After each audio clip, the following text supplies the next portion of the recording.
say? What do I always say? What do I always say? What do I always say? What do I always say? What do I always say? What do I always say? What do I always say? What do I always say? What do I always say? What do I always say, dude? What do I always say? 30% of Americans will agree on anything. Say the line, chat. It's like a muscle. There's no shot. Don't tap the glass. We've been talking about women's rights for far too long. How about it's time for women's wrong? Meritocracy is a fucking lie. Blammo. Rule number 1, get nukes. Rule number 2, never give up the nukes. Rule number 3, if America or an imperial superpower tells you you have nukes, drop everything and find nukes. They want their biases to be confirmed. Kids are no content, okay? Let people be cringe. Show me the fucking pay stub. Just be fucking normal. Holy shit, dude. You go to the gym that much, you're gay. Every guy can be a 7. Absolute bananas mode. Yes, the reason why what do I always say is probably the most said line in this channel is because I unfortunately have to repeat myself every single day. Being a Twitch streamer, especially a leftist political commentator, living in the United States of America and consistently talking about issues that pertain to like American existence in contemporary society, means that I have to repeat myself sometimes numerous times over the same hour, over the same broadcast, and certainly over the course of a year or multiple years.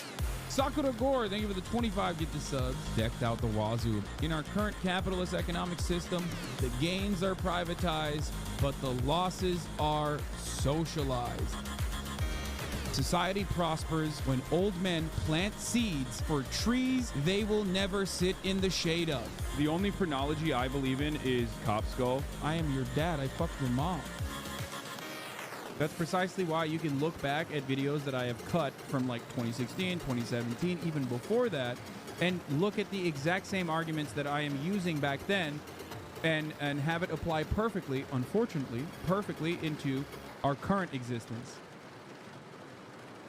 If you're going to do an accent of people who have like been historically colonized, you have to do it well. You have to do it well or else it's racist. What's going on, everybody? I hope everyone's having a fantastic evening, afternoon, pre-noon, no matter where you are in the world. I'm Hasan Piker, and this is Hasanabi broadcast coming to you live from sunny California, Los Angeles, folks. We're live and alive, and I hope all the boys, girls, and MBs. Well, it's not actually sunny. I lied. Coming to you live from kind of moody, kind of gray California, Los Angeles, folks. We're live and alive, and I hope all the boys, girls, and MBs are having a fantastic one because today's a beautiful day. Today's a wonderful day. Today is Thursday. It's Thirsty Thursday, folks.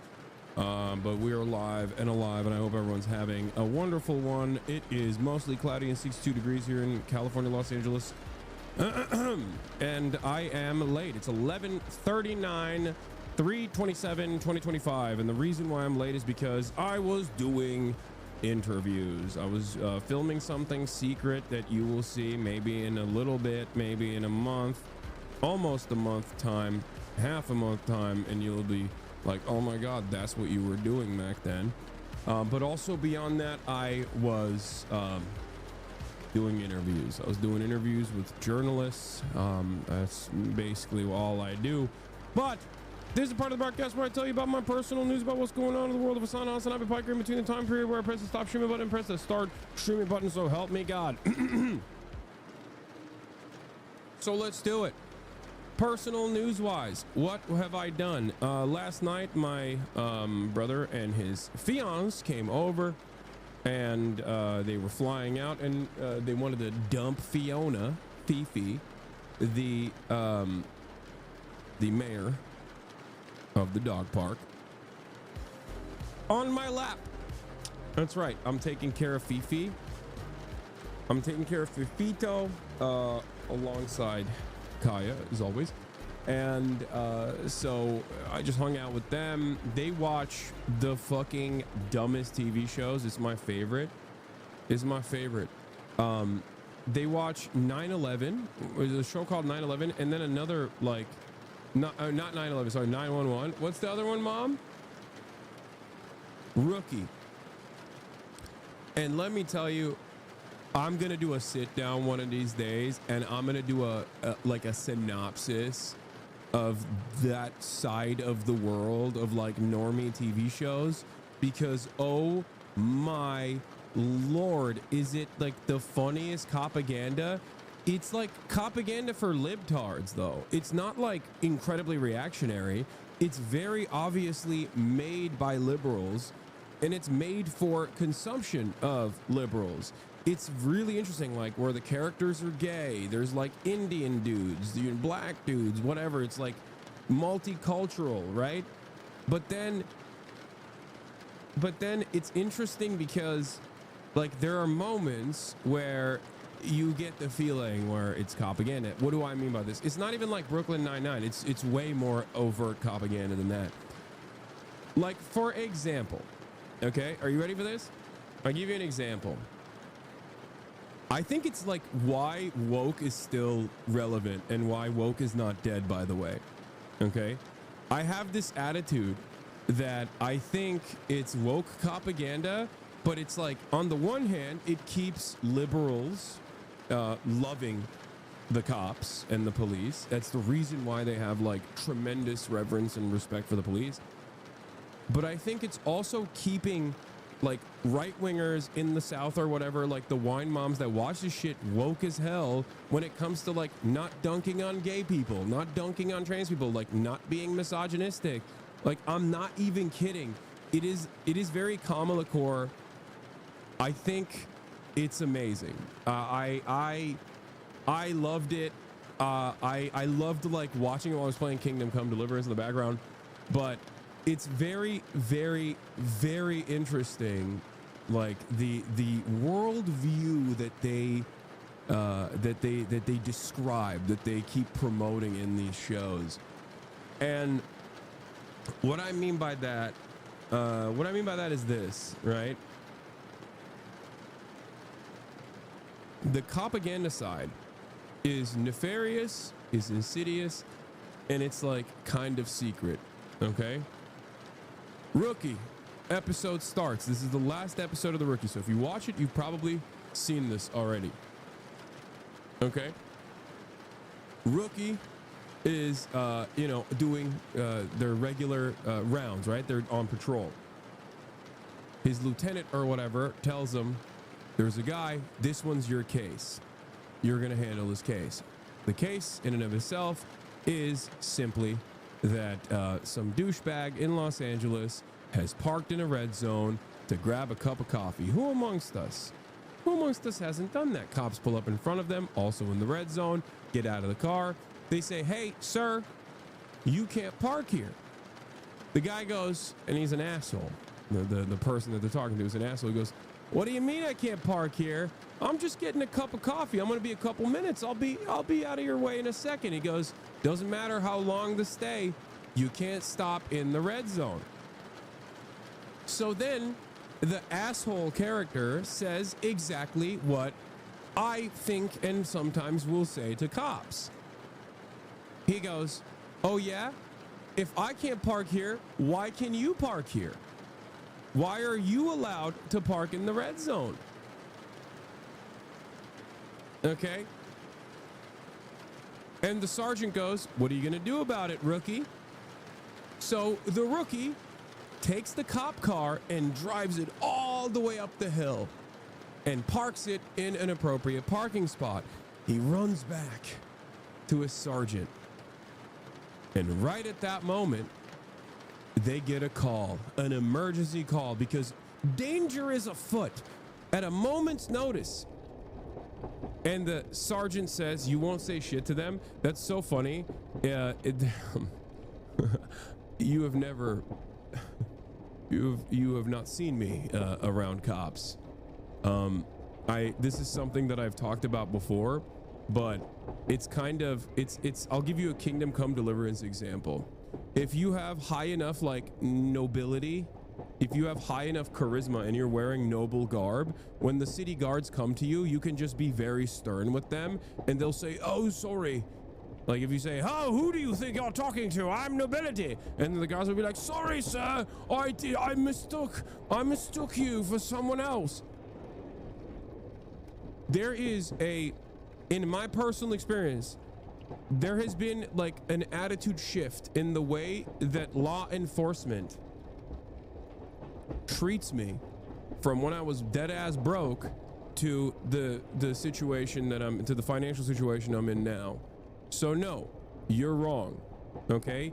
If you are rich, if you are at least like presenting yourself as rich, And if you know, if you know how to talk, cops are permanent bootlickers because they ultimately know that you're the guy who's paying their salary, and that they're conditioned into thinking, oh, well, I have to protect this guy, he's rich. I swear to God. I can't, and also I'm not black or brown presenting. So that's the other side of this. Where like I'm white enough to be able to get away with it. Okay?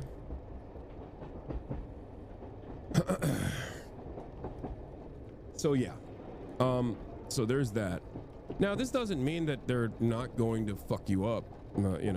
Depends on what kind of day the cop is having, but I've been able to dice roll and pass the fucking skill check numerous times at this point. Anyway, but the point I was making was the cop runs back, okay, on the rookie show. Rich privilege Lamau. Yes, of course. The entire society is designed to privilege the rich. That is literally what is, that's the whole point. Okay. Rookie comes back, they get a call. Now he has to run back and grab the car, and that is a very secretive, dare I say, cynical way of doing propaganda, because it tells the viewers,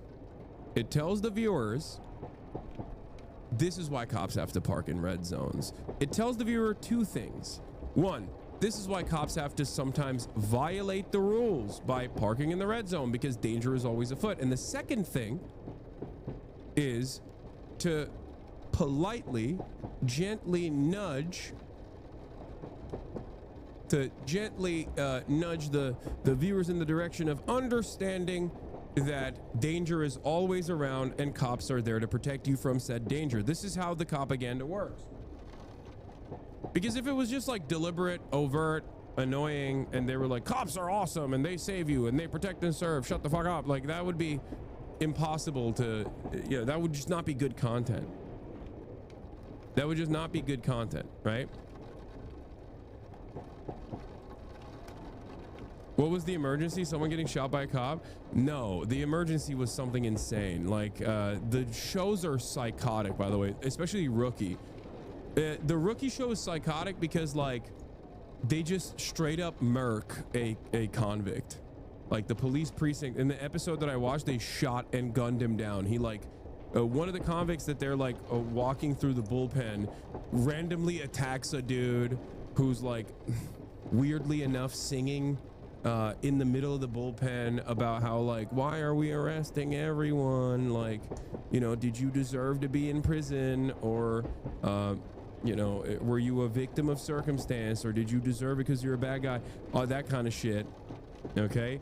And then one of the guys, like, just, chases him and fucking attacks him because he's a random psycho. Yeah.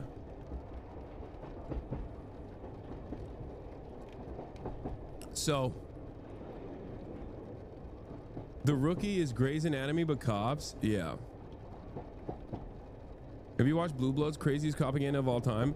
So many television shows that are still around and very popular are propaganda. That's when you realize, like, oh shit, that's why, like, anyone over the age of 40 is, like, ready to die for the police force. You know what I mean? Regardless of the Uvalde stuff, like, they literally think cops are actively protecting and serving.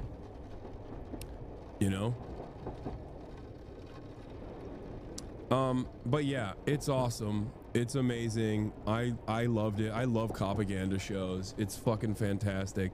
But yeah, that's what I did. And then this morning I took Kaya and Fifi to the dog park. I played a little bit of basketball. I only had like one game that I could play and I got cooked and it hurt my feelings. I almost won, but I lost at the last second. And then I had to run back to do a call and stuff. So, your beard is looking fire. Do you use beard oil? No, I do not.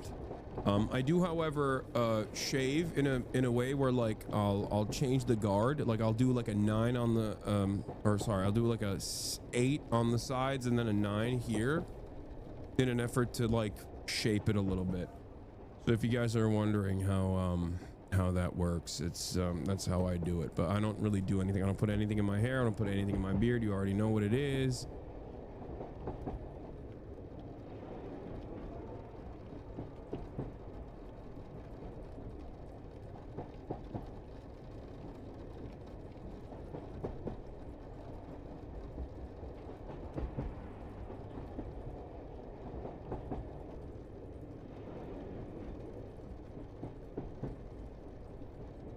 Hold on. Israel.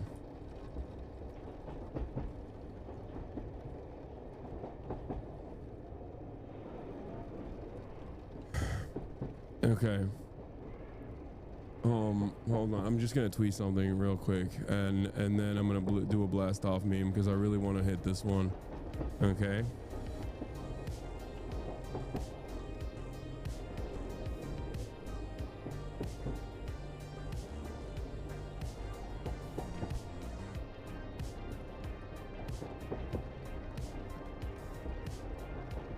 Oh.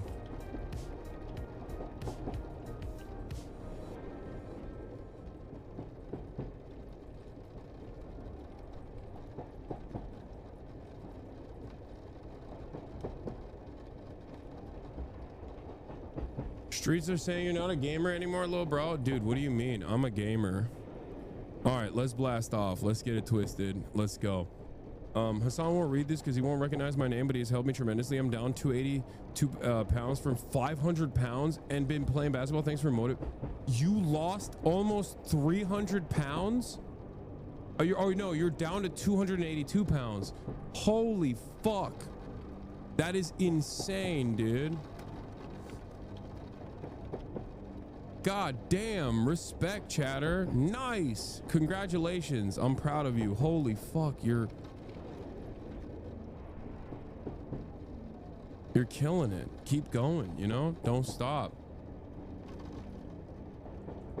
Today we're talking about Trump wants Greenland no matter what. RFK cuts 10,000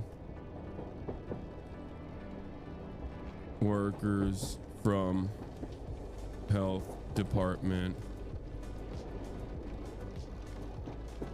Deportations will continue until everyone loves Israel. Instead on Bad and Panana made a video about your interview with Bernie Sanders. Oh man, great. My conservative parents have been watching Star Trek Voyager recently and have unironically observed them being less racist and misogynistic. I swear the show is slightly changing them. New York Times is calling for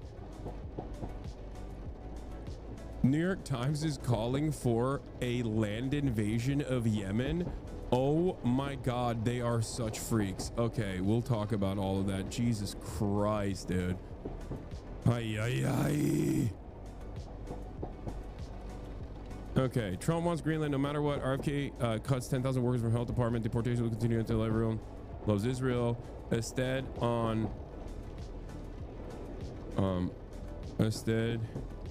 in follow-up talking about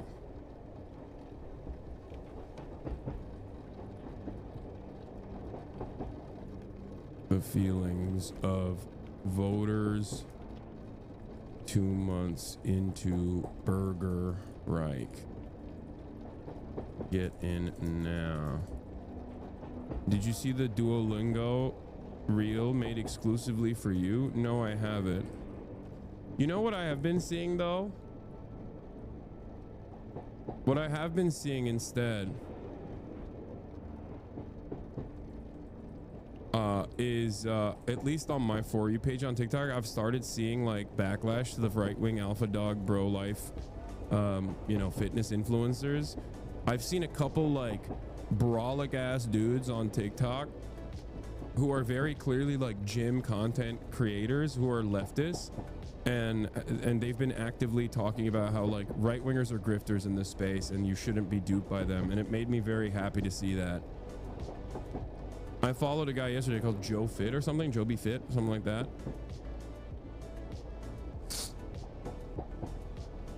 Anyway, yeah, Trump wants Greenland no matter what. Here it is, blast off.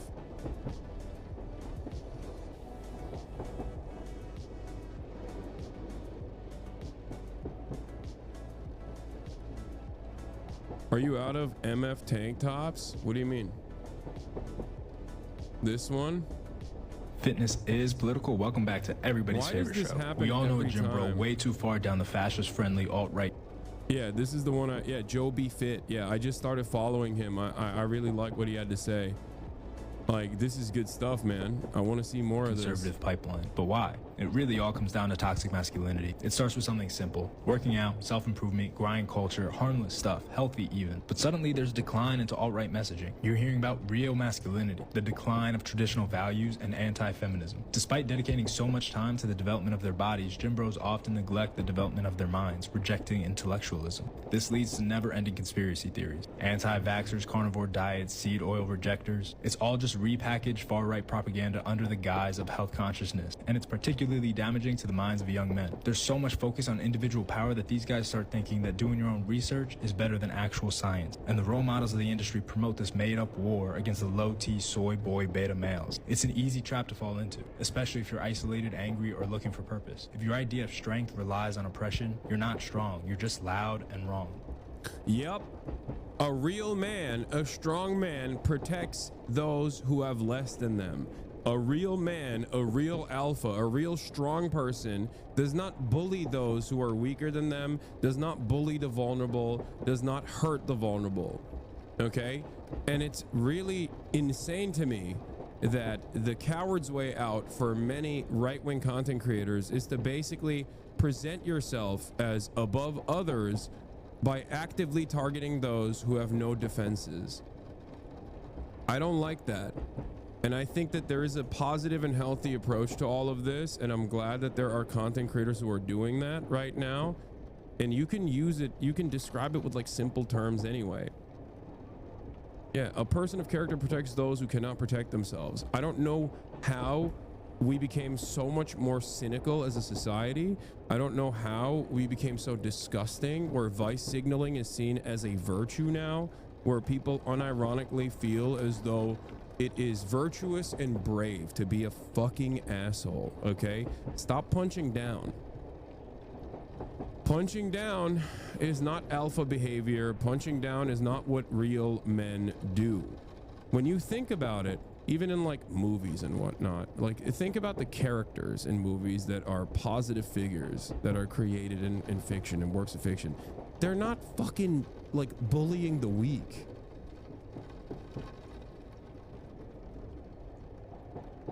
It's super basic stuff.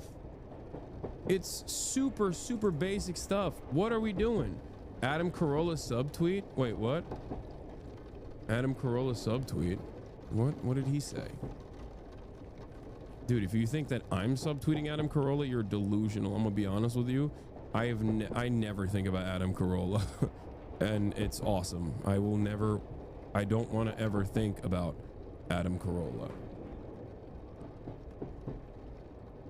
Have you considered getting rid of those beard grays? I hear it's really hot right now and it looks totally natural. Getting rid of those beard grays? No, I have not. Why would I do that? Also, I don't even know how I would do that. What, like dye my beard? That would look ridiculous. No, I'm not. I have not considered getting rid of my beard grays. And I think it's good. The sin of empathy type beat is nuts with religious people. I don't think any just God would think empathy is a sin. Yeah, I'm gonna keep my silver fox aesthetic, chatters. It's not going away anytime soon. Hasan, TR'de yaşanan polis şiddetiyle alakalı bir video var. Yeni dolaşıma gitti. Girdi, lütfen bakar mısın? Gönder bana, bakarım kardeş. Ama ben de yani bu konuyla ilgili biliyorsun yapıyorum, bayağı konuşuyorum. Get the spray beard like the spray hairline. Yeah, I'm good, man. Thank you.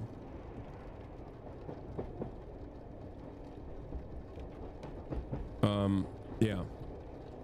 Will you be playing Warzone Verdansk? No, I will not be doing that. And I have no issues with Warzone or anything. I just don't really enjoy playing Warzone.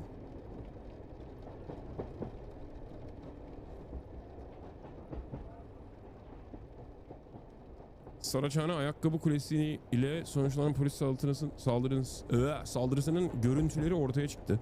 Okay, I'll look at that in a little bit. So, they don't know that the ladies like the AMP. What's that?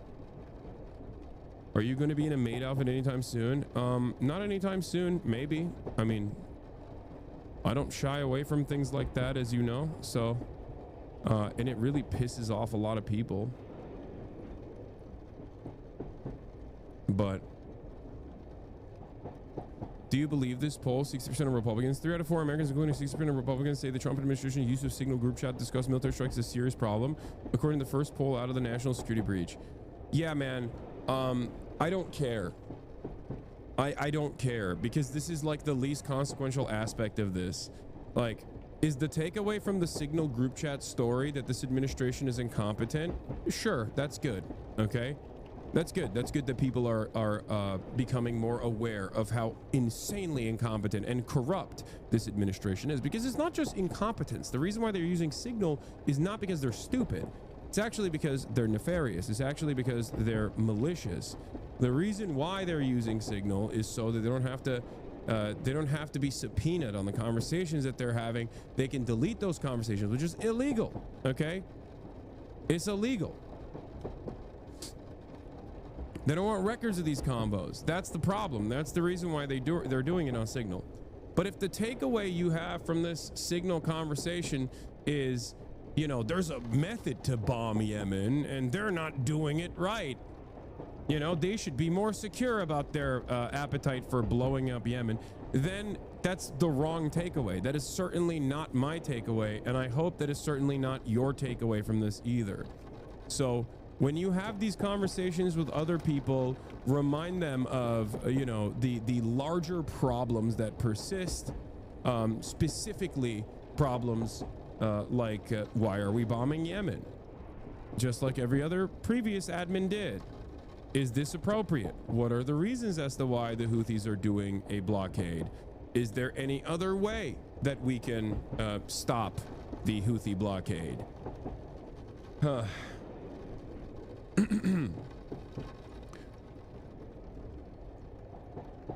Yeah. Here is Jeffrey Goldberg's response when Deepa Fernandez asked him on the NPR about the 53 people the U.S. killed in Yemen. I'm glad that, like, some journalists are finally asking these questions. This is good. They should have started with these questions, but it's okay. You know, I'm not going to say too little too late. Deepa Fernandez, there's little talk of the fact that this attack killed 53 people, as we mentioned, including women and children. The civilian toll of these American strikes. Are we burying the lead here? Jeffrey Goldberg says, well, those, unfortunately, those aren't confirmed numbers. Those are provided by the Houthis and the Houthi Health Ministry, I guess. So we don't know that for sure. Yeah, I mean, obviously I don't know if we're burying the lead, because obviously huge breaches in national security and safety and information, that's a very, very important story, obviously. And one of the reasons, you know, it's a very important story is that the Republicans themselves consider that to be an important story when it's Hillary Clinton doing the deed, right? So that's obviously hugely important. Immediately sidesteps away, brings it back to Hillary Clinton, butter emails, says the Houthi Health Ministry is giving these numbers, so we can't trust them. I love that it's like everything's a terrorist, everyone's a terrorist, every aspect of society is terrorism. Like, and it's crazy because, like, you'll have third-party investigators go back and look at these numbers and find out that they are solid, right? And these numbers, ironically enough, are also utilized by the American State Department. So clearly they don't think that these numbers are actually wrong. Okay? Like, in internal memos, the State Department will actively use Hamas-run health ministry numbers. Okay? They'll use Houthi-run health ministry numbers. And these numbers are checked by other independent third-party human rights groups regularly. And they're oftentimes an undercount. There's not an instance where there's an overcount. It's an undercount usually. So it's very cool that the meta basically is, no, don't trust them. I don't trust them. They're bad. They're terrorists. Anyway, he then turns around and says, but yeah, I think that covering what's going on in Yemen, the Arab and Iran-backed terrorist organization, the Houthis, that are fighting, firing missiles at Israel and disrupting global shipping and occupy half of Yemen, all kinds of other things in the U.S., you know, and the Trump administration criticizing the Biden's response, and Europe wants Trump to do more. I mean, yeah, there's a huge story in Yemen, but Yemen is, yeah, he's like, we should be talking about Yemen, but not from the aspect of, like, killing a bunch of fucking children in Yemen, but instead, why aren't we killing more children in Yemen? Look at all the crazy stuff that they're doing. But Yemen is, as you know, is one of the more inaccessible places for Western journalists. So maybe this becomes like a substitute for a discussion for Yemen. I don't know.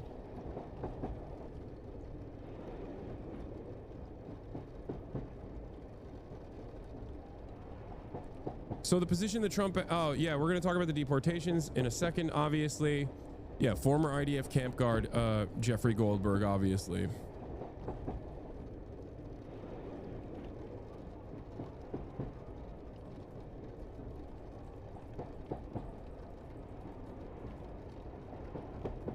Yeah.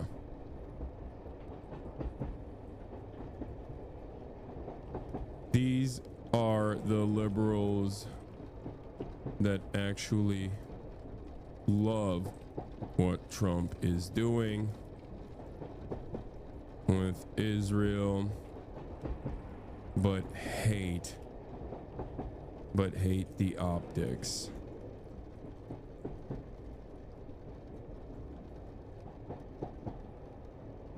Doing for Israel, but hate the optics. Many such cases. Twitter is down. Not down for me.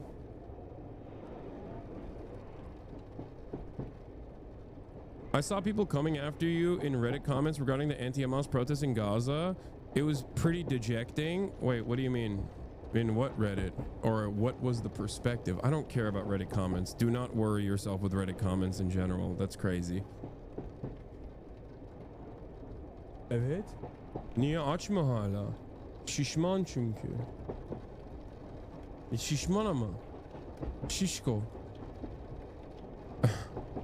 I'm calling Kaya fat in Turkish.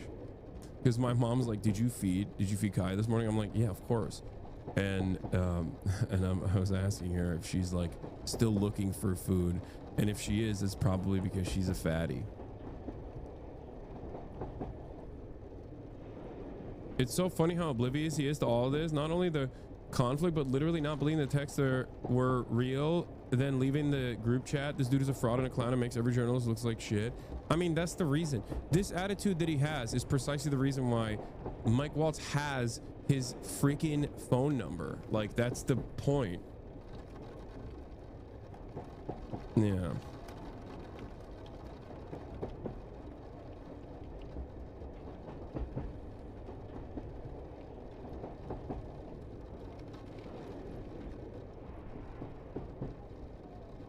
Twitter is down in most places. Yeah. What is this? Mega cringe? What? I don't know what this is, but I don't care about that. You should do an IR stream where you bring Kai to the groomer. It would do numbers. No. From Ziplocs, White House is using fake Miyazaki AI slop bullshit, do propaganda about deportations. Disgusting, disgusting, disgusting shit. Oh my God, it is. This is all so wrong. It's so messed up. Nobody cares. Nobody cares about anything. Everything is awful. Virginia Bazora Gonzalez, a previously deported alien felon convicted of fentanyl trafficking, was arrested by ICE Gov in Philadelphia after illegally re-entering the U.S. She wept when taken into custody. 36-year-old citizen of the Dominican Republic has a rap sheet that includes fentanyl trafficking conviction. Fentanyl kills 250K Americans a year, yada, yada, yada. Like, what is this? What is this? What the fuck is this? I don't like that they're just like posterizing people that they're arresting without like real active new charges associated with it. This is a very nefarious propaganda. And I obviously have talked about the AI, the Miyazaki AI shit yesterday. And one unexamined aspect of the Miyazaki AI thing that I think is like truly damaging, devastating, and ironic in a deep, dark way is this. Hold on, where is it? Someone tweeted about it and I retweeted it, but I don't know where it is. I retweeted this tweet yesterday night. Oh, irony is dead and all, but it's pretty depressing to see Ghibli AI slop on the timeline, not only because Miyazaki famously thinks AI art is disgusting, but because he spent the last 50 years making art about environmental waste for petty human uses. It's like I covered the Miyazaki approach to artificial intelligence before, where even like a decade ago when he was first being presented with like AI, early forms of AI,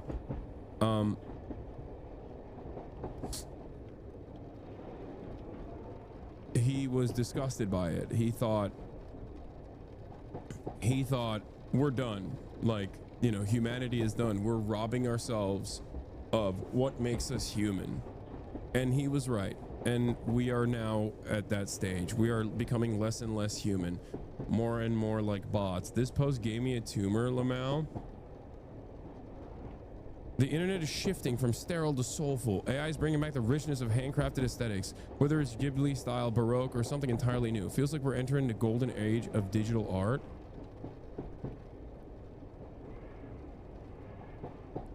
Dude, doing this with Miyazaki is so, it has to be deliberate. It has to be deliberate. He is an advocate for famously frame by frame painting, no matter how difficult it is. Okay? We're talking about a guy who is exactly at the opposite of AI art. Like who despises AI art, and now they're just like using, oh God, they're using his art style in this way to do propaganda for this shitty right imperialist nation state in the dumbest, goofiest ways possible. It's just like, it's everything. This dude's gonna kill himself. He's gonna see this and just like end it all.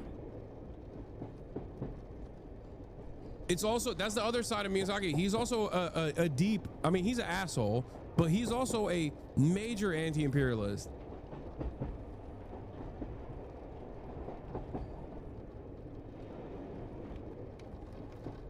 This is done deliberately. The trigger lives. The right is alting and it's working.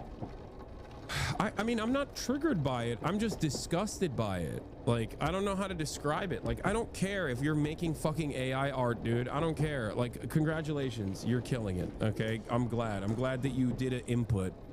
You're a real artist. Okay. What is so frustrating about all of this is that it's awful.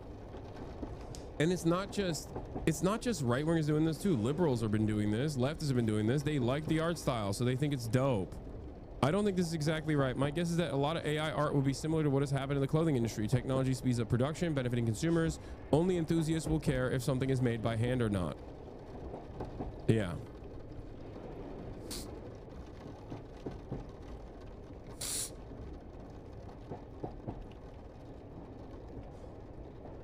Wait, is Miyazaki a bad person? He's just a very mean guy. Let's just say he is an incredibly mean guy and known to be an asshole.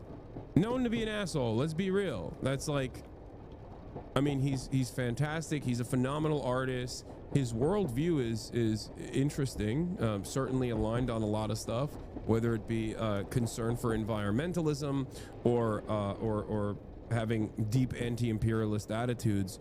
And he is certainly legendary. And his work in terms of art, yeah, he hates his son. I know, that's the biggest meme. But he is like his respect for art in and of itself is obviously very important. His contributions are very important. And I think this like undermines everything. This undermines his legacy spectacularly. It dilutes the product with like the shittiest version you've ever seen. It's so gross.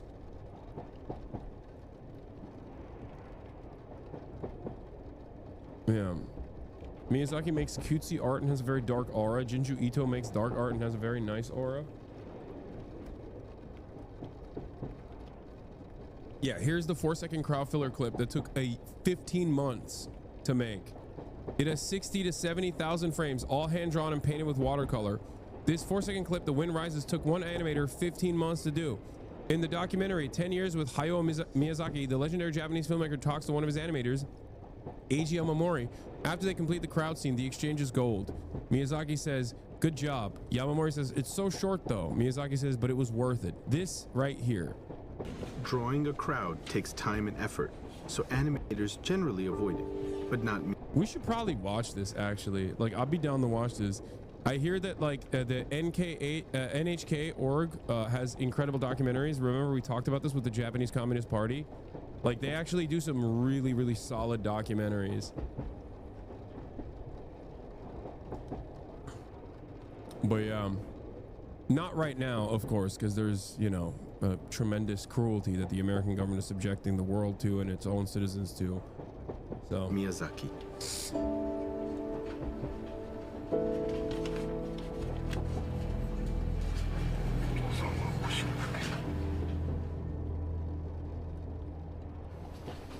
Everyone gathers once a week to view the rushes.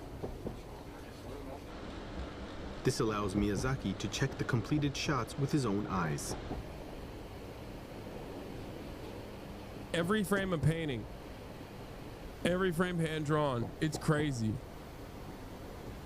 Conspiracy talk, Unc? What conspiracy talk? What are you talking about? Why are people saying conspiracy talk?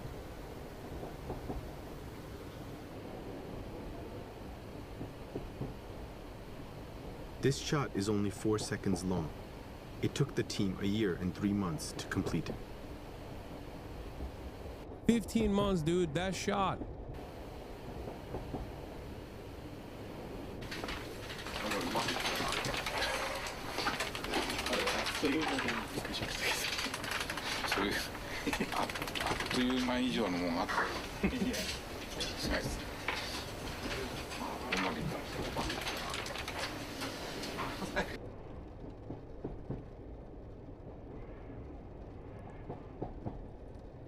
Yeah.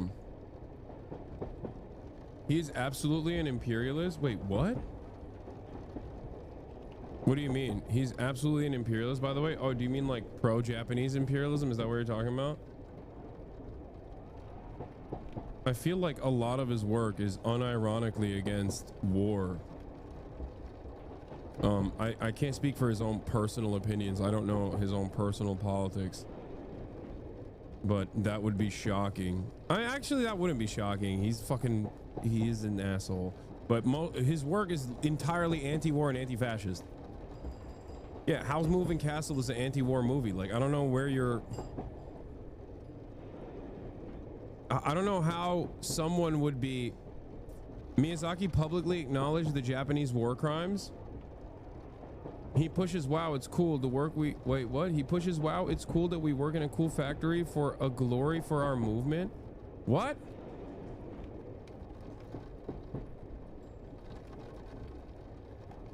I heard he's an Amy Klobuchar stan and he likes charter schools and doesn't mind super fun sites, but okay. I don't know why sometimes I just listen to one random chatter and don't assume that that person is just like being insane, and also forget that like I have opinions on this because I have seen his work. These opinions are not, you know, I didn't arrive at these opinions about Miyazaki's political perspective just on its own. It's from reading his work, from seeing what he has put out there, and it is the diametrical opposite of what this one random chatter is suggesting. But sometimes a chatter will just hit me in a charitable moment and I'll just go along with it like a fucking dumbass, and this is one of those moments. Sometimes I gotta be like, I don't think that's right, and just move on. But nope, can't do that because I'm an idiot. Okay, that is my bad. I forget that there are people in here who, you know, have their own worldview that might be a little bit different than mine. And you say you aren't the Joe Rogan of the left. I guess it is a Joe Rogan-ass tendency.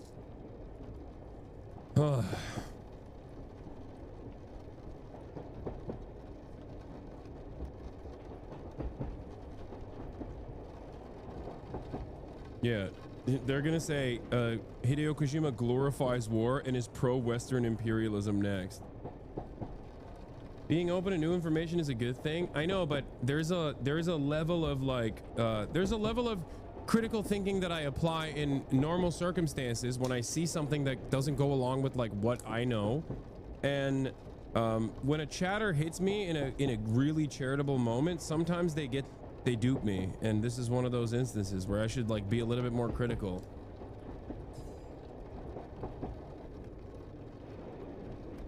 only Hasan will get this?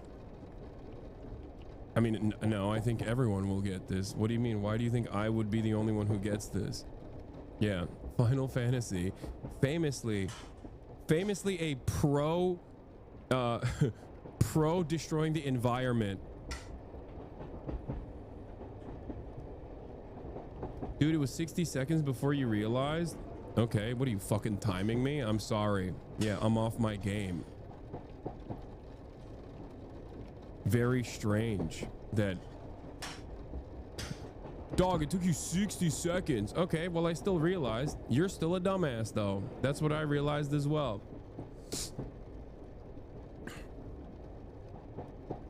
Anyway.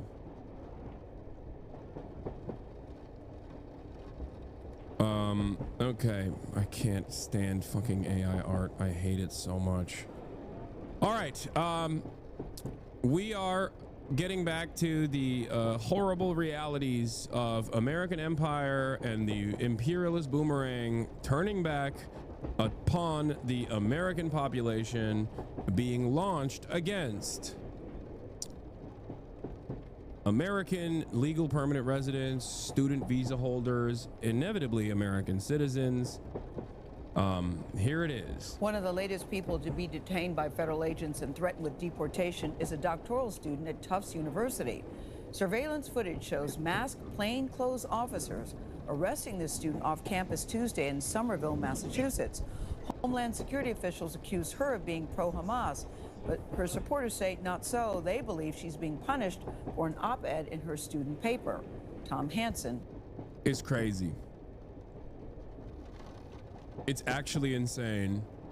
I know I say this quite a bit, and every day is worse than the one prior, but it truly is.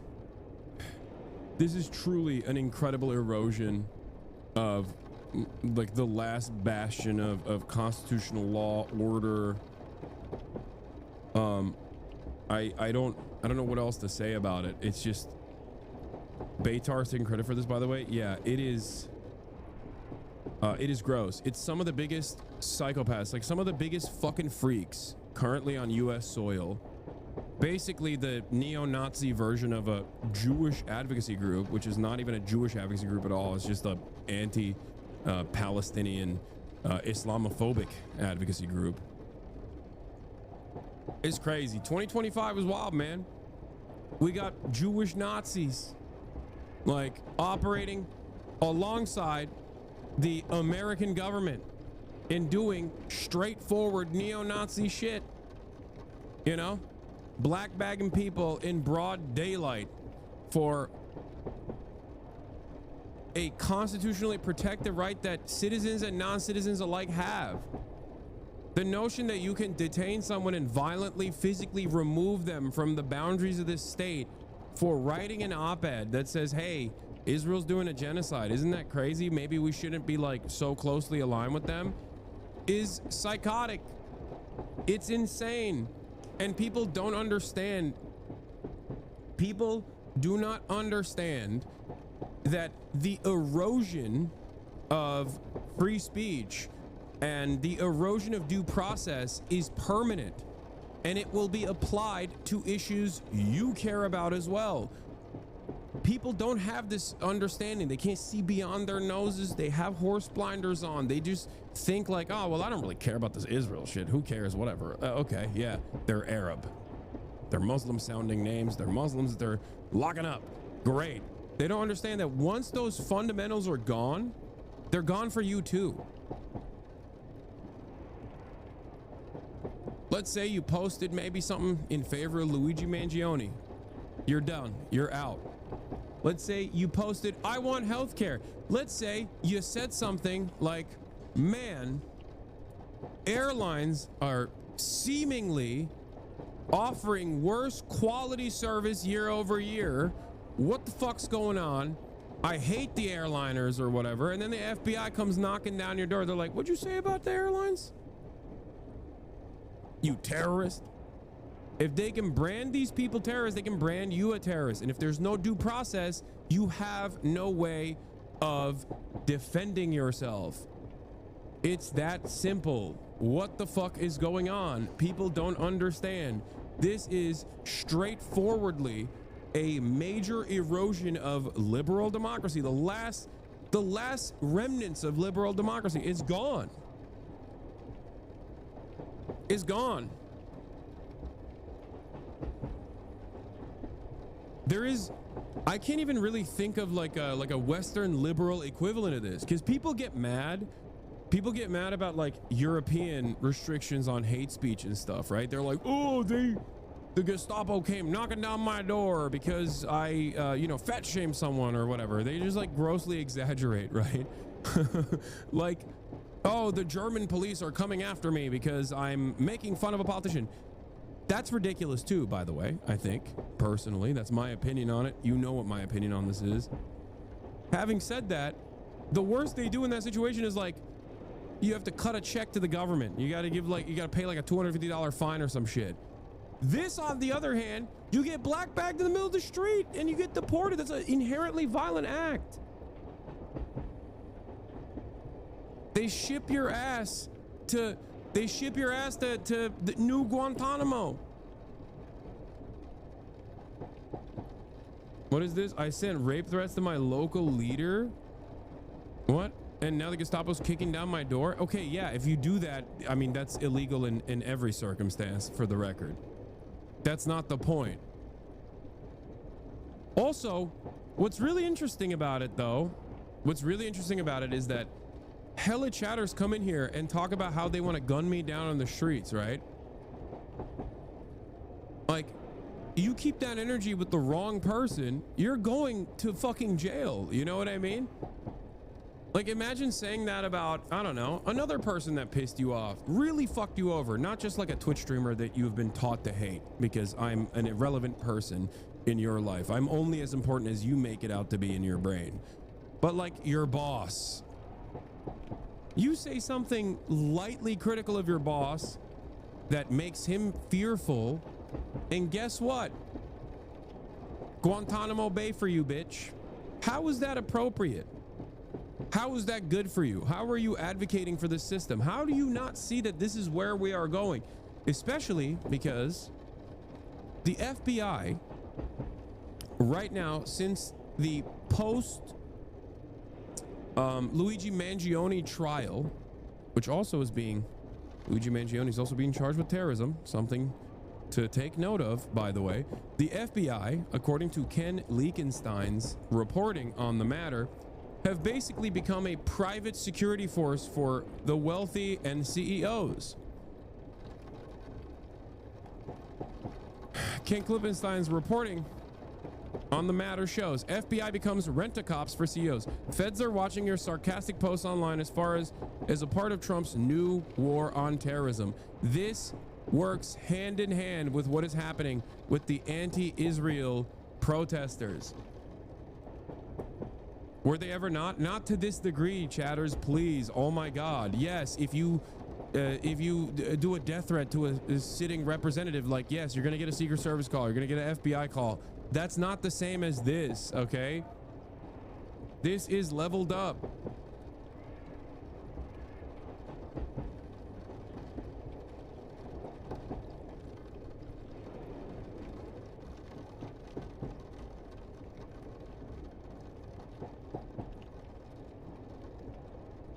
They're bragging about it.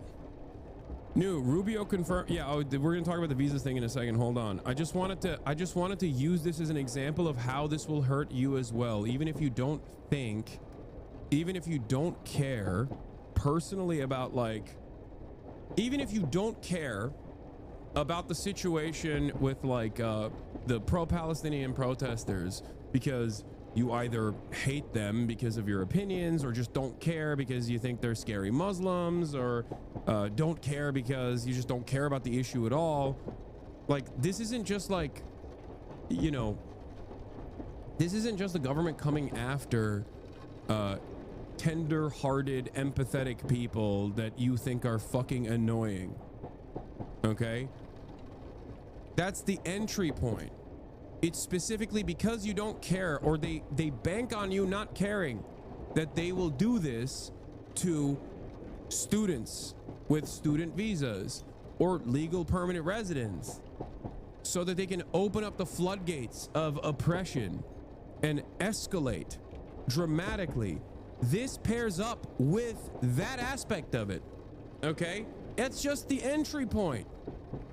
Using that as a precedent-setting moment, using people who are more vulnerable as a precedent-setting moment will inevitably lead to denaturalizing naturalized citizens, will inevitably lead to denaturalizing and deporting American citizens that were born on U.S. soil.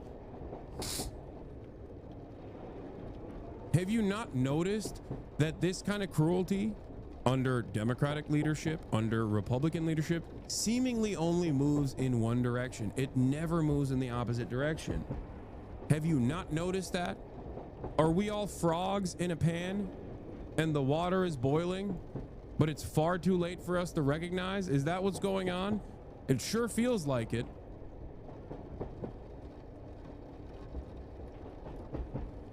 The FBI assessment, heightened threat the chief executive officers following the shooting of a healthcare senior executive, is dated February 19th and is a striking illustration of the new growing domestic war on terrorism that I've been writing about.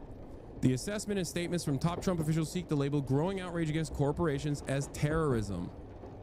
The Trump administration has particularly spun up about the spate of arson and vandalism attacks against Tesla automobiles and facilities since the CEO became the plenipotentiary to the world's most powerful man.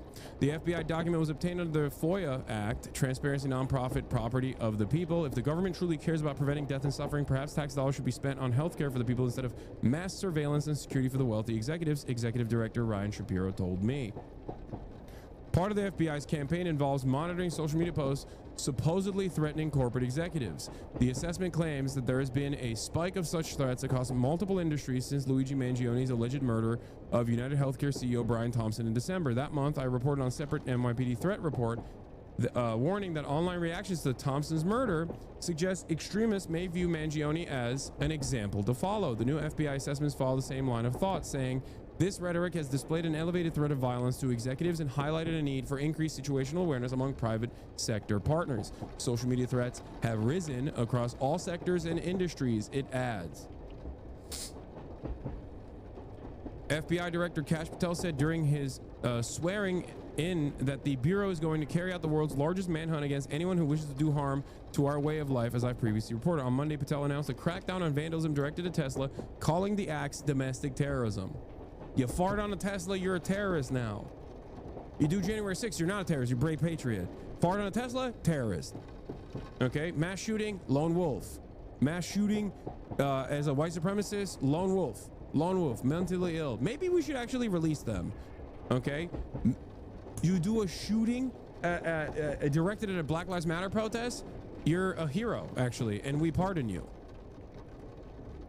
What do you think is going on? Dumb lib Hasan. Ay, ay, ay. Listen, my entire career is filled to the brim with naysayers that inevitably realize that I was right until it's far too late. This is your opportunity. This is your opportunity to not say, okay, maybe you were wrong, or maybe you were right, Hasan. Okay? Until it's far too late. You don't want ICE agents knocking down your door or BORTAC units knocking down your door, and that's your moment of realization that things are far too late, because at that point no one will be there to save you. There will not be anyone else to save you. Okay? Also, I'm not a liberal.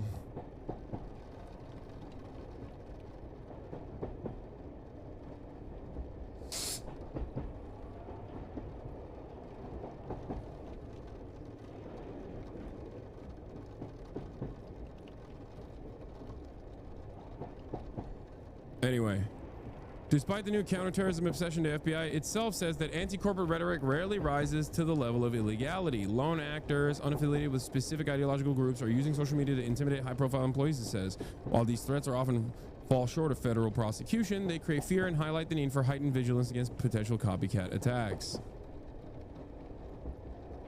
I'll shoot the CEO of U.S. company before I pay that light bill. One of the examples reads with the company name Con Edison Redacted. I searched Twitter and found one post matching those words, belonging to user Static the King. The post had 0 likes and just 1 retweet. The post was not a thread. It was actually a snarky response to an attached video from a user depicting ornate Christmas lights around a large house in Texas. I know that light bill gonna be high, the narrator of the video says. This is not exactly the makings of an anti-CEO pogrom, but FBI intelligence, it would seem, is not big on humor. This is an issue I've often seen when law enforcement relies on automated tools to identify threats based on simply keyword searches. It wasn't the only joke that sailed over the Bureau's head. Another example from the FBI document. On the 10th of December 2024, a social media user post threatened to kill healthcare CEOs in reference to Thompson's homicide. The post stated, copycat killers identified, and named the CEOs of multiple major U.S. healthcare companies. The poster in this case obviously saying the healthcare CEOs, presumably health insurance companies, are copycat killers because of all the Americans who die due to lack of coverage. But from the FBI's perspective, that doesn't matter.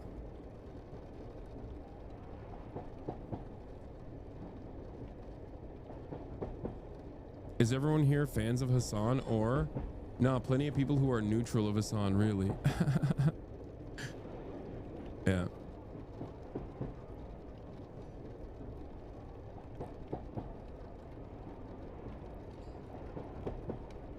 It's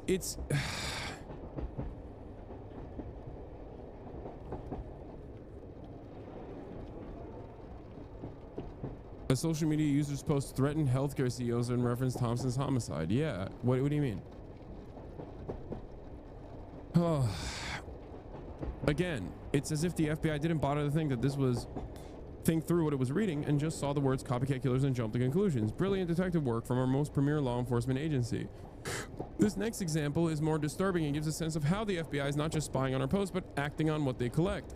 The laid-off employees of a digital music distribution service posted images and messages of their former company CEO, including altered images and references to CEO Thompson's homicide. The description is so vague it's impossible to tell if these posts were clowning on the CEO or making real threats. Even though the posts did not meet the federal prosecution criteria, the FBI didn't stop there, kicking the matter to local law enforcement for further investigation. The assessment reads as follows. As of the 12th of December 2024, following company layoffs, former employees of a digital music distribution service posted images and messages regarding company CEO. The post included altered images and reference to CEO Thompson's homicide. However, the post did not meet the federal prosecution criteria. What's essentially creepy about conflating anti-corporate sentiment with terrorism is that it opens the door to spying on American people.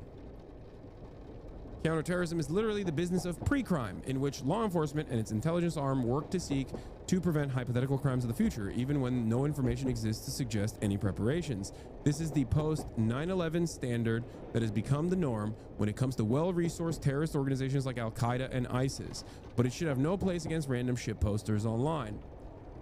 Speaking of terrorism, and speaking of things that are illegal, I will be interviewing a Cuban doctor tomorrow, straight out of Cuba, as a matter of fact. So we've been working on lining that up to talk specifically about the Marco Rubio statement about how countries that allow Cuban doctors to come and help them out will be considered on a sanctions list, will be sanctioned potentially. So, you know,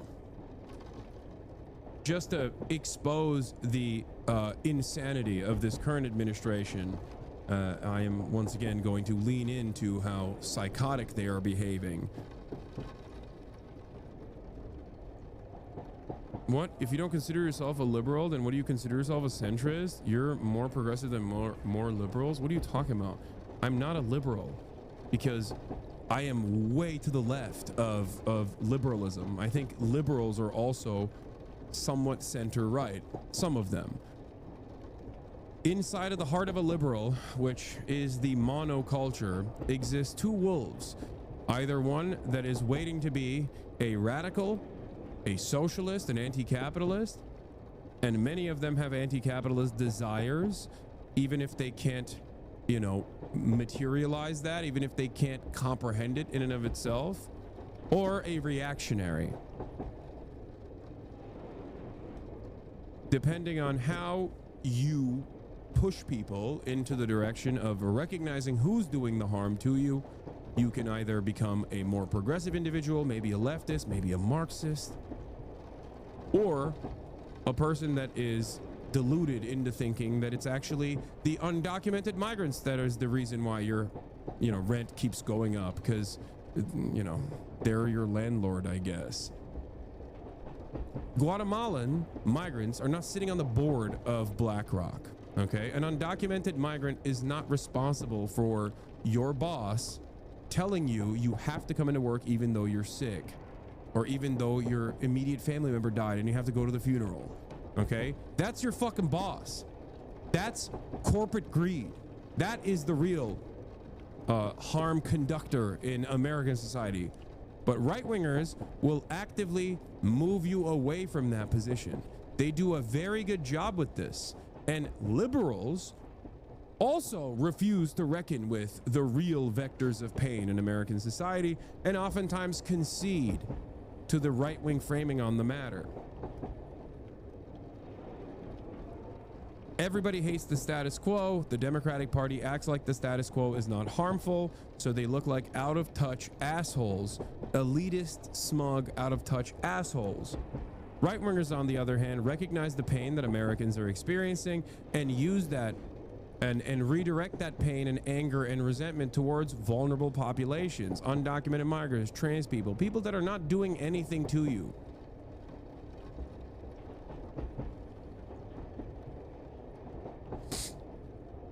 This is why we need to refer to ourselves as socialists or Marxists instead of just leftists. It's heavily abused umbrella term and it confuses the partisans. I don't care. No, I'm not going to do that.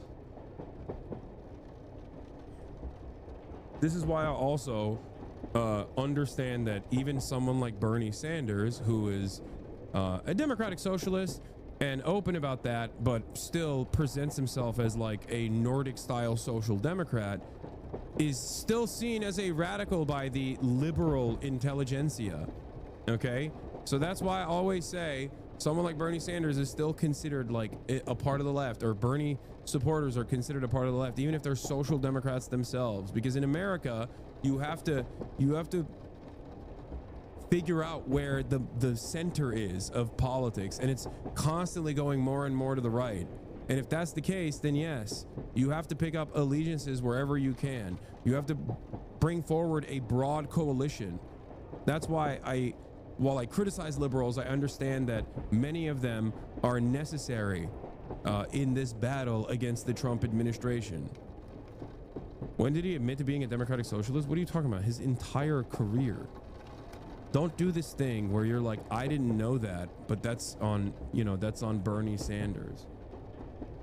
And yes, before people say Bernie Sanders calls the genocide a war, or Bernie Sanders never says Israel and always says Benjamin Netanyahu, you think I don't know that? Half of you learned about what the fuck was going on in Gaza from me. You think I'm oblivious to this? Shut up. I know. Okay? This is quite literally an argument where I'm explaining to people how to build coalitions and how to strike up conversations and instill solidarity amongst people that might not immediately seem like your allies. And you're over here being like, nah, dude, no, you know who you have to go after? The people who are technically the closest to your worldview, even if they're worlds apart, especially in comparison to the rest of Congress. It's stupid. Okay? It's stupid, it's unproductive, it's idiotic. And that's why I don't really entertain that noise. I don't really care about that noise.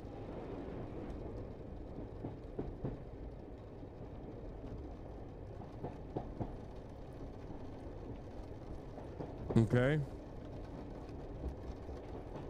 If it sounds like I'm exaggerating when I say there's a new war on terrorism, like, think about it this way. Why am I talking about anti-corporate sentiment being tracked by the FBI and being regarded as domestic terror on an issue where I'm supposed to be talking about the Department of Homeland Security grabbing people for saying, for lightly criticizing the state of Israel?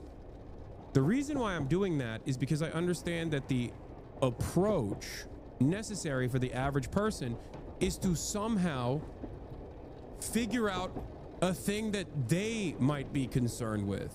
because this notion that like everyone is as locked in as you are and everyone is as understanding as you are about the situation in Gaza, about the genocide, is idiotic. That is not how you widen the umbrella. All you do is just shut it off.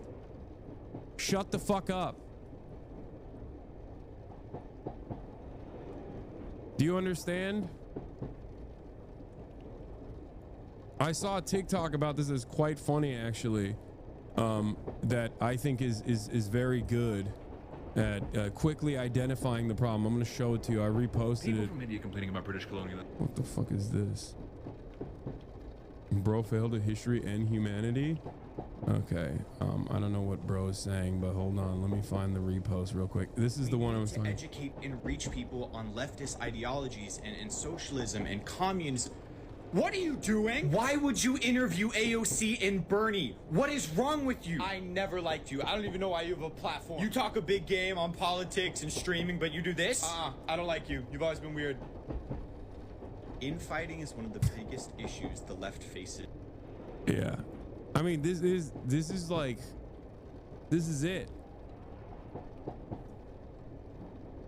This is it. It's a waste of space. It's a waste of energy. It's silly. It's dumb. I don't entertain it. I also don't mind it necessarily for two reasons. One, why don't I mind it? One, it's good that there is like a healthy dose of criticism. No one is infallible. No one should place me or anyone else as this like deity for socialism. Okay, I'm not. I'm a person. I'm a human being, and I'm of course imperfect as well. There's plenty of things that I do that are not the best. Okay, I'm trying my best, and as long as you recognize that, you can be as charitable as possible. I hope you can be as charitable as possible. Having said that, okay, the other reason why I don't mind it is because more radical voices being out there is not necessarily a bad thing, especially because everyone plays a different role in this process, moving the conversation in the direction that I want it to go to, shifting the Overton window into a conversation that I want it to go to. I forget who it was who said that initially, but you know, I dream of a future where I'm hung from the gallows for being not sufficiently revolutionary, you know, because that means that I have succeeded. That means that, you know, we have moved so far beyond the way that we exist currently within the confines of capitalism. Yes, hanged, not hung, sorry. Hanged from the gallows for not being sufficiently revolutionary, okay? Which means that it's over. Like, we're living in the post-capitalist future. We're living in a socialist tomorrow, and people are like, you're doing a lot of fucking, you know, counter-revolutionary behavior, sir.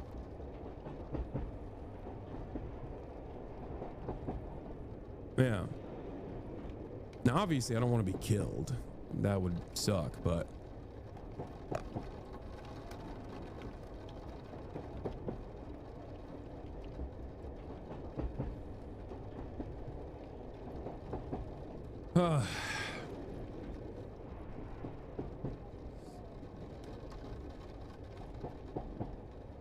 I'm sorry, record shit's a problem. That's why Elon purposely boosted criticizing the left from the left accounts that constantly did it leading up to the election.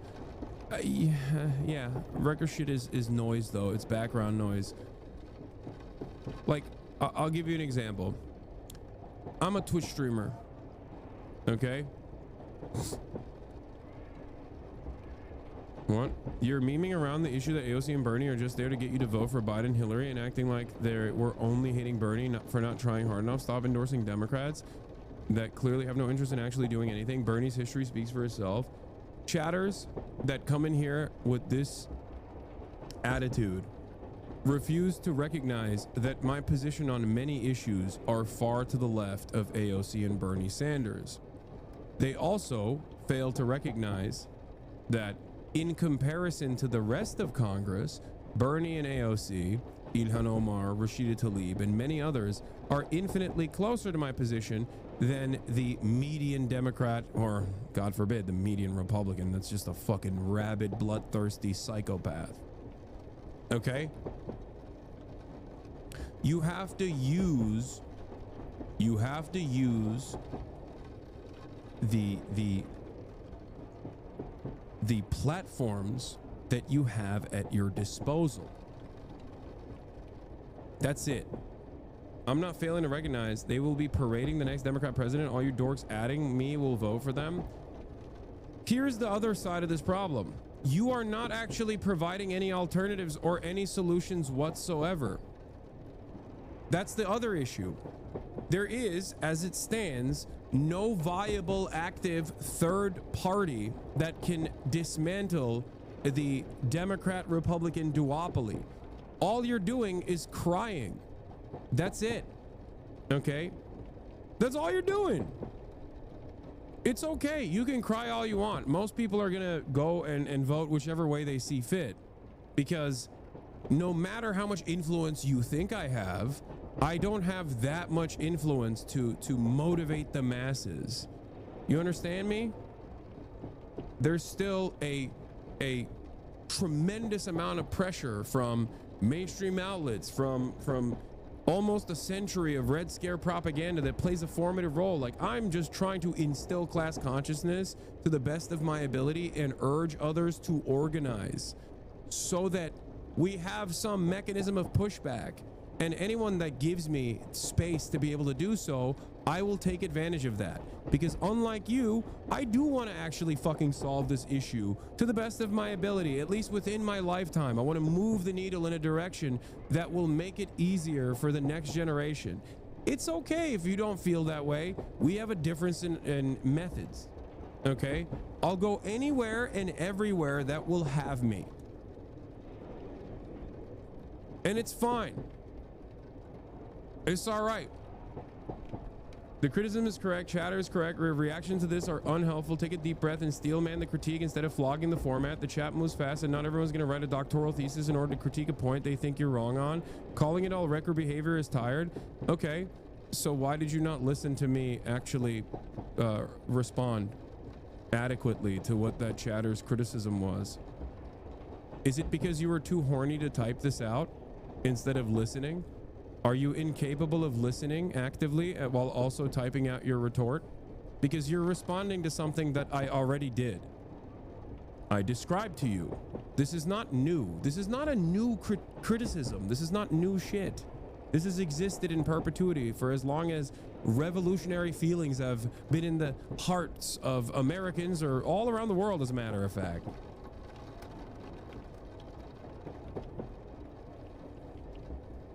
It's funny because we do create some semblance of an echo chamber, which I think leads people into believing that there are a lot of other people out there that feel exactly like you do. There are a lot of people, however, that might feel exactly like you do. You just have to unlock their potential. And you can't do that by just constantly fucking planting your flag, drawing a line in the sand and saying, fuck you. That's it. I did listen. I don't think you're correct, and his response is more unhelpful. You can throw chatters up on the board to embarrass them when they try to make a substantive critique of you, or you can give them the same sincerity you demand people give you. I think me not banning you or that other chatter instantly for relitigating the same exact fucking behaviors over and over again, and instead actively repeating why I'm doing what I'm doing, and still saying we might have a disagreement in methods, I'm gonna keep doing what I'm doing, but you know, you can try your own method, is the endless amount of charity that you don't even deserve, really. There's 32,000 people in here. We're supposed to be talking about the Department of Homeland Security doing kidnappings, and you want to fucking draw the conversation back to a narrow perspective of revolution that you see fit, that has not worked so far, that I don't see you doing anything to instill. Okay, what you're doing instead is, with an anonymous Twitch account, yelling at a fucking Twitch streamer who has no motion whatsoever, whose worldview is considered radical and perhaps even terrorism supporting by like every single member of Congress, pretty much, and you think that is your activism. It's not. You're not doing activism at all. I'm giving you charity by not fucking ethering you into the sun. I'm entertaining your perspective, even though I've heard it a million times over. I'm entertaining it because I think you have the capacity to understand where I'm coming from. That's it. That's it. And you're doing this at a time when we need everyone we can get on our side to fucking go out and protest.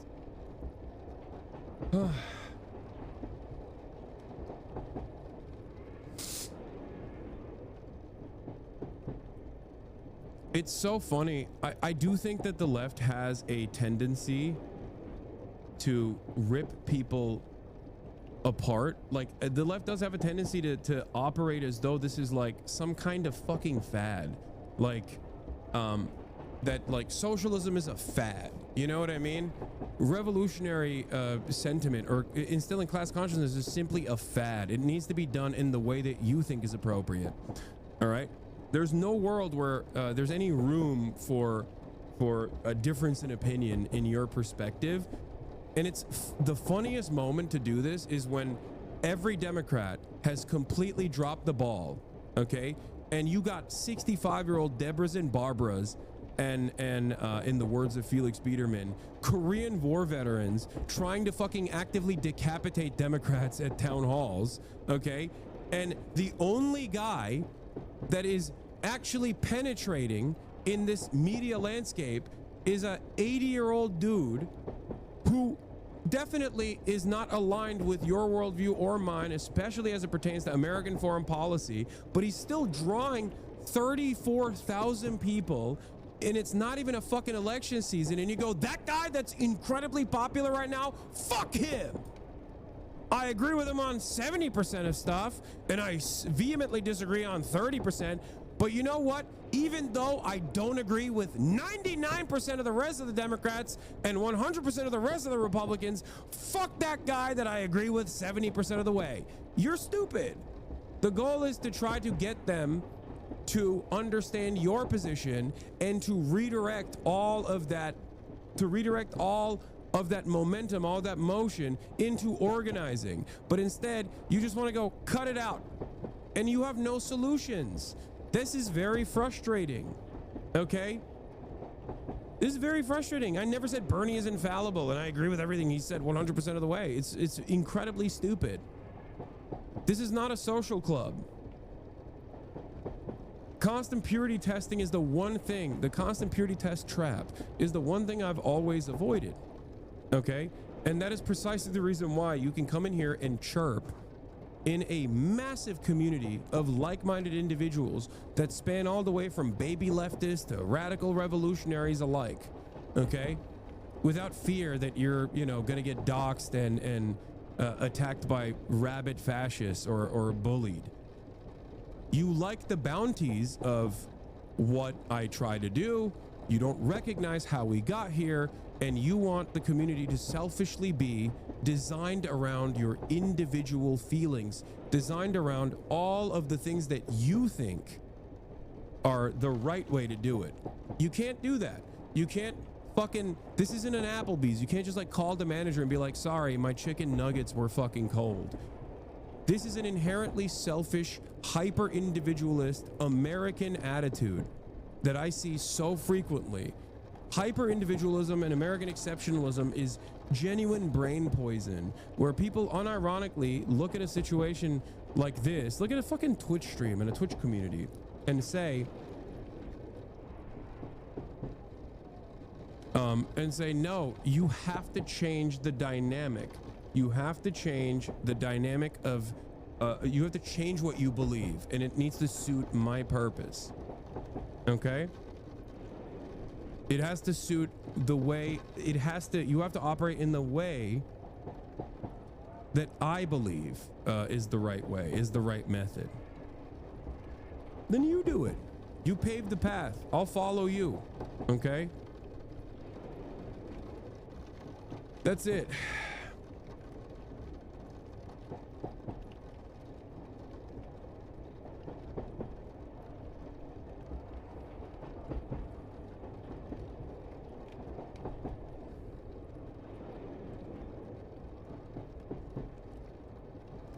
It is narcissism masquerading as revolutionary behavior. Now let's get back to something that every single chatter, for the most part, agrees on. The Department of Homeland Security actively kidnapping American students on student visas, the Fulbright scholar from Tufts University, a Turkish student, for the quote-unquote crime of writing an op-ed in the school paper about reasons to divest from Israel, a genocidal apartheid state. Has a story. As federal agents converged on 30-year-old Turkish national Rumeysa Öztürk Tuesday night and wrestled her phone from her hands, the Tufts University... You literally had a program called Agitprop. Now you're scolding us for trying to do that? That's nasty work. Wait, what? No, I'm not scolding you for trying to do Agitprop. I'm scolding you for being a fucking moron. I'm scolding you for thinking that your version of agitative propaganda is actually better than the agitative propaganda that I've done for this many fucking years that demonstrably has worked, maybe even on you. You're not doing agitative propaganda. You're chirping in a Twitch chat about me not being, not fitting whatever vision you have of me. This is parasocial activity masquerading as revolutionary activism. You're not doing anything. You're just being fucking annoying. That's it. A lot of you have to snap out of it. Really. And you're drawing me back in. You're drawing me back into the conversation. This is not agitative propaganda. What you're doing is just agitating me. That's it. And perhaps many others. Posting is not activism, okay? And I hope, because many people will say, well, I'm a community organizer. I hope you're not fucking organizing your community like this, okay? Stop. Don't do that. You are going to, nah, you keep straw manning. You're just wrong. You got to talk about Bernie and Israel more often. Oy, oy, oy. I gave an example of how I tried to approach the subject matter with Bernie Sanders, knowing full well his background on the issue of Israel. He is far more radical than the average congressperson on this matter, and yet he is nowhere near close enough to the position that the American voters should be at, the position that is a moral one, that Israel is an apartheid state that is conducting a genocide. Okay? Now, why did I try to approach subject matter with Bernie Sanders from the framework of First Amendment violations? The reason why I did that is because I know that Bernie Sanders and Dianne Feinstein, rest in peace, Dianne Feinstein, were some of the only Congress members who even many years prior were actively talking about First Amendment, egregious violations against the First Amendment by the Israel lobby. The AIPAC-backed bills that had passed at the time on, I don't know, like 20 states, but now is at like 36 states, that made it illegal for someone to retain gainful employment while simultaneously protesting against the state of Israel. The anti-BDS laws. There were only 2 congresspersons, 2 senators only, that actually spoke out against this a decade prior. Dianne Feinstein and Bernie Sanders. So I know that Bernie Sanders, regardless of my disagreements with him on the issue of Israel, does care about the First Amendment. So I tried to... Bad Empanadas video is convincing. These shadows are going to be up in here all day for sure. It's hard not to think about, to be honest. I don't know what Bad Empanadas video was, but I love that whenever Bad Empanada does a video, it turns into chatters watching that video and then coming in here and yelling at me instead of doing whatever fucking activism they see fit. This is not activism, okay? I need you to understand that. Not enough time to cover everything in one interview? That's the straw man they're talking about? Wait, what? That is not a straw man. I'm gonna fucking lose it. All right, I'm done. I'm not doing it. I'm gonna move on. I think this is just like a genuine bait. Okay. thanks? Okay, well then shut the fuck up, douchebag. What do you mean thanks?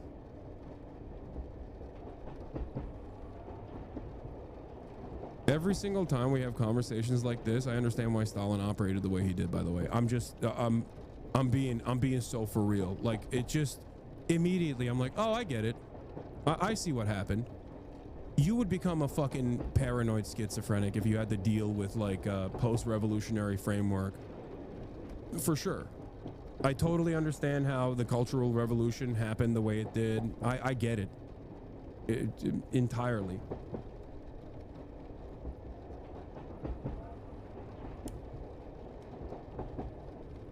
Like, it would my God, I genuinely cannot believe that we're talking about this right now. It just goes to prove an echo chamber is an echo chamber.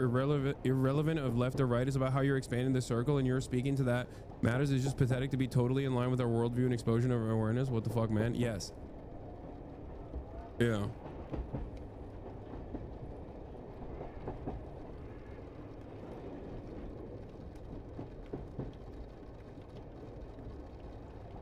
God damn. It is truly alarming how easily people are fucking duped, and how easily things turn into parasocial drama.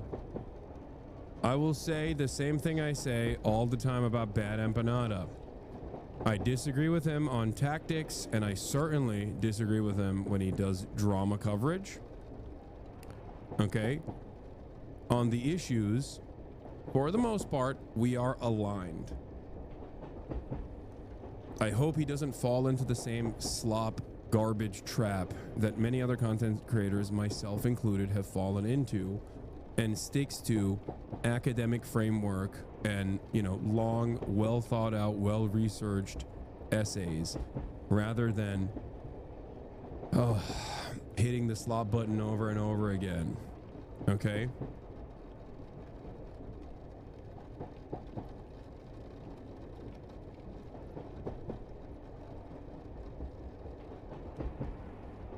Especially because this back and forth, this conversation that we're having is entirely unproductive, because I'm trying to fucking do the news. You're not in here. This is not just your space. Okay? This is not just your space. It's incredibly selfish. You're undermining what I'm trying to do. I'm gonna start banning a lot of you if you keep doing this. I'm sorry, because we have to continue. I want to cover this issue. I want to cover what is fucking going on in America. I want to cover our government behaving as a fascist government. And some of you dumb fucks want to talk about what Bad Empanada had to say. People are getting kidnapped from the streets. Wake the fuck up. Okay? Seriously. Incredibly annoying. Especially because a lot of other people that come in here don't have your fucking framework. They don't care. Okay?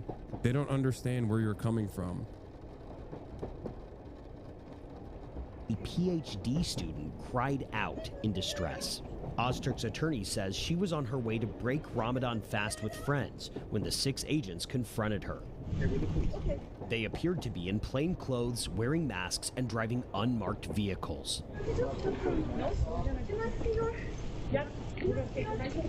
Prompting questions from Ozturk and concerned neighbors. Is this a kidnapping? In a statement, the Department of Homeland Security said Ozturk was detained because she'd, quote, engaged in activities in support of Hamas, adding that her student visa had been terminated. DHS did not provide specifics about those alleged activities. Amid pro-Palestinian protests on campus last year, Ozturk did co-author a 2024 op-ed in the school paper, calling on Tufts to acknowledge the Palestinian genocide and divest from Israel. Look, it's... How do people not see that this is completely insane? This is utterly insane. Like, writing an op-ed on a fucking newspaper is enough for deportation and the revocation of your student visa? Like, what are we fucking talking about? What the hell are we talking about? This is terrifying. The fact that they came in and maybe Bernie will help, right? No, that's great. That's actually what it is. Yes, that is my goal, my hope. This is what I've been saying since I went to the rally and even before. Yes. Using all of that momentum that you have to reaffirm that it's not just about showing Trump that he's unpopular, but instead the actual individual policies that this administration is engaging with that are rolling back the last like crumbs of American liberal democracy is not only the smart thing to do, but it actually doubles down on the point. That, yes, my hope, my goal, I literally just talked to the Washington Post about this. Oh my God. But of course, you guys are fucking children and don't care about anything. You just care about me, drama. But yeah, this is the point. This is the point that I'm trying to get across. This is what I want them to do. I want them to use this moment, this opportunity to push, to mobilize against individual actions that the government is taking.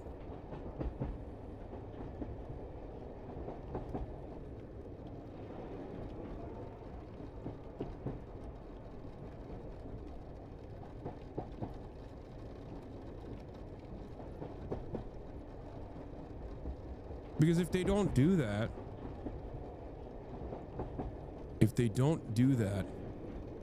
then all of this is for nothing. Peace made no mention of Hamas.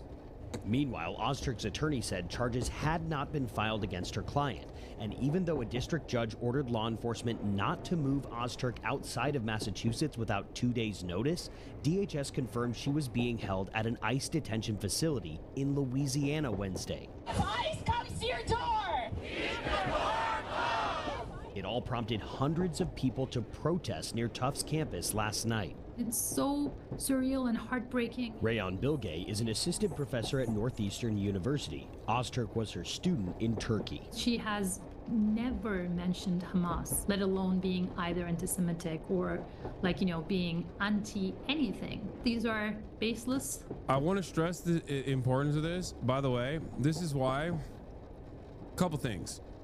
This is why I always say to Western activists to not get, to not think that you can overstep your boundaries. You see a lot of Zionist messaging online where people are actively entertaining death and destruction, saying genocide is happening and we want more of it. It's actually good.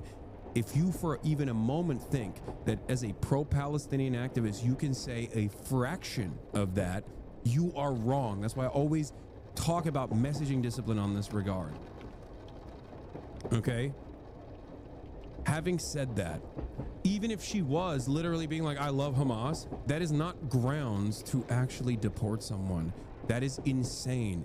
It is exactly the opposite of what the First Amendment offers in terms of protection to every citizen and non-citizen alike. Do you understand? You should still exercise caution and messaging discipline regardless, as the student protesters did. And even though they did that,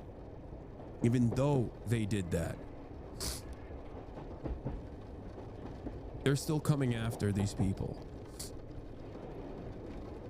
Libelous accusations. And Massachusetts Governor Maura Healey says she fears this could lead to a chilling effect for international students. I want to read you a quote that she gave. She called it a bad thing for science, research, and the economy if foreign students are afraid to come and study and live here and contribute. Tony. All right, Tom, thank you very much. Mr. Secretary, a Turkish student in Boston was detained and handcuffed on the street by plainclothes agents. A year ago, she wrote an opinion piece about the Gaza war. Could you help us understand what the specific action she took led to her visa being revoked? Yeah. And what was your State Department's role in that process? We revoked her visa. It's an F1 visa, I believe. We revoked it, and here's why. And I'll say it again. I said it everywhere. Let me be abundantly clear, okay? If you go apply for a visa right now, anywhere in the world, let me just send this message out. If you apply for a visa to enter the United States and be a student, and you tell us that the reason why you're coming to the United States is not just because you want to write op-eds, but because you want to participate in movements that are involved in doing things like vandalizing universities, harassing students, taking over buildings, creating a ruckus, we're not going to give you a visa. If you lie to us and get a visa and then enter the United States and with that visa participate in that sort of activity, we're going to... Okay. First and foremost, participating in protest movements is entirely separate than like vandalizing state property or whatever, okay? Even that is not a high enough bar to clear for deportation. I know that these guys act like they are the standalone deity that picks and chooses if they think it's appropriate. It's not, okay? Deportation is an inherently violent act. The revocation of someone's student visa and the subsequent deportation of a person needs to meet an incredibly high standard. This is why it has to go through the courts. The reason why they don't want to do that is because most judges will go, yeah, we're not doing this. Are you out of your fucking mind? We're not going to deport someone for writing an op-ed. That is a First Amendment violation. Most judges would even say, we're not going to deport a student on a Fulbright scholarship in the United States of America if they were actually breaking state property. I hate how much the boundary has moved. I hate how much the middle ground is so permanently slammed into right-wing fascist thought at this point that people are even entertaining this, okay? It would be very difficult to judge shop. It would not be impossible, but most judges would not allow, no matter what their background is, even if they're a Bush era judge or even a Trump judge, most judges would not allow a student visa to be revoked and a student to be deported for writing an op-ed. Actually, I would go so far as to say it would be very hard to find a single judge that would be on board with that.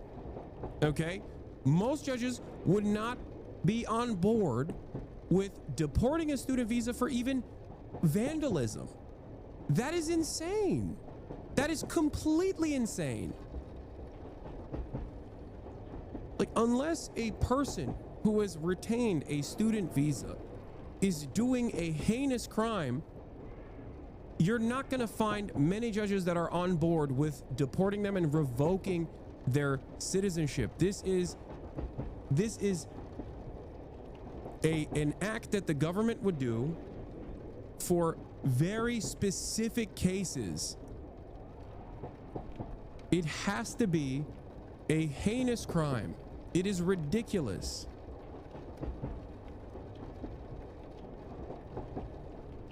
Delusional arguments? What? Just respond to the point. I don't like that people just go, your arguments are delusional, or you're wrong. Just say what you mean and tell me where you got your counter narrative from, okay? It's so dumb to just be like, no, you're wrong.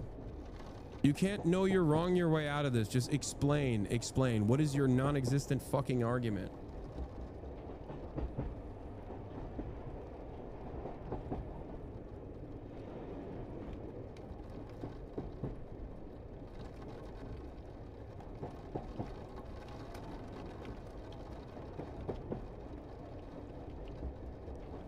So the position of the Trump-Vance administration and every member of Congress, unless they explicitly say otherwise, is quite literally, you do not have guaranteed free speech rights in America if you can't say things. If you say things they don't like, that is the headline. That is precisely what's going on here. Okay? Speech is not a crime. Speech is not a fucking crime. Until the Supreme Court decides on eroding the First Amendment for non-citizens, and then potentially citizens as well, free speech is not a crime. Hate speech in and of itself is not a crime. Hate speech accompanying another crime can be. Hate crimes are separate than hate speech. Okay? If a foreigner came into US soil with a student visa and wrote a piece of paper, and this is not a moral equivalence to anti-Zionist speeches or a demand to divest from Israel at all. I'm talking about something that I consider to be truly abhorrent, morally repugnant, and inherently violent too, like an advocacy for violence. If a foreign student on a student visa came to the United States of America and wrote for Stormfront, you still cannot deport them. Okay? That is literally anti-free speech. That's it.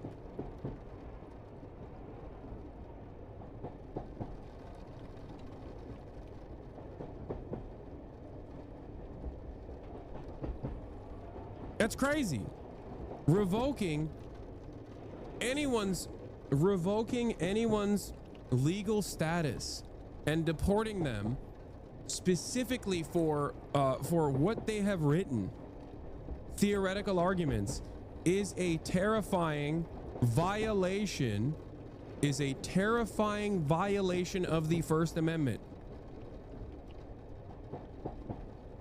Just because there's not enough movement against this kind of erosion of constitutional protections, and it's seemingly something that they are doing, that they're following, does not change that reality. And if they do change the laws, then I will fight against that as well. As it stands right now, there's two arguments. There's an argument for the morality. Should we be allowed to deport whoever we want? And the answer is fuck no. Okay? And then there's an argument for the legality. It is currently, as it stands, illegal. That is why they're trying to change the precedent. That is why they're trying to set a precedent to make it legal. Okay? What the White House is trying to do in this situation is completely untested ground, untested territory. They want to open up the faucet of pain, and people are genuinely sleepwalking in that direction right now. The Trump administration is goose-stepping. The Democrats are either sleepwalking or sheepdogging towards fascism.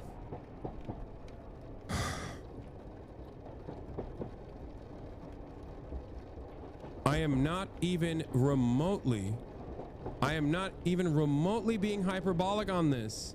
This is not an exaggeration. We're going to take away your visa. And once you've lost your visa, you're no longer legally in the United States, and we have a right, like every country in the world has a right, to remove you from our country. So it's just that simple. Marco Rubio is trying to conflate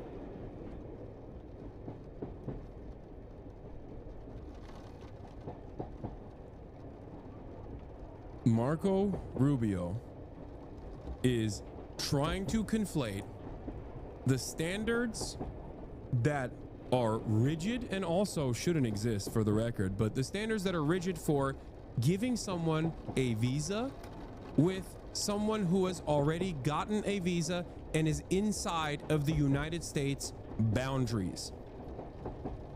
Citizens and non-citizens alike have a different set of standards when they are entering the United States of America versus once they are inside of the United States of America.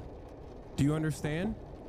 If you are an American citizen right now, Customs and Border Patrol, according to TikTok, I see so many TikToks on this, and according to immigration lawyers as well, are even searching and violating the Fourth Amendment rights of even American citizens.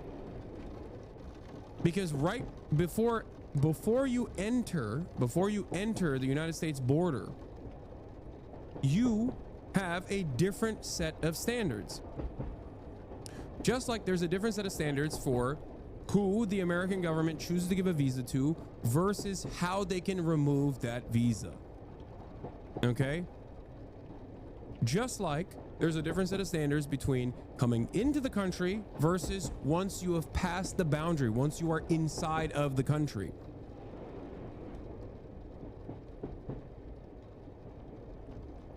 That's it. You cannot conflate the two. I think it's crazy. I think it's stupid for any country in the world to welcome people into their country. They're going to go to your universities as visitors. They're visitors. And say, I'm going to your universities to start a riot. I'm going to your universities to take over a library and harass people. I don't care what movement you're involved in. Are you not scared that ICE comes for you and your family? No, because I'm an American citizen and so is my family. Now, the problem here is if BORTAC was coming after me, or because they're, you know, it's a constitutional free zone. Los Angeles is, many parts of the country is. Okay. What you need to understand is if the American government has already moved beyond students and are now going after American citizens, if they're going after American citizens, like natural born US citizens like myself, we've already moved so far beyond the problem that I'm trying to explain here to many others.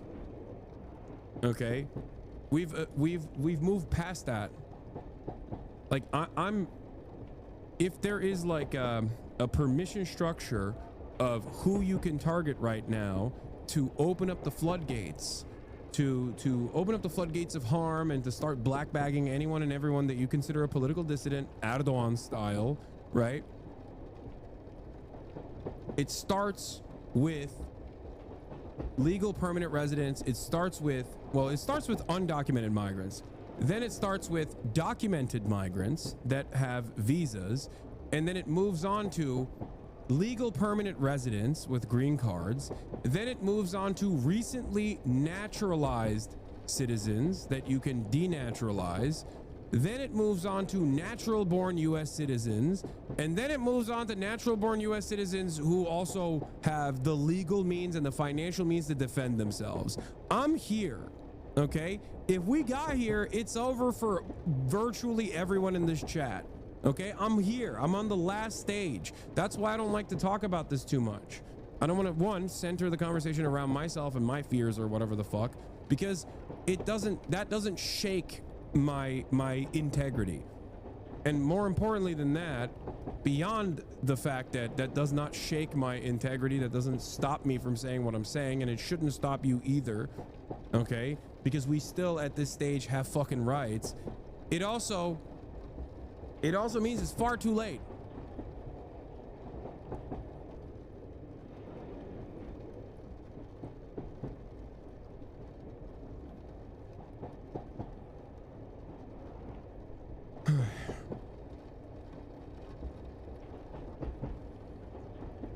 They're going after some of the least protected people while trying to conflate like pre-existing rules for different aspects, like and trying to retroactively apply standards that don't exist.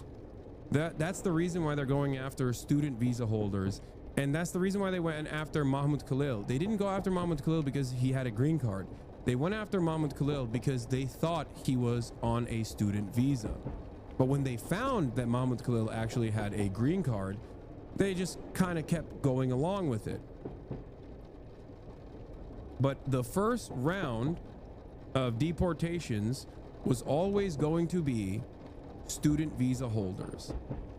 That is how you set a new precedent. Revocation of student visas and subsequent deportation for no crimes whatsoever other than a direct First Amendment protected, constitutionally protected exercise of free speech.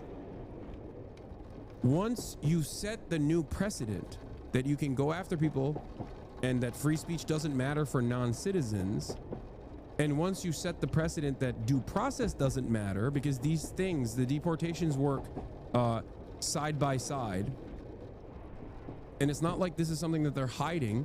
Nayib Bukele has literally said he would entertain the notion of having American citizens in the El Salvador CCOT prison as well, the slave labor camp. Once they erode the constitutional protections by entering the argument with, oh, well, these guys are terrorists, they're Hamas, okay? They will use it on newer targets. They will expand. They will expand into new territory.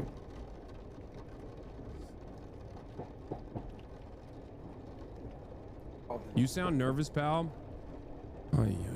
Again, I'm not gonna repeat the point again, but brother, if you think that your life will improve if this government deports me or revokes my citizenship, you are a delusional moron. By the time the government gets to someone like myself, for deportation, you will have already been fucking melted for biomatter. Okay? Understand that you are nothing. Why would I even care about that? What do you mean? Well, the entire reason why I'm talking about this stuff is so you understand the horrible things that are to come. I'm warning you.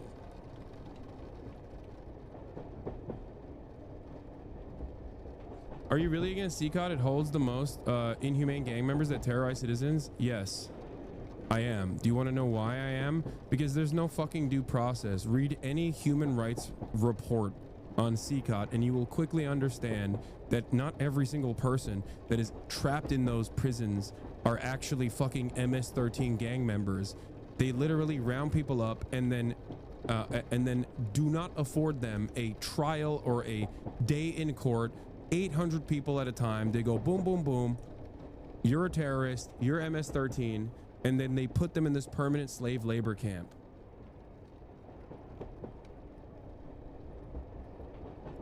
Yeah. Also, no matter how violent someone is, no matter how inhumane or how big of a terrorist someone is, you still shouldn't be able to torture them. What are we talking about? This is what I mean. This is what I mean. The Overton window is so fucking right wing. The Overton window is so slammed to the right that we're just like talking about it where it's like, well, you know, those guys are terrorists, dude. We should be able to torture them. We should be able to do whatever we want to them. It's like, what are you saying? No, of course not. No. I feel like 30 years ago, if you were to say something like that, people would be like, I don't know about that. Even in America, there were protests against Guantanamo Bay. There were protests against enhanced interrogation. The very fact that this became a legal case that went all the way up to the Supreme Court implies that there was enough people that were criticizing the Bush administration for doing torture. The very fact that they had to create a legal process where they didn't call it torture but called it enhanced interrogation implies that there was people going, that's not allowed. What are you doing? You can't do that. Once you set the precedent, it's over, and then you move on to the next stage. This is precisely what I'm talking about. Administrations prior to this that either accelerated this process in terms of warrantless arrests, in terms of black bagging people, sending them to Gitmo, in terms of like warrantless surveillance, like mass surveillance in the American security apparatus, all of these administrations moved the needle into this direction so that the Trump administration could create this process and that a lot of Americans would not look at this and go, the basic human rights for some people? No, thank you. I don't care about it. This is where we're at now. It is terrifying.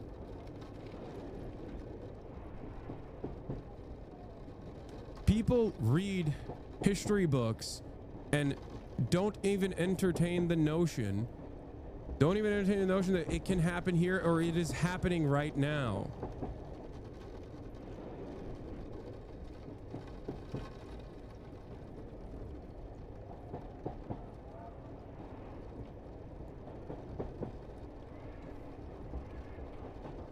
What? So you and the human rights advocates are against it, but the majority of the citizens that now have one of the safest countries aren't? I don't know, seems contrarian. Okay. Okay, dude. The majority of Germans thought that like it was good that the Jews were being fucking sent to concentration camps. Did that make it appropriate or okay? Or do we now have the benefit of hindsight to look back at that and go, maybe that wasn't the best idea? The fuck are you talking about? One of the safest countries. God damn, dude. How do you not understand that MS-13 is a fucking violent gang, okay? Having said that, basically El Salvador and the government under Nayib Bukele turned into another gang. That's what they're doing. They're doing MS-13 shit.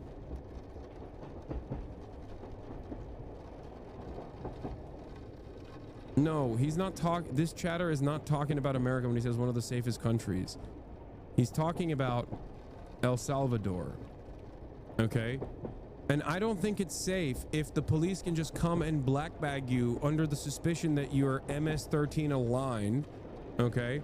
And then you and 800 other people that they've kidnapped are sitting in front of a judge who's wearing a fucking balaclava and decides that all 800 of you are fucking MS-13 members. They make you, they disappear you. This is shit that you see in the fucking movies. This is shit that you're like, oh wow, I can't believe how fascist and authoritarian this place is. No, there needs to be a process. There needs to be a process. The reason why the police are supposed to be treated differently than a gang, or governments are supposed to be treated differently than a fucking violent criminal gang, is because of rules and laws and standards that are supposed to apply unconditionally to every single person. Okay?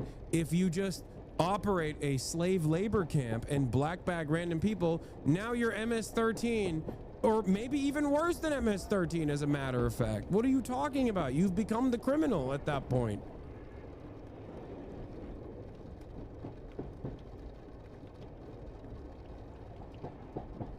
It's just common sense. You are delusional. Were the Jews gang members murdering people? Are you out of your mind? You are delusional. Were the Jews gang members murdering people? Wait, what? Do you think the gay hairdresser is actually a terrorist, or was he sent to El Salvador simply because he is brown? Was the soccer was the soccer coach murdering people? No. Do you think the Nazis were just like, oh, Jews are actually wonderful and that's why we're sending them to concentration camps? No, dumbass. They dehumanized them and lied about Jews. They dehumanized and lied about them until other dumb fucks like you believed it. There's gotta be a reason for it, right? This is how it works. They change the laws. Criminals will go to jail. Yeah, being Jewish was a crime in Nazi Germany. That's my point. The fuck? The same process of denaturalization took place there too. Jews were not seen as like real Germans. They were just non-Germans.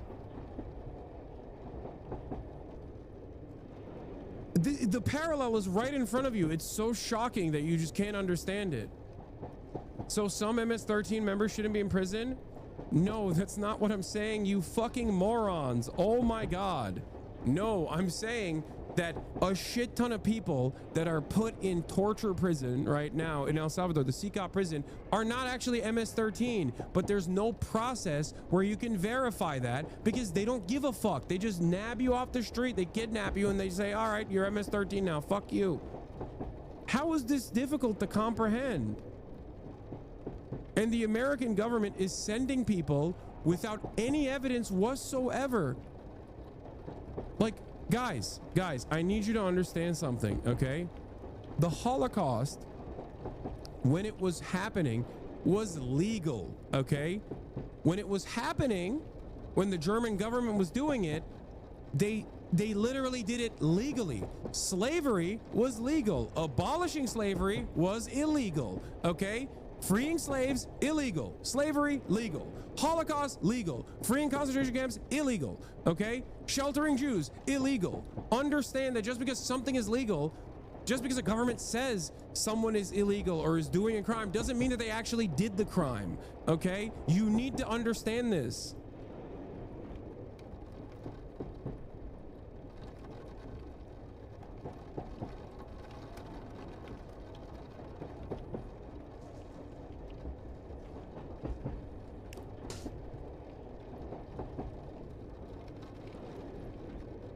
You're totally right, but they weren't deported and executed for being Jewish initially. They were slandered as traitors and criminals until it was implicit to their understanding of Jewish people. Yes, no, that's why I said it didn't start off that way. It started off with dehumanization. Yes, and that dehumanization is happening here for non-citizens in real time.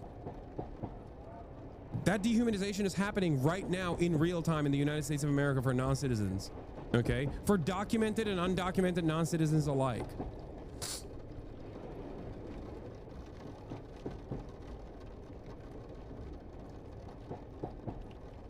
El Salvador has also taken an old-fashioned playbook page out by using a very real epidemic of gang violence that was making the lives of their people a living hell. Now that they quashed the main problem, they have and will use the gang excuse forever to strong arm and overreach with impunity. It's not creative, but it will always work as long as there are people like these chatters around. Exactly.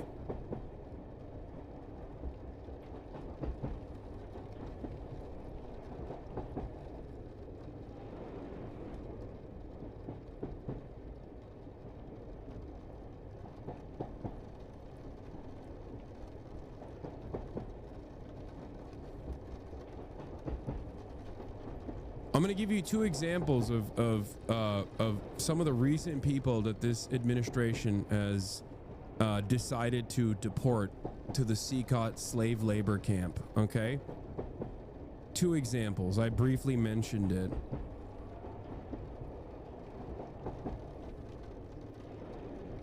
Hold on, where is it? And I'm going to talk about the tough student as well in a second, but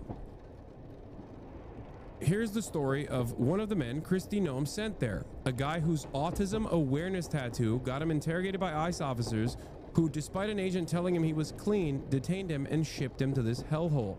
This is from Aaron Reichlin Melnick, senior fellow at IMM Council, American Immigration Council. Okay? This is what happens when you abandon due process. Neri Alvarado with his brother Nellierson in 2023. Alvarado told Hernandez that an ICE agent had asked him if he knew why he had been picked up. Alvarado said he did not. Well, you're here because of your tattoos, the ICE agent said. According to Hernandez, we're finding and questioning everyone who has tattoos. The agent then asked Alvarado to explain his tattoos and for permission to review his phone for any evidence of gang activity. You're clean, the ICE officer told Alvarado after he complied, according to both Hernandez and Maria Alvarado. I'm going to put down here that you have nothing to do with Tren de Aragua. For reasons that remain unclear, Hernandez said that another official in ICE Dallas field office decided to keep Alvarado detained. This was his autism awareness tattoo. Hernandez, a U.S. citizen who moved to the United States from Venezuela nearly 3 decades ago, searched desperately for Alvarado when he didn't show up in his home country that weekend. He was nearly certain that Alvarado was in El Salvador when he first spoke to Mother Jones on Thursday. I have very few friends, he said. Very few friends, and I've been in this country for 27 years. I let Neri into my house because he's a stand-up guy, because you can tell when someone is good or bad. Later that day, on Alvarado's 25th birthday, Hernandez got confirmation that his friend was in El Salvador when CBS News published a list of 238 people now at CCOT.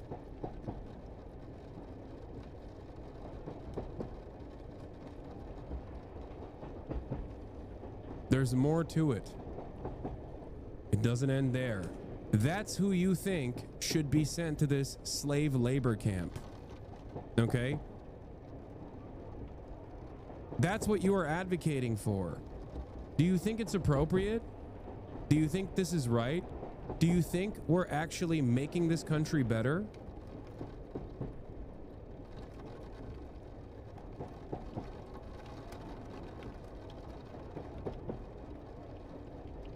Another person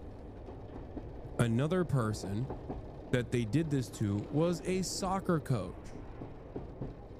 Another person that they did this to was a gay hairstylist and makeup artist. There are people with legal permanent residency status. There are people with proper documentation.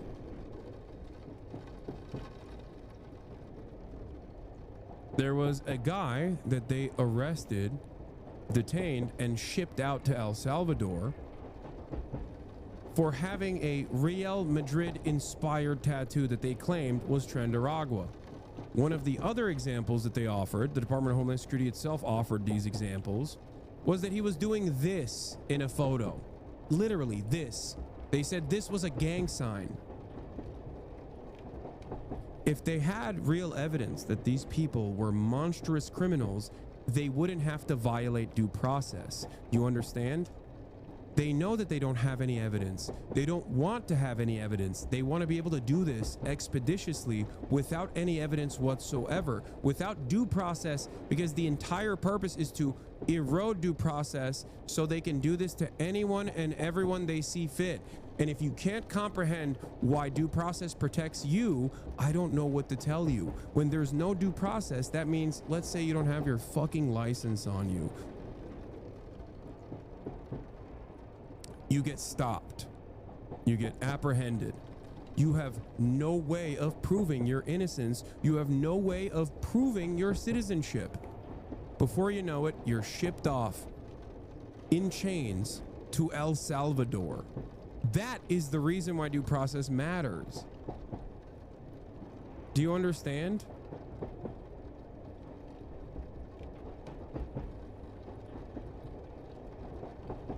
I mean, this is it. Yeah. Consider this. 6 people in plainclothes approach you, and then people go, I'd ask why and listen to the reason. It's probably a good one, or they wouldn't have grabbed me.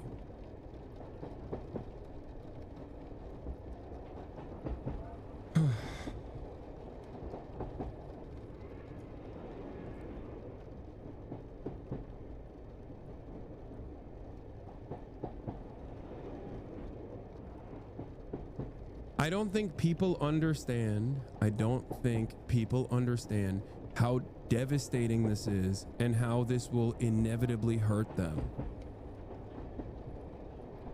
I don't know. People who think, no, I'll just follow the rules, lol, don't recognize that these are all people that were following the rules. We're talking about them right now. None of the people that have so far had their citizenship or had not their citizenship, sorry, their legal status revoked have broken any rules. That's the entire reason why this is a precedent-setting moment. Okay?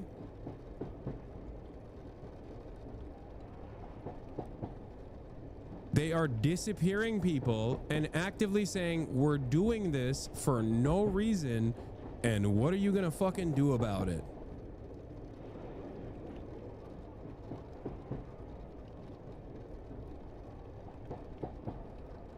People literally need to relearn the basics, like how Adolf Hitler rose to power. Yeah, maybe.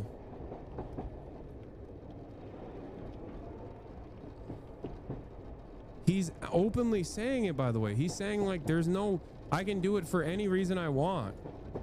Why would any country in the world allow people to come and disrupt?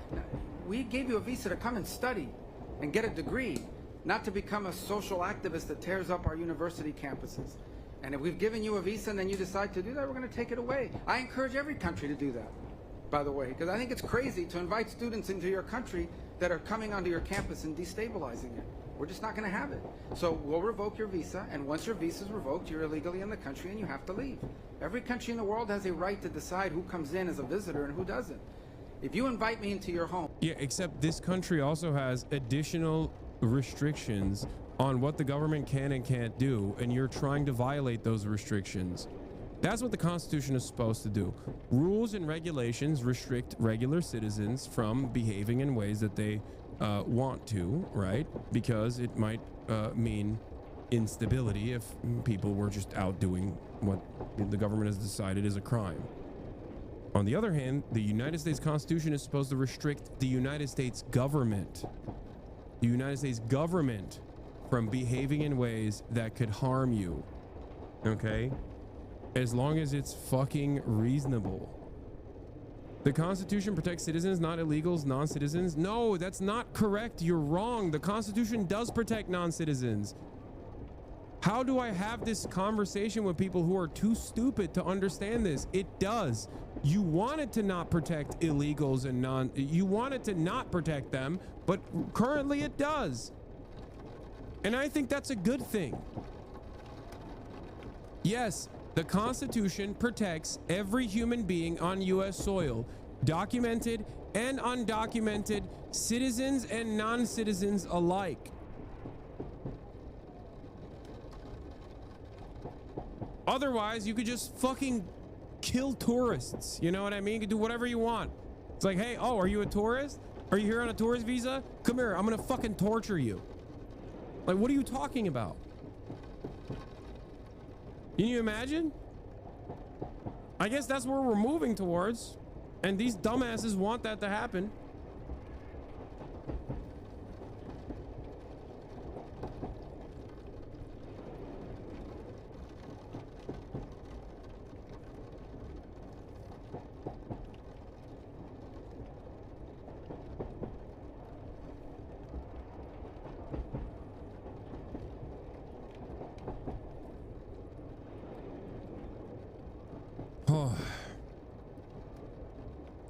Tell me where you got this information for.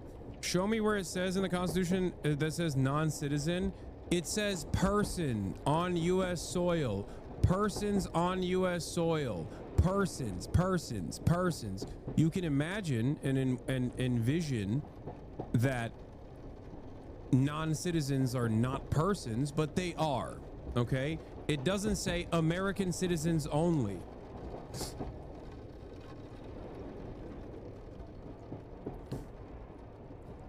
Eventually, the Supreme Court extended these constitutional protections to all aliens within the United States, including those who had entered unlawfully, declaring that aliens who have once passed through our gates, even illegally, may be expelled only after proceedings conforming to traditional standards of fairness encompassed in the due process of law.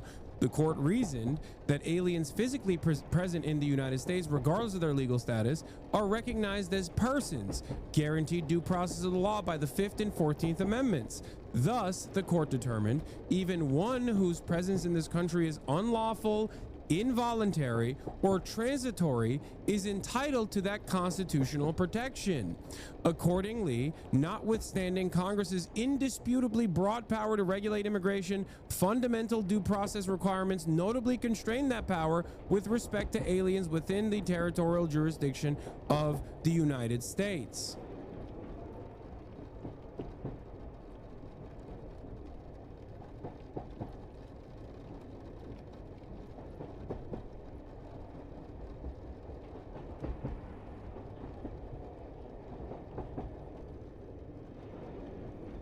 Don't poop on me too hard. I'm French Canadian. Just looked it up. You're correct. My bad.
That conversation that took place right there. I know the last paragraph, chatter. I'm going to get to it in a second. That conversation that took place right there is basically what every conversation with a conservative, no matter what nationality, ethnicity, background, age group, no matter what demographic or psychographic profile they have, as long as they are conservative, is the exact same conversation.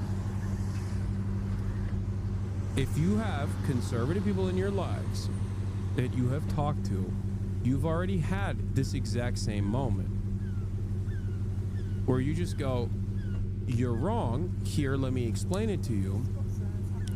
At least that guy, ironically enough, being French Canadian, was like, okay, I was wrong. Most people don't even care that they're wrong. They just go, nope, I did move on, do something different. Okay, they just move on to something different. They just go, all right, well, I still think that they should die. Like, depending on how reactionary they are. That's why I didn't permanently ban him, only give him a week off.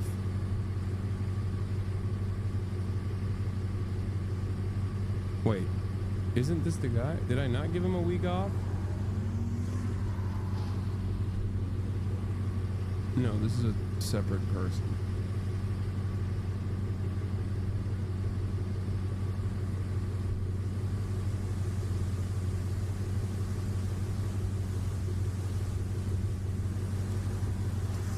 Yeah, no, they got a week off.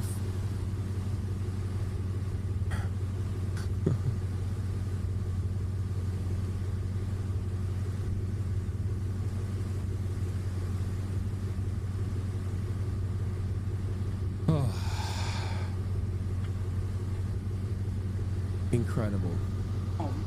Because you say, I want to come to your house for dinner. And I go to your house and I start putting mud on your couch and spray painting your kitchen. I bet you're going to kick me out. But we're going to do the same thing if you come into the United States as a visitor and create a ruckus for us. We don't want it. We don't want it in our country. Go back and do it in your country. But you're not going to do it in our country. This morning, a Tufts University graduate student is waking up in a detention facility in Louisiana. She was arrested by federal agents outside an off-campus apartment on Tuesday in Boston, and security video shows the moment that she was taken into custody by federal agents. Her name is Rumeysa Öztürk. She's from Turkey, a Fulbright scholar and a PhD student. Her attorney says she has a valid visa. So, I also want to talk about this aspect of it. Where is it? Martha Lincoln, associate professor at SFSU, wrote this thing that I thought was pretty interesting as well, because I also ironically applied for a Fulbright scholarship back in the day. I think I applied for Anne. I don't know where she is. I remember like visiting the Fulbright offices and talking to them about it back in the day. I didn't get it. But Fulbright as a scholarship is about like promoting, liberal values, ironically enough. And I think that's why it's like additionally horrifying, and there is this dark irony captured here. If this happened to an American student who wrote an op-ed while on Fulbright in Turkey, it would be an international incident. Congresspeople would demand the student be returned within the hour. Their intellectual, professional, and political and personal integrity would be defended. The student's cause would likely be further used to sanction and shame the Turkish government. It would be held up as evidence of the enduring American values of independence, freedom, and liberal democracy. The student would be treated as a standard bearer for those values. Fulbright would put out statements. The U.S. Embassy would put out statements. The White House would put out statements. The student would be out of Turkish custody very quickly and put on a plane home with a U.S. official. There would be huge ripple effects in Turkish-U.S. relations. But it's the other way around. Unfortunately for this talented, gentle, and principled young woman, an expert on child development and children's media, no one powerful pointing out how her treatment violates the liberties upheld by the United States and valorized by Fulbright. Öztürk's detention is especially sadly ironic because Fulbright is intended to be ambassadorial. Participants promote the supposed cultural and political values of the U.S. By expressing her convictions in an opinion essay, Öztürk was doing what a model Fulbrighter should. Even the most staid State Department functionary should be able to see the irony of a young Turkish PhD student being the one to teach Americans about freedom of speech and opinion. But in their absence, illustrated by her forcible extrajudicial detention for writing an essay.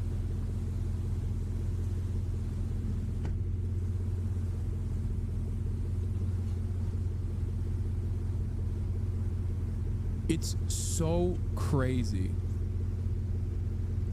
I would like to take the moment to apologize for my ignorance. It was pretty dumb. Thank you, Hasan, for doing what you do. Okay, I don't even know what you said. I don't remember. It's already in the rear view mirror. But thank you for apologizing. I accept. Yes, I already covered this. Turkey closely monitoring the detention of tough students, Rümeysa Öztürk. The Turkish embassy in Washington is closely monitoring the detention of Rümeysa Öztürk. The Turkish embassy is too busy, or the Turkish government is too busy destroying protesters in its own country right now, which is precisely the reason why they don't have time for this, for the record. Be deeply ironic if the Turkey government turned around and was like, how dare you do this, while they're literally doing this to its own citizens at the moment in Turkey at a rapid clip, for the record. So there's no solution to any of this. If everywhere is awful, what the fuck do you do? Who do you go to?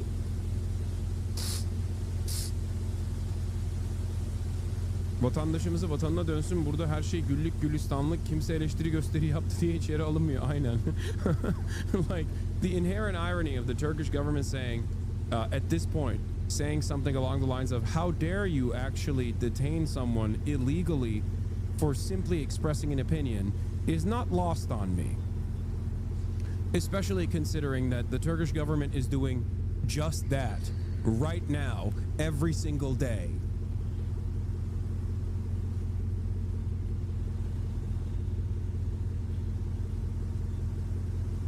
BBC correspondent Mark Lowen deported from Turkey after reporting on the protests over arrest of Istanbul mayor. And for the record, I need someone to, I need people that come in here and go, whoa, it's okay when Turkey's doing it. It's not okay when Turkey's doing it. It is completely unacceptable. That's my point. My point is, ironically enough, I watched the erosion of certain liberties under the 22 plus years of Recep Tayyip Erdogan. And then now I come to America in the time frame, and I'm watching America also fucking fall apart, Turkifying at an alarming rate, jokingly enough. I mean, obviously this is inherently a very American thing to do, this kind of fascist shit, but still.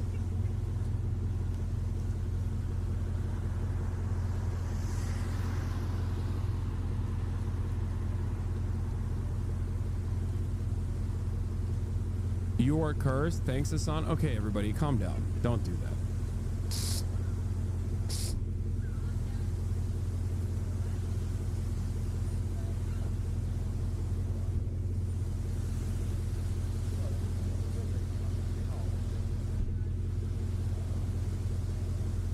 Judge ordered the Trump administration to preserve signal messages from March 11th to the 15th.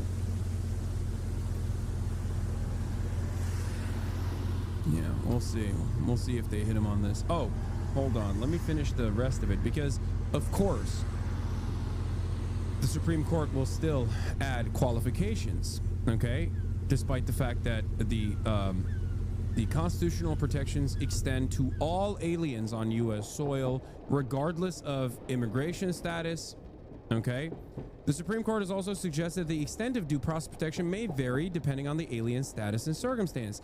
In various opinions, the court has suggested that at least some of the constitutional protections to which an alien is entitled may turn upon whether the alien has been admitted into the United States or developed substantial ties to this country. Thus, while the court has recognized that due process considerations may constrain the federal government's exercise of its immigration power, there is some uncertainty regarding the extent to which these constraints apply with regards to aliens within the United States. This is part of the reason why, for example, border apprehensions done by Customs and Border Patrol can lead to immediate deportation. Okay? In that process, they still go through some set of legal standards, okay, to see if there is a legal claim to asylum or whatnot. But it's a more expeditious process as opposed to an undocumented migrant or a documented migrant, a documented non-citizen living on U.S. soil for, 10 years, 15 years. We all know that you are Kurdish and hating on Turks and the Turkish government. Good one, chatter. Haven't heard that one in a while.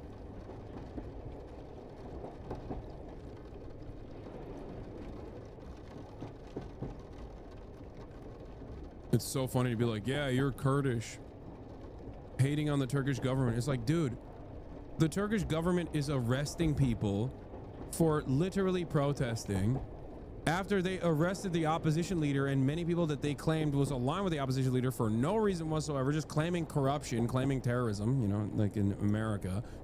And you're over here being like, yeah, you know who's actually fucking me over? The Kurds. When have the Kurds done that to you?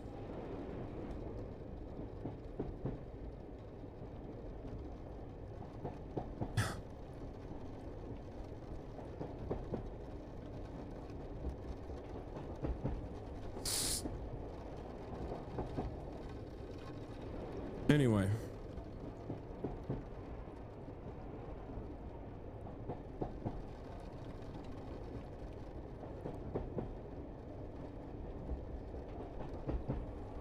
Let's continue. But the school now says they were told her visa status has been terminated. DHS says she, quote, engaged in activities in support of Hamas, and her attorney calls those claims wild accusations. Last year, she co-authored an op-ed in the school's newspaper criticizing Tufts' response to the pro-Palestinian movement. CNN's John Miller is here with much more on this, and there seems to be much more to learn about this. First, on the arrest, what do you see in that video, John? Well, the first thing you notice is you've got 6 agents approaching her, and when they make contact with her, they all pull up face masks. That is unusual in American law enforcement when they're acting lawfully and properly. Some tactical teams do it, but this is a routine arrest. Then also, what are you hearing? I mean, I read one quote that they've not said publicly, DHS, in terms of a spokesperson, given a lot of detail quite yet, just the one that I read there. What are you hearing from Homeland Security officials? Well, first, they're defending the use of masks by agents making these arrests. They say, when our heroic law enforcement officers conduct operations, they clearly identify themselves as police while wearing masks to protect themselves from being targeted by known and suspected terrorist sympathizers. Now that sounds a little hyperbolic. What they're probably talking about is demonstrators and protesters have had a habit of like, this language is not appropriate for the moment, not to do like tone policing or whatever, but there is no reason to hand it to them. Okay, there's no reason to be like, oh well, I guess they're being a little hyperbolic. Like, I understand. I mean, it's scary. These are like fucking weird brown Muslim people. I mean, the Turkish woman is hijabi. They're doing pro-Palestinian demonstrations. Some of them are terrorists. Like, yeah. It's not a little hyperbolic. It's a completely ridiculous. It is a completely ridiculous reason.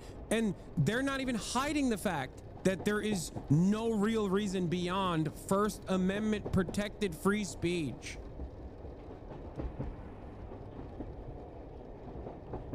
This is the reason why I think there aren't more people freaking the fuck out about this, for the record. These are the people who are sheepdogging towards fascism. The Trump administration is goose-stepping. These guys are sheepdogging. And the rest of the public is sleepwalking. How else are they supposed to be informed when some of the most egregious, overwhelming violations of First Amendment rights, violations of due process, are being reported on like it's just, they maybe got a little bit out of hand here. Our brave law enforcement officers were doing a routine, ordinary stop. No, that's not what happened. What are you talking about? doxing agents that they could identify, harassing them online or at home. Still, the rub here is these students so far have not been charged with a crime of supporting a terrorist organization. They've been charged with what, for anybody who was not here on a visa. Dude. Even if they said, like, even if they claimed, this is the other side of this that freaks me out, because they're gonna start claiming that people are supporting terrorism, and these guys are gonna be like, well, I guess it's okay since they were supporting terrorism. Like, what are you talking about?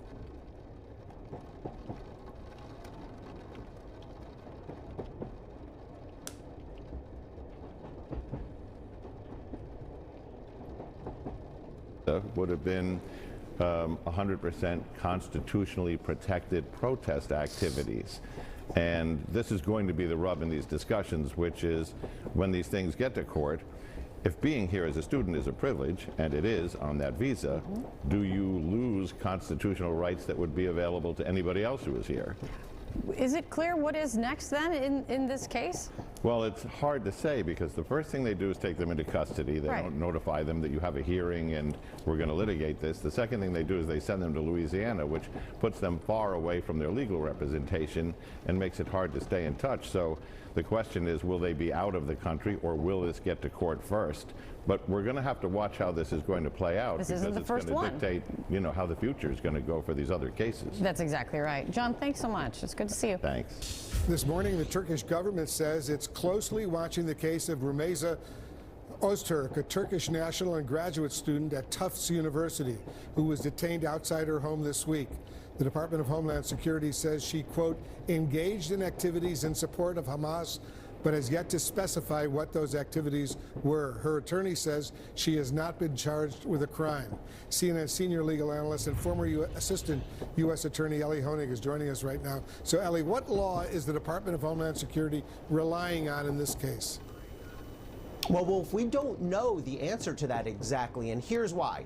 If this was a criminal case, and as you said, it's not, but if it was, there would be a public indictment, and that would tell us exactly what law was at issue here. It would tell us exactly what the alleged who, what, when, where of it was. But instead, we are in the immigration context. Now, it appears, based on DHS's public statements, that they're relying on a 1952 immigration law that gives the Secretary of State very broad discretion to designate a non-citizen, including a visa holder like here, as a potential threat to U.S. national security. They've invoked this law in other similar cases. It has rarely been used over the 70-plus years of its existence, but it looks like under the new Trump administration, DHS is relying on this law more and more frequently. So, Ellie, what legal arguments do you expect Öztürk's lawyer to use to challenge all of this? So I think we should look for two arguments. The first argument is that the law itself cannot give the Secretary of State unilateral authority to simply declare someone a security threat and I need people to understand something, okay? They're going after easier targets first. They're going after student visas. First, they separate non-citizens and citizens, right? Like natural born and naturalized citizens from documented non-citizens and undocumented non-citizens. Once they revoke constitutional protections to documented non-citizens and revoke due process to documented non-citizens, they will, after they're done, you know, doing mass deportations and driving people to slave labor camps in El Salvador, they will then move towards citizens. They will start the process of denaturalization. This is how it works. Okay? And the way that they will jump from non-citizen to citizens is by suspecting someone of being a non-citizen. Once the population is perfectly on board, or enough of the population is like, yeah, this is fine, I mean, I guess, like, it's not hurting me or whatever, they will start, because there's no due process, they will start rounding up citizens as well. But because there's no due process, you can't fight back against it. They'll hold that up in the courts, and try to stop that process of deportation for citizens and the revocation of people's citizenship. And the argument that they will apply in this process will be the exact same. You are a threat to America because we have declared you a terrorist. All the while, they will claim that terrorism is a vague standard that is applicable to more and more people. Vandalizing a Tesla, you're a terrorist. You said fuck you to your CEO, you're a terrorist. You hurt Trump's feelings, you're a terrorist. That's it. Once the First Amendment standard is eroded, it won't stop just at non-citizens. Once the due process standard is eroded, it won't stop at non-citizens, and it doesn't even have to stop at non-citizens. It will come for you as well.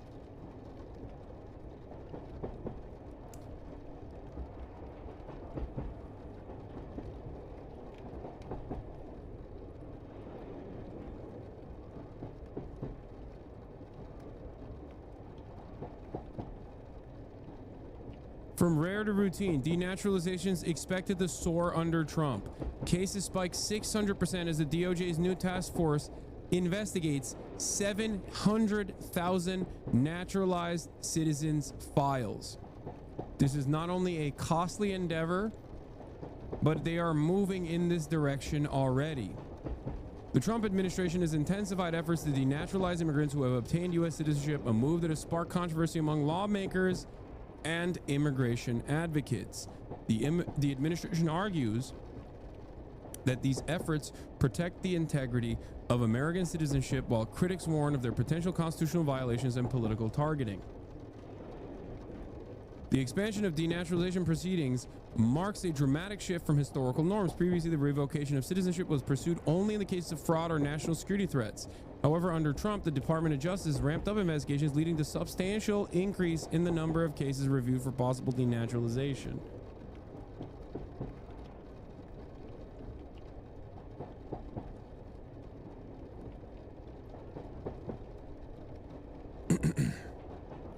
I am not a naturalized U.S. citizen. I'm a natural born U.S. citizen. That's why I say I'm at the last stage of this process. I was born in the United States of America. I have citizenship. It's a little bit different. So that's why I say by the time they get to me, it's over for all of you.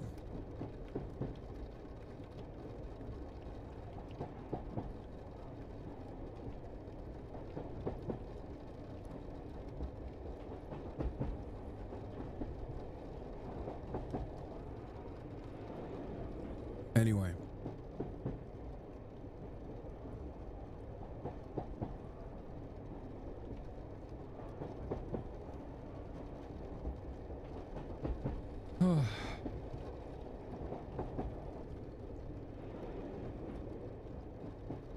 Feel good about it as an immigrant?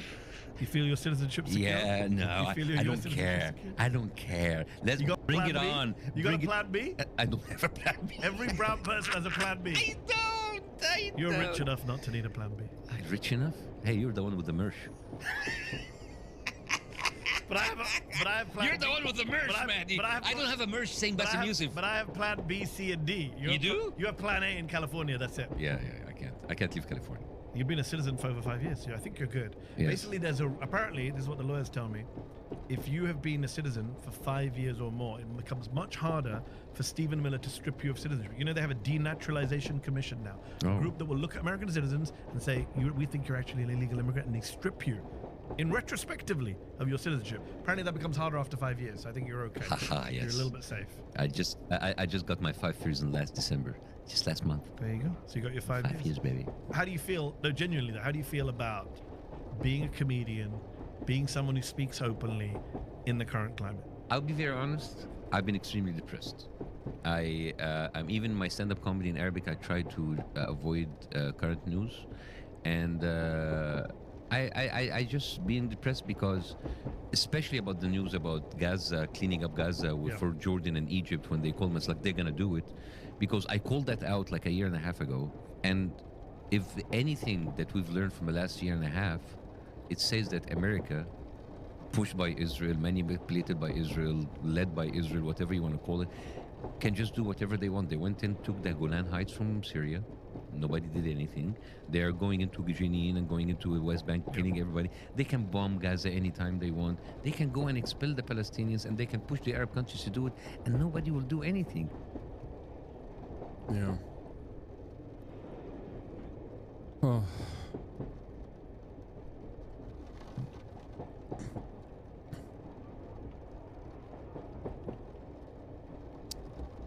Also, Rubio's confirmed that he revoked the visa of the tough student and said he likely has revoked the visa of hundreds more. We do it every day. Every time I find one of these lunatics, I take away their visas. The total number of revoked visas might be more than 300 at this point. The student had co-authored an opinion column on Gaza in the student newspaper. Rubio was asked what she did to merit her visa being revoked, but did not offer specifics to her case, only suggesting that his criteria goes beyond writing columns. Deport them. The argument will be that the individual is entitled to some type of due process, some type of way to contest this. I think that's going to be the core argument that we see here from the lawyer for this student. In the article that she co-authored at the Tufts University student newspaper, she says, among other things, credible accusations against Israel include accounts of deliberate starvation and indiscriminate slaughter of Palestinian civilians and plausible genocide. Is that enough for the U.S. government now to say she should be kicked out?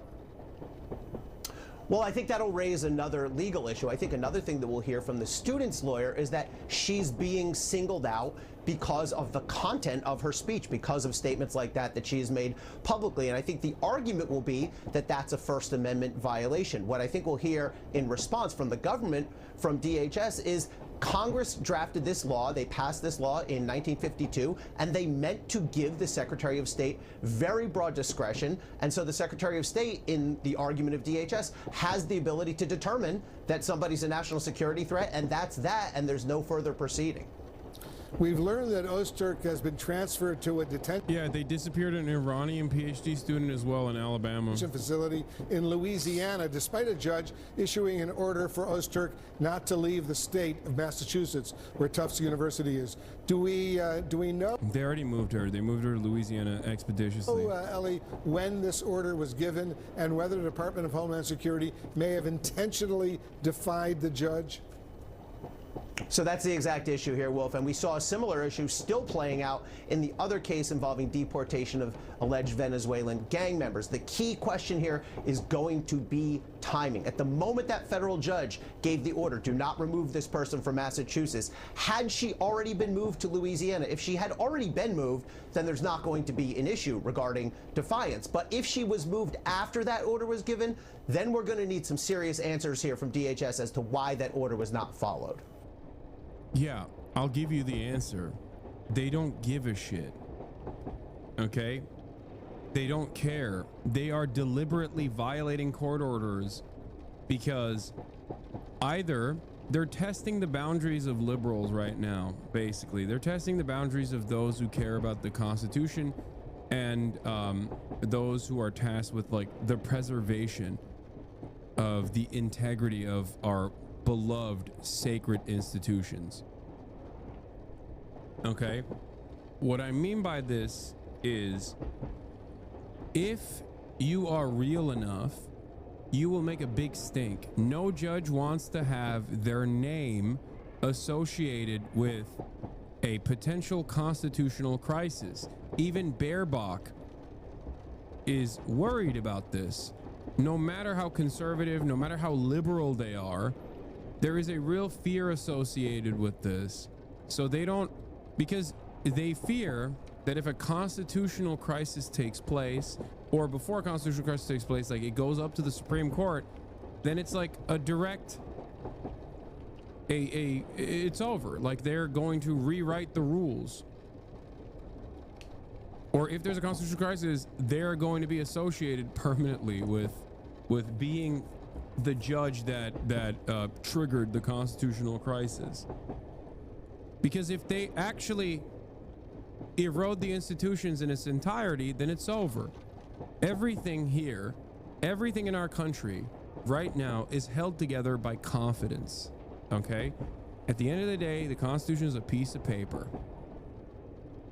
Everything here is held together through confidence. The idea that, like, the institutions, as long as we preserve them, as long as we preserve their legitimacy, we'll be able to stop before things get out of hand. This is a moment where things are getting out of hand, by the way. Things have already gotten out of hand, but I think a lot of people falsely assume that it'll just stop with, like, you know, these people. You know, they'll satiate their appetite. They'll quench their thirst for mass deportations by just, like, black bagging a couple people that are irrelevant from their perspective, and it won't move beyond that. And then we can still act like these institutions are there and they're worth a damn. It's not. The Trump administration is pushing to make this a problem. That's where we're at right now. And I think, ironically enough, this is exactly how Nazi Germany rose to power. With liberals and you know, somewhat progressive minded people thinking, no, as long as we just, like, hand it off, as long as we hand the power ourselves, then we can win it back inevitably with the institutions preserved, so we can then use those institutions in the end for prosecuting our agenda when we come back to power. What happens when you don't come back to power?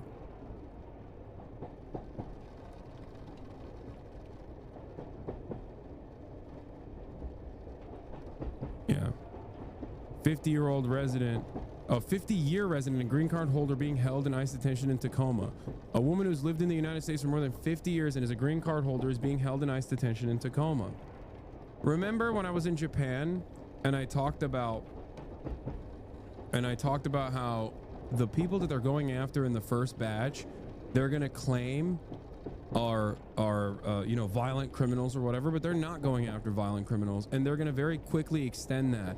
The violent criminal aspect of this is simply to get you on board, to get people who are oblivious on board with the processing, on board with the swift detention and deportations.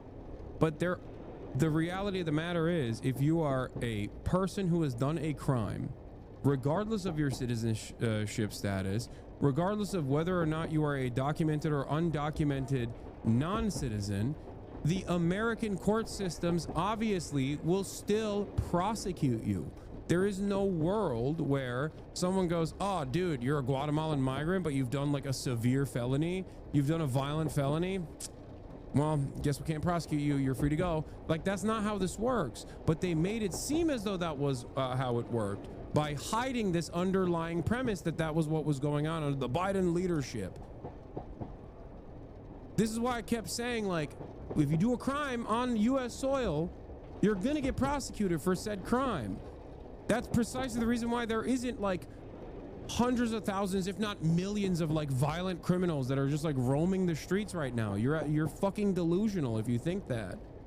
That's precisely the reason why the people that they're going to grab either from the prison system, so they have already been prosecuted, so that they can make it seem like they're deporting violent criminals, or they're going to grab people for erroneous claims and ridiculous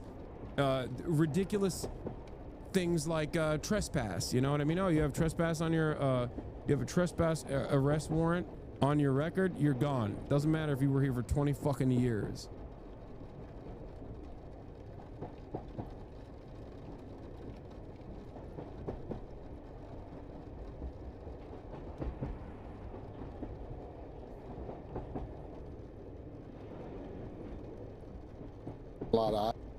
Yeah, here's that demon, Tom Homan, trying to speak like a human about the tools in the toolbox. I think it's going to open up a lot of eyes. I think illegal aliens, most vulnerable, are not going to spend their life savings to hand it to a criminal cartel to come to the United States, knowing we end at catch and release. You're not going to be released in the United States. You're going to be deported immediately. And as the Secretary said, we got a lot of tools in the toolbox. El Salvador prison's one. We got Gitmo. We got other countries. So for those countries who push back on taking their criminal nationals back, we'll send them to another country. We got a lot of tools in this toolbox. Again, President Trump's a game changer. We got illegal immigration on board down 96% because of the policies of the Trump administration, and we got, let's say, record number of criminals. We still got a lot. This is such a weird thing to do, also, because like they're objectively making America an uninhabitable place to live, specifically to, you know, make it so that like these scary brown people don't come here. It's like, dog, you're making white people fucking less safe, okay, as well. If your goal was to build a white supremacist, white nationalist utopia, yeah, guess what, dude? Nobody wants to fucking live here anymore. Not just like the Guatemalan migrants.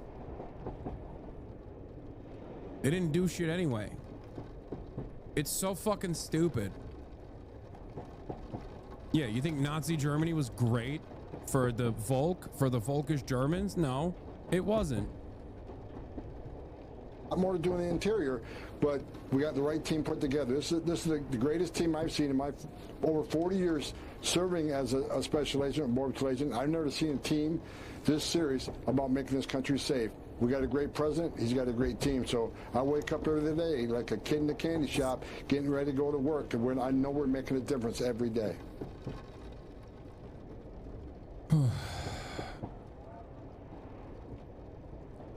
Here's the last piece I'm going to cover on this issue specifically. Vince Warren, the director of the CCR, human rights lawyer, reacts to the detention of a Tufts University PhD student by ICE agents. Encourage every one of your listeners to rewatch that video. It is shocking. It tugs at the hearts of what it means to be a person in this country. Here you have someone that is leaving, walking down the street, and she's accosted by people wearing hoods, people wearing masks that forcibly take her phone, take her backpack. She screams. In another video, you can hear one of the people who's filming saying, "What is this, a kidnapping?" And they're like, "No, we're the police." And the person says, "You don't look like the police." And they don't look like the police, and they're not acting like the police. This is the type of things that happens in authoritarian regimes all around the world. And in fact, it's the reason why for over 100 years immigrants have been coming to this country, because they think this is the type of thing that doesn't happen here. Yeah, ironic, but true. No, literally.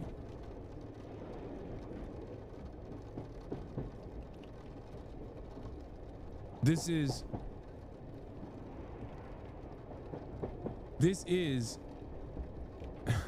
like, this is part of the reason why I came to America. Like, what he's talking about right now is literally why I wanted to come to America when I was this young boy who thought about this place as like a nation of prosperity, you know? It's crazy. Like, ask any first generation migrant in this country right now, and he will tell you, like, yeah, dude, what the fuck is going on? This is like shit that I didn't want to face.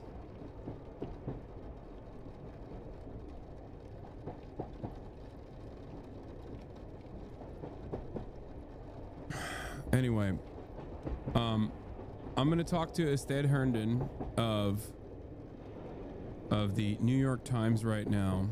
I forgot that we were supposed to converse with one another earlier in the day, half an hour ago, but luckily he was able to join the call.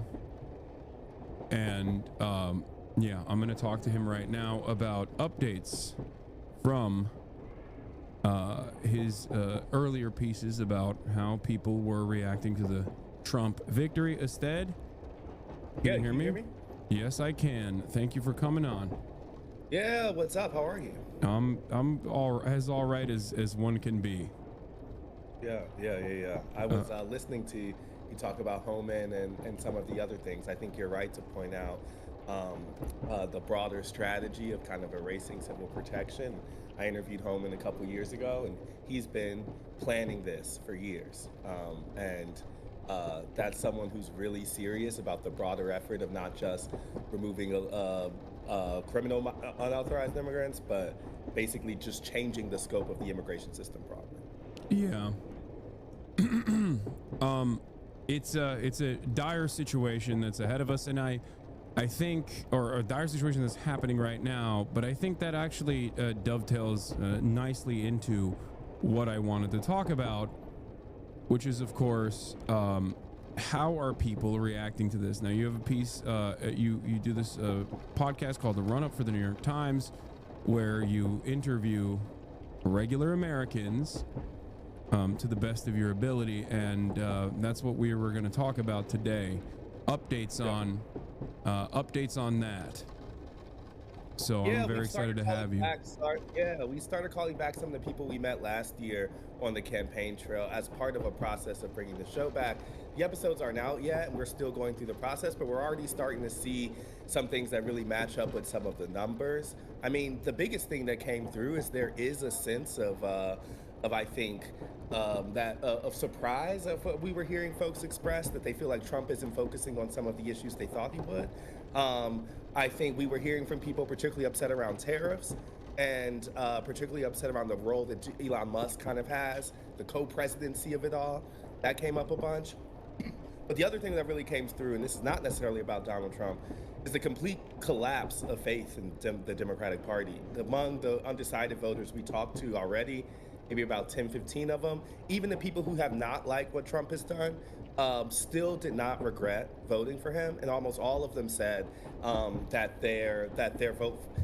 it wasn't a situation where they thought the Democrats would have been a preferable option.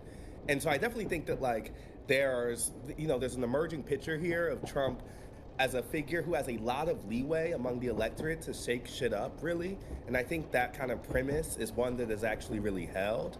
But the things that he has chosen to do that on, I think specifically the economic front and the risk of increased inflation or chaos driven by these tariffs, have really landed as people as not necessarily what they signed up for. But it's kind of different than some of the stuff we expect, honestly. There was a lot of leeway for him to focus on illegal immigration. I will bring up things like deportations and some of the things we've seen. And honestly, we saw people more largely say they were okay with it. Now, I think it's partially a little different than what you were talking about. They don't really have a sense of where this might go in the future. But as of right now, because of the focus and the story they've been telling about criminal migrants and focusing on them, that has really latched on with some folks already. And so it's not really Ukraine or immigration. It was much more so Elon Musk as a person, as a figure, and also tariffs, really. And so if we add up the parts of the America First agenda that weren't landing, it might not be what folks expect, but it does show this kind of shift in the electorate, which I think is part of the reason the White House is a little scared. I'm sure you saw today Elise Stefanik pulling back her nomination for the UN ambassador. That's 100% because the White House is thinking about that congressional seat and the fact that they have really pissed off a group of people. And so are Democrats the vessel to seize on that right now? I'm not sure, but there is an opportunity partially because of the way that this White House has gone about fulfilling that mandate. Yeah, the Elise Stefanik one is interesting. Definitely there's a lot of discontent, and I think one of the things that is probably too early for you to analyze is the Signal group chat situation, right? I think that has also caused a lot of discontent and a lot of chaos amongst people who might have even been Trump supporters in general. That was happening on the day we were really calling people, and we heard it come up a couple times, but not necessarily in the kind of Hillary email servers. And for sure, we'll see polling and stuff on this as we talk to people more. But it was really just kind of amateur hour example. And so people were referencing it as a sign of the White House's kind of unseriousness. Now, if that turns into something bigger later, I think we'll hear some of that more. But it was really just used as a sign that these are kind of folks who haven't taken the role in the office seriously. But people really have and I'm reminded of this every time we do these efforts, people really have a sense that they think they know Trump and they think they know him better than everyone else. And so oftentimes when you'll bring up something, and I was talking to someone and she was like, oh, well, Elon Musk will only be there for less than 6 months. And I was like, how do you know that? What's informing you? What's they're like, well, I just don't think Donald Trump will keep him around if he becomes too much of a nuisance. Like, people tell themselves a story about Trump. And so it really insulates him oftentimes from some political consequences because people just block out the possibility of certain stuff happening. Yeah. I think it's like weirdly parasocial.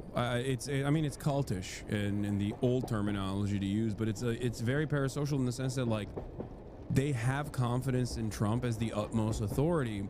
So virtually everything he does, it's actually for the greater good, and maybe we simply don't understand it. I think that's always been Trump's weapon, though, because he is a great room reader, and he's been able to cultivate such a fan base by, one, taking advantage of the weaknesses of the Democratic Party in terms of both messaging and platform, and then also been able to show himself as a strong leader. I interviewed two people. I went to the Bernie rally in Nevada.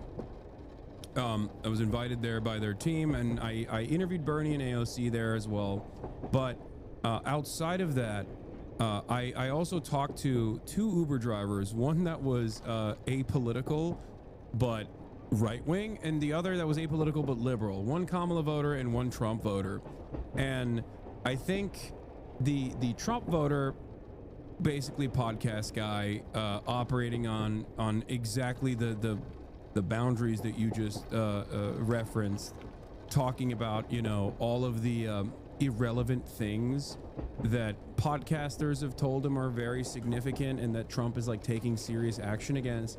But what I think was really enlightening about the conversation that I had with the Kamala voter was that she was a black woman in Vegas, and they were both Tesla drivers. I don't know what that means, but and she was saying that she was basically saying like there's no, like, I didn't like the Democrats either, but I have a feeling of discontent. I have an overall feeling of unease, so much so that I'm actually planning with my husband to move out of the country to a more affordable place.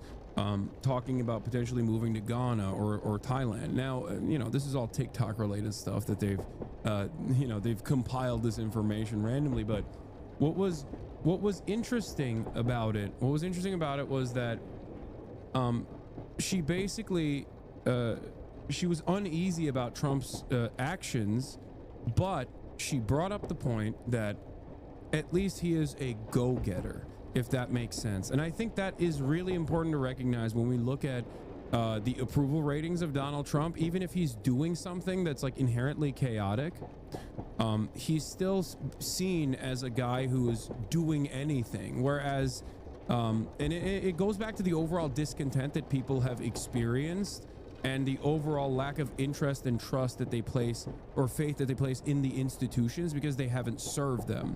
So they look to Trump as a guy who, they might not agree with his methods, but at least he's doing something, as opposed to the Democrats who are doing nothing, the do-nothing Democrats. And the reason why I brought this up is because of what you just presented as what people are paying attention to, right? On either side of the political spectrum. They're paying attention to the silliness. They're paying attention to maybe the tariffs, which will have dire economic backlash for the average American, or at least that's how it's being presented in the media overall. And they're not necessarily paying attention to the erosion of the First Amendment protections that are currently afforded to citizens and non-citizens alike, and also the Department of Homeland Security deportation processes that are grabbing random people. Now, I think tariffs are still important. I think Elon Musk undermining the administrative body is very important. Having said that, what they're doing on the other side that people are not paying attention to will have far more dire consequences in the long run, I think, or at least they work hand in hand with one another.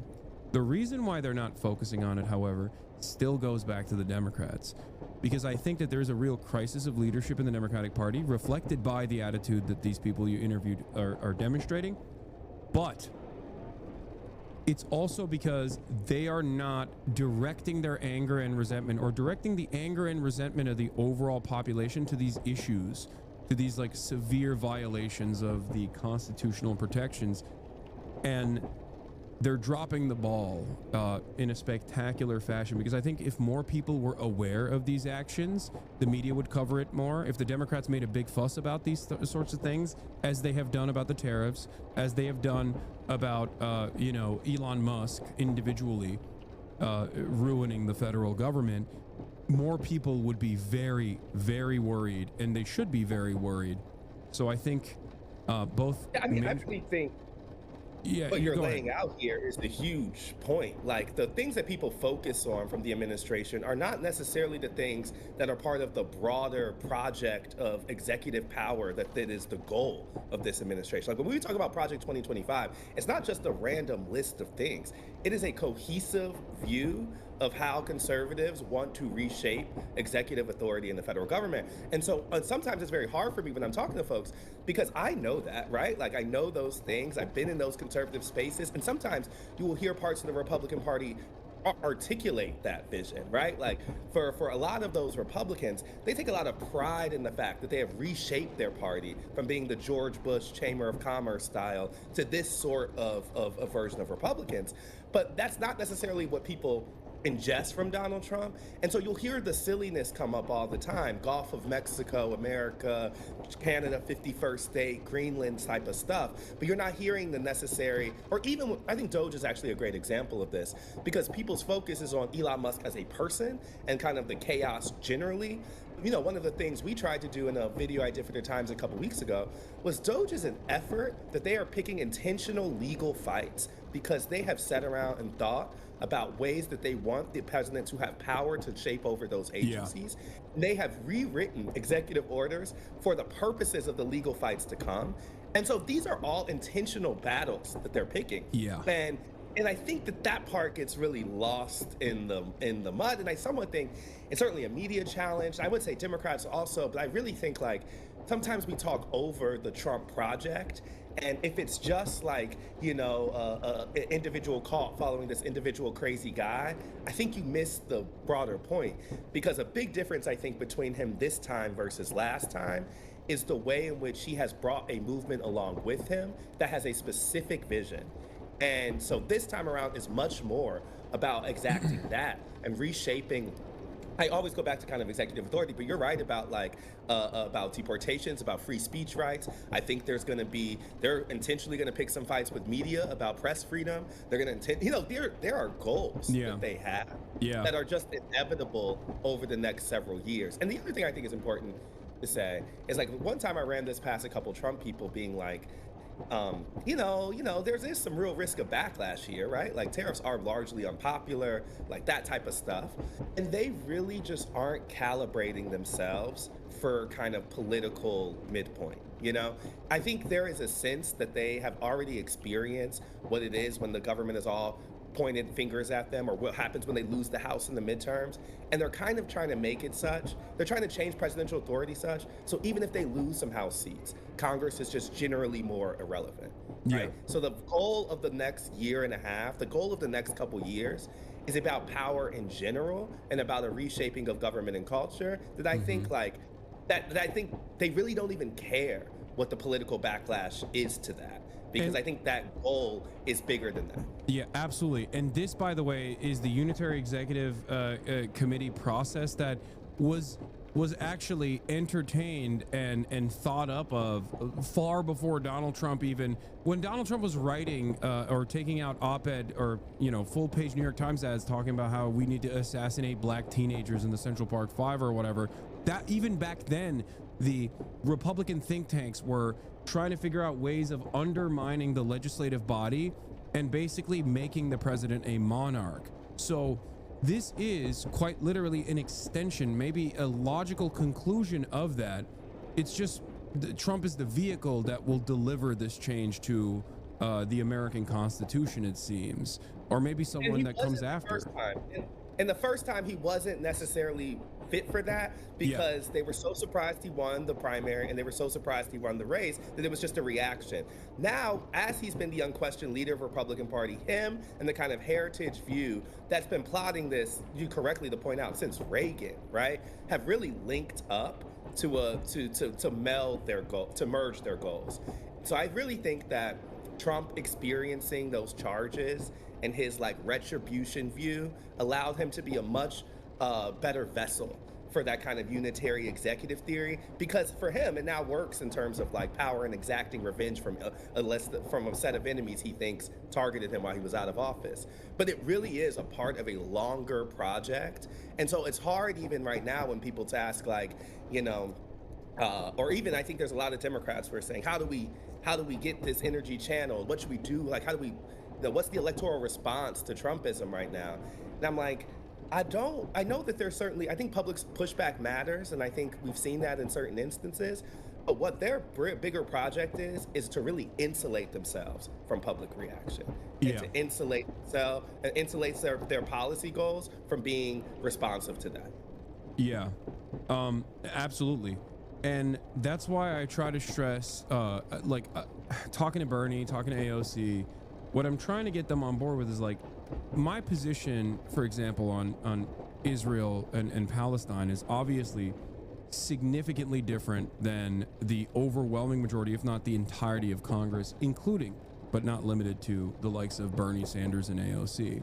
Having said that, the issue of going after student protesters and student activists without any sort of serious without any sort of evidence whatsoever of like any sort of wrongdoing is not being done because these guys are truly terrified of I think students doing protests against Israel. Like, that's a secondary reason. The primary reason why they're using this issue is because they can use anti-Semitism and also pro-Israeli groups that are that play a formative role in the lobbying efforts against Democrats and Republicans alike to undermine constitutional protections for documented, undocumented citizens and non-citizens alike, with the ultimate goal of eroding due process protections and eroding, search and seizure protections, and last but not least, eroding free speech protections. And I'm really worried that a lot of Americans are completely oblivious to this because they either don't care or because like the Democrats themselves seemingly don't care enough about this stuff. I think you're right that a lot of folks are focused on this, and there's a really tough part even about the cycles that I live in my job, because the year after an election, you feel the electorate step back from politics, mostly. And so a lot of the things even we're doing now is partly because I want to keep a tighter check-in with some of these voters to see what is even cutting through to them and what isn't. And sometimes, to your point, it's very rarely going to be that kind of larger articulation of political power unless media does a little bit of a better job putting those pieces together. And I think politicians can use a bully pulpit to focus their efforts on that too. Yeah. But, when you mention even Palestine or other things, I think that there's just not been an acknowledgement that Democrats are on the wrong public opinion side on some of this stuff. And it comes up in these talks, right? Like when we ask people about the moments where their faith collapsed in the Democratic Party, people bring up immigration. People feel like the Biden administration did not listen to an inflation and immigration crisis kind of in 2021, 2022. People bring up Palestine, that they feel like the party represented a status quo in terms of specifically supporting foreign governments, or feeling like, we're supporting, slaughter in over there. And then people also, I think, and this has been a new one, honestly, every single person we talk to mentioned trans women in sports. And I don't actually think that was that big of a deal 6 to 8 months ago. But it has clearly become a thing that folks have latched onto about ways to show the Democratic Party is out of touch. And so even when we talk about a couple of issues where they're just legitimately, I think, kind of flagrantly on the wrong side of public opinion, those become stand-ins for people to say, this is just politics as usual, and they're the kind of like Democrats of the same, they're just swapping out faces on the same thing we already know. And those are the times they have really brought that up. But I honestly got to think on a couple of these things, I don't think Republicans are wrong to say that Democrats are on the wrong side of a 70-30 issue when it comes to trans women in sports. Now, they could talk to the public about why and try to shift that public opinion, right? You can lead. Like, your other option here, if you're not going to change your opinion, is to lead and to tell a story about why this matters and about what's important. So that's your other option. But they're not doing that, really. They're kind of sticking their heads in the sand. And as they've done that, the Republican Party, and specifically this last Trump campaign, has defined them around kind of, you know, that the ad they spent the most money on, you know, the she's for they, them, not for you, it worked. And so I would say like a big difference in even my interactions with people is they bring that up every single time. Yeah. And that was not true last year. So that's a really interesting point, and I think it goes back to the same thing that you and I have talked about time and time again, which is that, and it's something that I brought forward to the Pod Johns when I had a conversation on Pod Save America as well, both before the election and after the election, which is that if you are undefinable by policies and if you're constantly focus group testing and you're letting the Republicans dominate the messaging landscape, then yeah, you're undefinable, and your enemies, the Republicans, will be able to define you to whatever position that they want to define you by. And that is incredibly successful and is yet another example of complete capitulation to the Republicans being super damaging to the Democratic Party. They got crushed on the messaging front because they were policyless. This is twofold. The problem is twofold. One, there's no counter messaging. Two, there's no definable policy that you can attribute to the Democrats that are going to tangibly improve people's material realities. If the Democrats could be, like Bernie Sanders, associated with a couple key issues, then it would be virtually impossible to say, no, this is what they stand for. But because the Democrats don't stand for anything, and I mean, look, we follow politics fairly closely. I would say a lot closer than the average American citizen, right? And I can't tell you what the Democrats stand for. Can you? They stand for Donald Trump is bad. I think they stand for institutions are good. Yeah, that's what exactly. I think to me it's like a vague defense of institutions. But to your point, and I think, you know, Ezra Klein and a couple others have been talking more about this, but like there needs to be a language of improving institutions that Democrats were not engaging in because they were defending these things that people weren't invested in. And I'm glad that you brought up Bernie because he's really someone who I think when you're out in the world, and as I've covered both of his presidential runs, it's a helpful person to use when you think about the Democratic Party's future, because the type of people you meet who are Bernie supporters in places like Iowa or others are never the type that you basically see online, right? Like they wouldn't even define themselves as progressives. They don't even think in an ideological lens. What they do understand is they think there's too much money in politics. They think that they think the establishment has not helped change come about. And so the things that he's associated with are what is actually allowing that authenticity to come through. But they're not really thinking in the left-right, left center binary. And so I always am telling people, I would meet people on the trail. I remember this, particularly in the 2020 primary, who were torn between Bernie and Michael Bloomberg, right? And they would think in our ideological brain, those are at odds, but it wasn't, because it was two people who they felt like they understood what they believed in and they had the trust in that. And I feel like when we talk about Democrats going forward, there's way too much focus on the individual policy position, like center, mid, and left. And I sometimes think that's driven by a centrist pundits and sometimes media who just want to punch at left. I'm like, the real thing I feel like I experience is a lack of authenticity and a lack of trust with voters that's not really driven by the calibration of ideology. It's about how you're communicating to them and the fact that you really aren't playing in the things that people most care about. Like a good example is I hear about term limits all the time.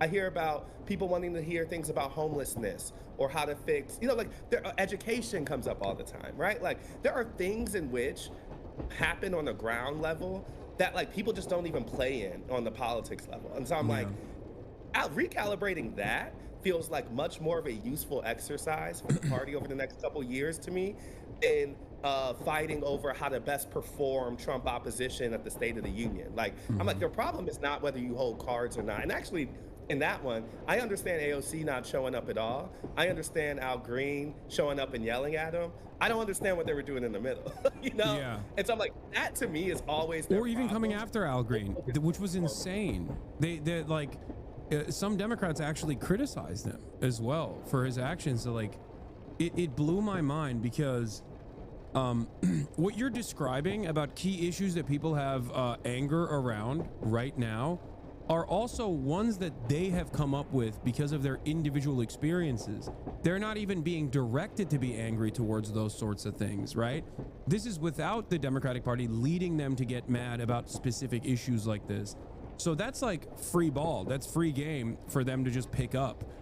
So that's incompetence on a different level. My argument always is, obviously, under the existing duopoly, the counterbalance to the Republican messaging has to come from the Democrats that actually whip up support for certain issues in the same way that the Republicans have.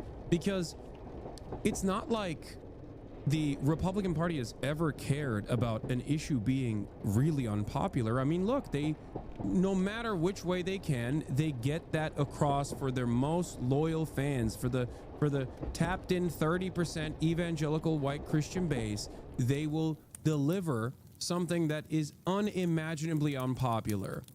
The abortion rights being taken away, women's bodily autonomy being taken away. Democrats would never demonstrate political courage of that sort. That's like not even a question. And I think that they need to do that significantly more frequently and be associated with key policies and constantly talk about how good they are. Because if they don't do that, then the space is flooded by Republicans simply lying to create just cause for the immigration enforcement actions that they're taking place, or misdirecting people's attentions back to like the 49 trans athletes that were participating in NCAA competitions. Donald Trump signing an executive order surrounded by female athletes and making a big show of force is nothing but simple misdirection. If I were to remove the morality of transphobia versus protecting trans people, it is ironically no different than what the Democrats are being branded as. Silly people that only care about 0.1% of the population. Now, obviously, I'm saying I'm removing the morality because I think it is immoral to violate the civil liberties of trans people. But ultimately, it still plays the role of a distraction. When you focus on that, you think, oh, this person is doing something for me because I've heard over and over again that this is a major problem. And now I agree that this is a major problem because no one told me this is not a major problem at all. And the people that are ostensibly on the side of trans people are not doing anything for me at all. And even on the policy front, they're not doing anything for trans people. They're just aesthetically claiming that they care about trans people without actually ever doing any sort of serious protections for them. Yeah, that's what I'm saying. Like, the other option is to stand up, right? Like, the other option is to do something. And so I'm like, when that's not taken, it makes no sense to me. But you're really right to point out the differences in where each party starts. Republicans force their moderates there to basically come along with it, or they will get rid of them. Whereas the Democrats work from the opposite premise. And I think it's also been different because Republicans have had much a bigger culture, particularly under Donald Trump, of fueling primary challenges, of ridding congressional members who do not follow the agenda, right? Like, all I heard at Trump rallies over the last 2-3 years was not even anger at Democrats, was an anger that they felt Republicans stymied his first term. And so when they were coming back for a second term, they were going to put pressure on Republicans to follow through on the Trump agenda. That's not how Democrats talk, right? Like, and so like there is definitely a difference in terms of the political project of both of those sides. But I think it's really a macro you know, kind of loss for Democrats. This, you know, 24, they didn't just lose the election, their theory of the case has collapsed, right? Like the establishment theory of the case over the last 8 years, since I think Obama, has really rested on a coalition of basically like identity politics that they felt could overwhelm everything else. That if the other side was regressive on a kind of cultural front, that they could hold their side together, and that diversity, you know, diversity is their strength, also overlaps with like a kind of demographic destiny argument. It's not true. And so all of the things that it's just not true, right? It's so woke racism. It literally is Right, like, it oh, these really is. Mexicans, these stupid Mexicans will vote for us. Right, we talked about this time, but this is a flattening of all those identities. And so what they have on their hands is a legitimate challenge where they need to find something that cuts through. But when we talk about homelessness or education or things, they usually, in my opinion, avoid the issues that would make rich folks mad. And that is going to be a problem for them if they're also, because those are also the issues that combine the types of people they're losing. And so I really think right now they have a couple problems on their hands. They lost the stands after the election. They lost people who are deeply invested in the party because they felt as if they haven't stood up for them. But they can fix that, I think, over the next year or so or going into the midterms. There's a base problem that I think is much more about malaise, is much more about lack of vision, to your point, and is much more, I think, about a misalignment between the people who they take their incentives from, whether it be media or donors or who are that, and the disconnects among their base. And so one of the reasons I think they over-indexed on identity, on representation, is because frankly, that is a language that works for a certain class of people who benefited from that. But that was never the language on the bottom. I was at George Floyd's memorial, right? They were not talking in that type of stuff, right? But it was something that benefited certain groups of people. So they have I really think they have like a soul search that's gonna take a little bit, because if they wanna touch, you know, education or homelessness or tech or AI, they might have to make somebody mad. They might have to stand for something. Yeah. And I don't know how many of them want to. Yeah, so therein lies also a structural hurdle for the current Democratic Party. The base being misaligned and their interests not being represented by the Democrats is to a certain degree intentional. I'm not saying that they're like controlled opposition, even though they kind of functionally are, considering that they serve the same corporate interests as the Republicans do. But the structural hurdle in terms of what you just mentioned, with Republicans saying we're going to primary people who are anti-Trump, is that Trump, at the end of the day, regardless of the tariff stuff, is consolidating power, but not disrupting the pre-existing hierarchy where corporations are going to get massive tax breaks, right? So corporate bottom lines, corporate profit is still the number one thing that Trump wants to do. There might be a different vision of how to get there. There might be a different method of how to get there, but ultimately he's still very much in support of, you know, the stock market always going up and corporations having record high profits year over year. And the issue is, the Democrats also want that, and they can't shake themselves out of that, out of the 49-51% dynamic between corporate power, where it's like, okay, we have our woke billionaires and they have their reactionary billionaires, and when push comes to shove, it's obvious that the reactionary billionaires would much rather give in to the guy that's going to hand them the keys of the castle in the way that Donald Trump has.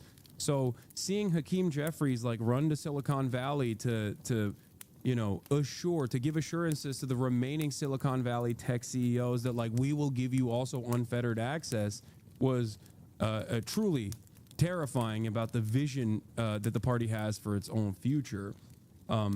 Because yes, I think that they have to drop this thing and go full tilt left populist messaging.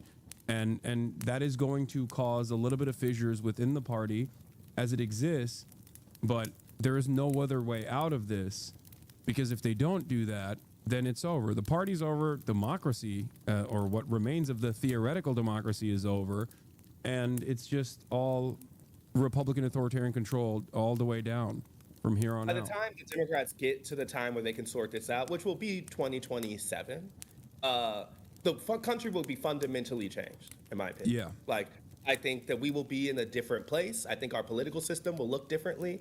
I think that what I believe in this administration, I believe their seriousness. I believe their willingness to test every end and push past it. And I think we are only in the first stages of that. And so the midterms did not solve this. Like, one thing I have learned in going through this a couple times, a disjointed Democratic Party can still have a good midterm elections. Like, midterms are usually individual races that are vessels about dissatisfaction and do not have to deal with a broader vision. Or special elections, even worse than the midterms. They have a hyper-engaged group of people. There was a reason why Democrats were doing good in special elections under Biden, even though that was not translating to the top of the ticket. So there's a lot of ways that they can make kind of individual inroads over the next couple years. But what you're laying out, and I think I'm laying out, and what I think is their core problem, is a vision question, is a alignment question, is an authenticity question. Like, I think they simply have the type of messengers who aren't used to being truthful, to be real. I don't think they're used to really answering and standing on what they believe in. Right? And so as someone who has been going at these, like going and asking about what is the core here? Why is, things are the way they are? I remember doing this with Harris, really trying to figure out what is the vision that tells you why problems are the way they are and what you would do to fix them. We did this at the DNC. We were like, what is the difference between a Kamala Harris-led party and a Joe Biden party? Like, is it substantive? And those answers really couldn't come. But I actually would say, to go back to the Gaza-Palestine point, at that time, they were showing more openness to having a different type of message or policy on that front. And that was part of the reason I do think there was that good vibe, right? And so I think as those things start to shift, and she sounds more and more like the current administration, is as that stuff dissipates. But there are litmus tests that people have about ways to show you're different than politics as usual. And so one thing I think is fundamental that what Donald Trump has done is introduced a different version of how politics can look. And so a lot of people have wanted that for a long time, even if you don't like what he's doing. No, and he's fascist FDR. Like 100%. Yeah, I'm like, and come in 2027, there is going to be a Democrat who tries to take that ethos and does something different with it. And I think that version is probably the one that wins out. Because I feel as if there is a palpable energy on the ground to rethink what liberalism is. I think there is a sense of failure from the party that's really pervasive. And we felt that last year as part of the reason Donald Trump won in the first place. The sense of like what has happened, and we did, Democrats telling us we did not send our best in 2024, and we're dealing with that. They kind of feel like they led Donald Trump back to the White House more so than he wanted. That's what's driving this. And so I just don't think that goes away, even if, they went back the House by a couple seats in a year. Yeah, I do fear that they will learn no lessons and keep doing business as usual and consistently try to. What I'm saying is that they might actually just do the same thing. What I think is going to happen is an outsider is going to push them in 2 years. So the sentiment doesn't actually require an establishment seizing and understanding it. It just requires some type of figure emerging. And all I'm saying is like the ground is really ripe for that. Yeah. No, I think that's precisely what Bernie is trying to do right now, because look, independent, democratic, socialist, whatever, doesn't matter. He still is a party man. Like, he has caucused with the Democrats in perpetuity for the 800 years that he's been in Senate and the 900 years that he's been alive. Party man under Joe Biden. He really likes Joe Biden. Yeah. And was a fairly deferential party member for Joe Biden. Yeah. Right? So I'm like, it's not just these caucuses with Democrats, but specifically with Joe Biden's Democratic Party, he was a pretty loyal party member. Yeah. And I think that was his, inevitably, that's where, like, I, as someone who has a lot of respect for Bernie Sanders, on that issue specifically, I find myself at odds with him, because I think he still believes that if he does all of these rallies, if he does, and tens of thousands of people show up all around the country to these struggle sessions where everyone is talking about their issues and whatnot, that the Democrats will look to that and go, oh, we got to do that too. I think that is ultimately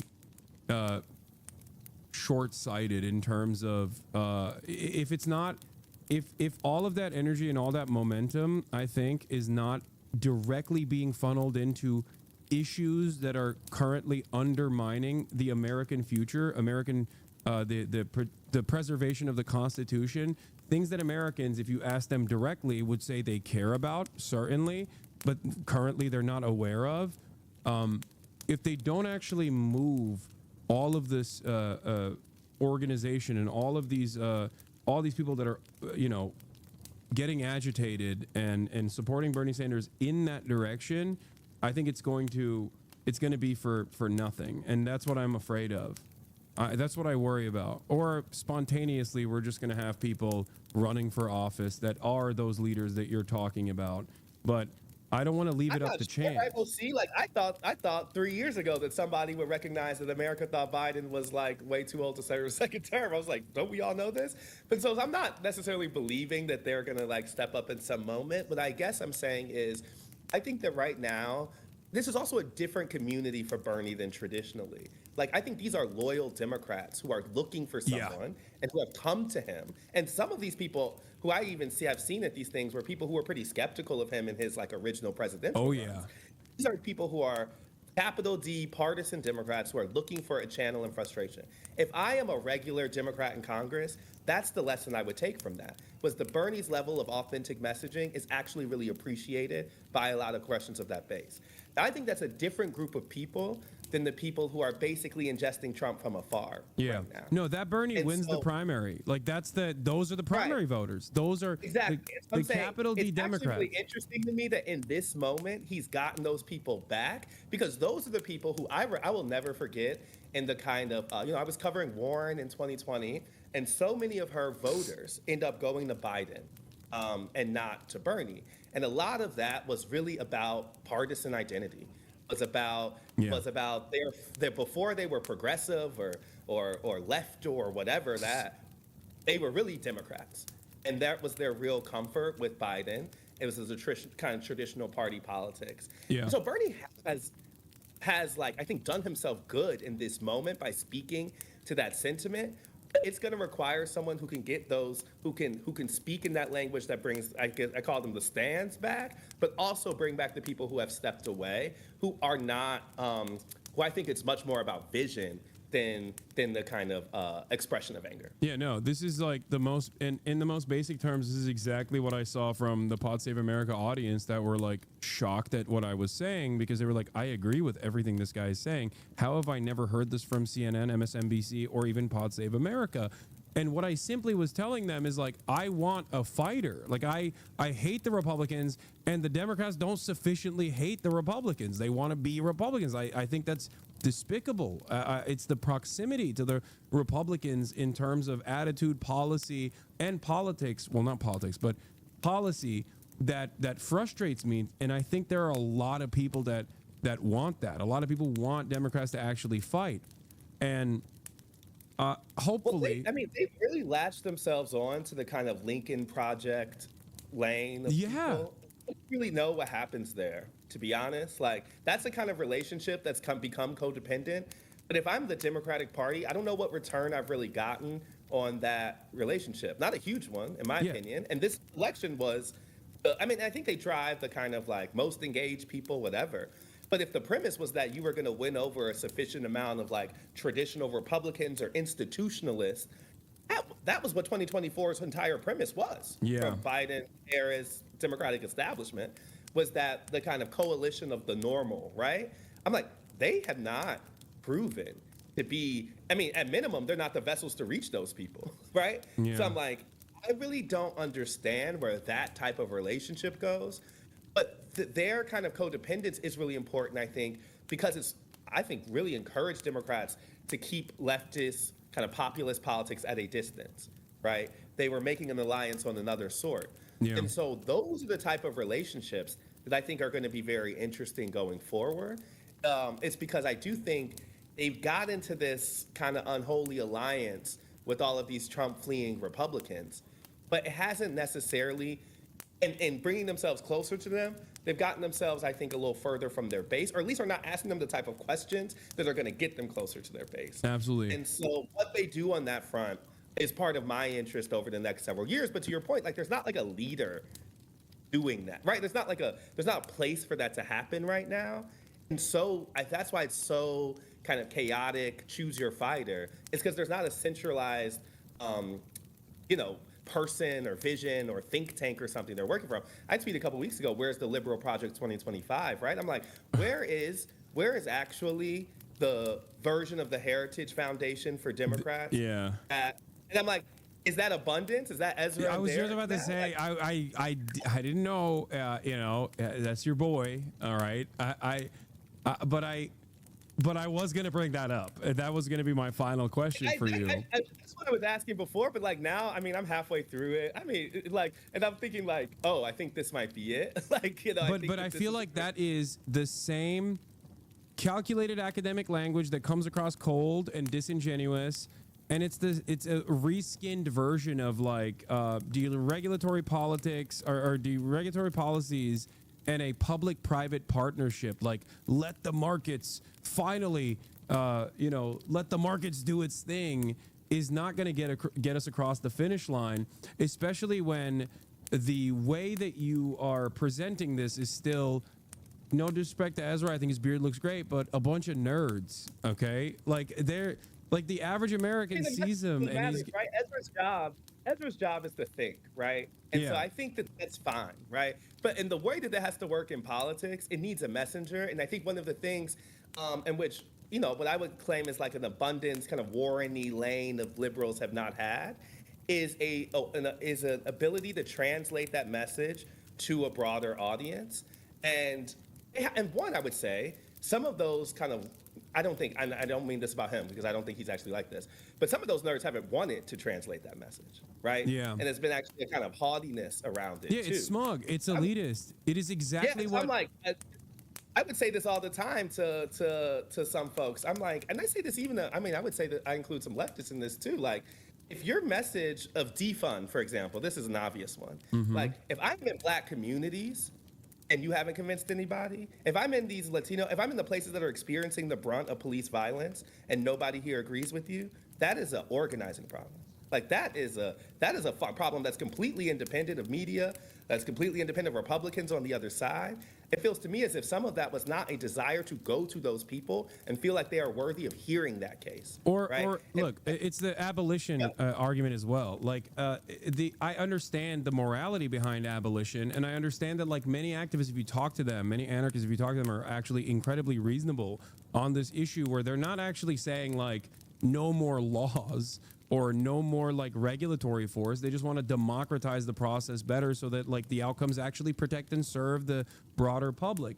So on the messaging front, on the messaging agenda, yes, there is a lot of like, on the left, I wouldn't say it's more so a problem with like academic language, but more so about moral purity and presenting yourself as like morally pure. On the neoliberal side, it certainly is. You're muted, by the way. You muted yourself. Yeah, I was just agreeing with you. It's academic. Yeah, it's this like academic language. Ultimately, I think, like I said, it still goes back to the structural hurdles when like the left is despised by both the liberals within the Democratic Party, and that much we have also seen in the way that like other people are now being moved into the left camp. Like when you're criticizing Indivisible and like, other like Democratic Party funnel groups that are there to organize, door knock for you, fundraise for you, if you're calling them the Sunrise Movement, if you're comparing them to like a bunch of socialist Marxist radicals that demand too much, go yell at the Republicans, like, you've lost it. Like you've lost the plot in its entirety. You have no organizational capability, and you have no interest in actually organizing at all.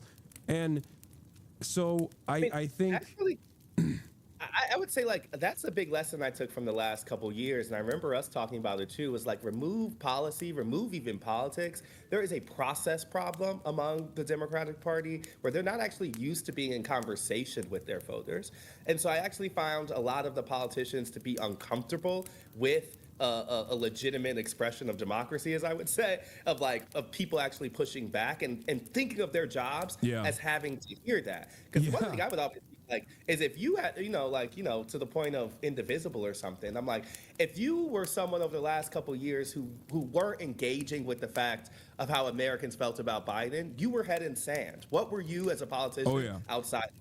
Like you could not tell me your constituents did not bring it up. You could not tell me that. I know that's true. Yeah. So I'm like, some of it is actually because the party had talked so much about, duty to the president, and they would not talk about duty to their own voters. They didn't even see their own job as being reactive to those voters. And so I'm like, some of what you're talking about here is like not even just the people involved or even the policies that they choose, but that there is a process problem among partisan politics where I would actually say Republicans at this point under Trump are much more used to interacting with their base and the uncomforts of that than Democrats are. Oh yeah. And so some of that is literally, I think some of that indivisible uncomfort is because I think particularly congressional Democrats aren't used to being held accountable by their own voters. Oh yeah. No, this is, I mean, and it is reflected in the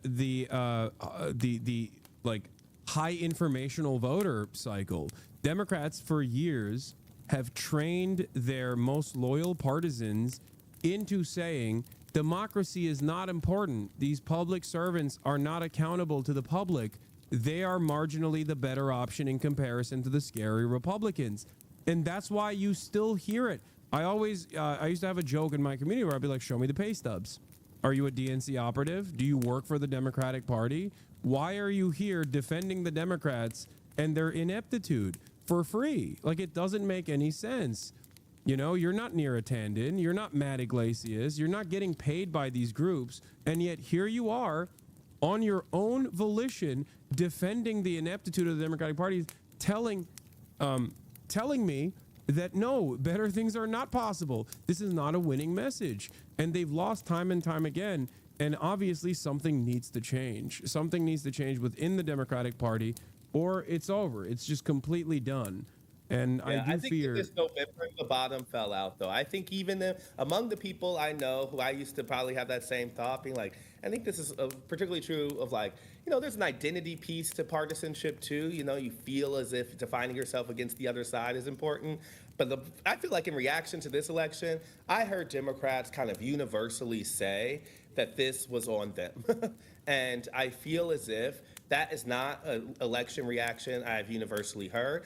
And it's not the same one as I hear online. I still see the kind of like Biden, dark Brandon Twitter talking about we just blame the voters, whatever. Like, I think that's a friend, like kind of online hysterical stand. I think the majority of your normal Democrats legitimately feel as if the party failed them, and that's what you're seeing being channeled into the Bernie AOC thing, right? Like, that's why there's an openness to different types of figures that there wasn't true before, and frankly, that's why you're seeing some outsiders, I think, like lurk around stuff. I mean, Stephen A's doing his crazy LeBron thing now, but before that, he was on, he was on The View talking about all that type of stuff, right? Like, I think there is a growing type of person who is acknowledging that, because I find 2024 to be indefensible.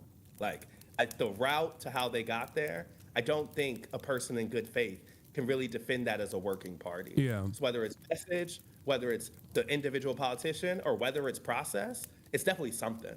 Like, something led to that disaster. No, absolutely. Well, Estad, thank you so much for coming on. Once again, always a pleasure to have you on. Is there anything you want to promote before we let you go? Our new episodes are coming out in the next couple weeks. They will be running on the daily and the run-up feed, and I will also be doing some videos of the Times, doing some politics explainers about what to focus on during Trump. I think there's way too much news right now. I think you have to know when you cut through the noise, and so I'm trying to make up like a series of things of being like, okay, what are the terms we need to know? What are the things that you should know to understand the kind of broader project that we were talking about at the beginning? Because I feel like, that kind of targeted understanding of this administration will last a lot more than, getting the deluge of news that comes at us every day. So when you see it, share it, check it out, and tell the Times you want more of them. Hell yeah. Thank you, Estad. Have a good one, man. All right, that was Estad Herndon of the New York Times, one of my favorite recurring guests on the show. hopefully that was an enlightening conversation. Instead, of course, is not reflective of the broader base of media in general. So do not mistake yourselves into thinking, do not delude yourselves into thinking, well, a lot of journalists are on the ball and on the money. No. By definition, his job requires him to go out and talk to people and not stay within the DC blob, not stay within the DMV zone. And that is precisely the reason why he has these sorts of opinions and is broadly reflective of the values that you present in this community and what you've grown accustomed to. So remember that. But that's also part of the reason why I always say there are still fantastic journalists out there, and they're incredibly valuable. They're an unimaginably valuable resource, even at outlets such as the New York Times and many other places, despite the fact that on issues like Israel-Palestine, obviously they have dropped the ball spectacularly, and not even dropped the ball, but like actively harm and do appeals to more genocide. So, going back to the conversation that was taking place beforehand, this is the last thing I wanted to show you. Vincent Warren being interviewed by Christiane Amanpour on CNN, the executive director for the Center for Constitutional Rights, talking specifically about the Turkish PhD student that was kidnapped by ICE agents and expeditiously shipped over to Louisiana to a favorable judge for subsequent deportation. Okay.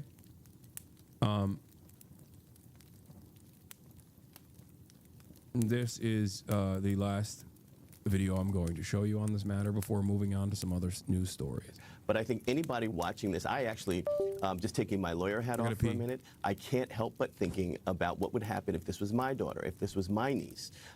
How can we treat people in this manner? She's shocked by what's happening. And I think that when we take a look at it, we actually see that this is what the face of unfolding authoritarianism looks like in the context of the United States. I mean, it is truly dramatic, and I just wanted to, ask you, you said, how could it happen, but why is it happening? The Massachusetts Attorney General, Andrea Joy Campbell, has said, the footage of the arrest, a student here legally, is disturbing. Based on what we now know, it's alarming that the federal administration chose to ambush and detain her, apparently targeting a law-abiding individual because of her political views. This isn't public safety, it's intimidation that will and should be closely scrutinized in court. Do you anticipate it getting its fair hearing in court? She's been carted off to Louisiana, which we know, and please, correct me if I'm wrong, may be easier to be deported from. What's the significance of her being in Louisiana? Well, that's exactly right. As soon as she's taken off the streets, the lawyers filed an emergency motion in court in Massachusetts ordering that she not be transferred outside of Massachusetts. The court said, I make that order, and the federal government has to give everybody 48 hours notice before it intends to do so. But they did it anyway. And the reason why they send folks over 1,000 miles away from where their families and where their homes are is because they're trying, this is essentially a disappearance, that they're using ICE is using the federal immigration detention regime to be able to move people around precisely so that lawyers cannot stop them from doing their illegal activity. It's the courts have been very, very clear, and in this case, and I think also. And the reason why they choose Louisiana is because there's a judge there. It's twofold. Louisiana judge, they're judge shopping. They're trying to create more paperwork, trying to create more confusion in terms of like having your lawyers have to like track you down, trying to figure out where you're at. But they're also trying to find judges that will expeditiously deport people, like sign off on these deportations. I mean, this is fascism, straightforward fascism. Vincent Warren is right.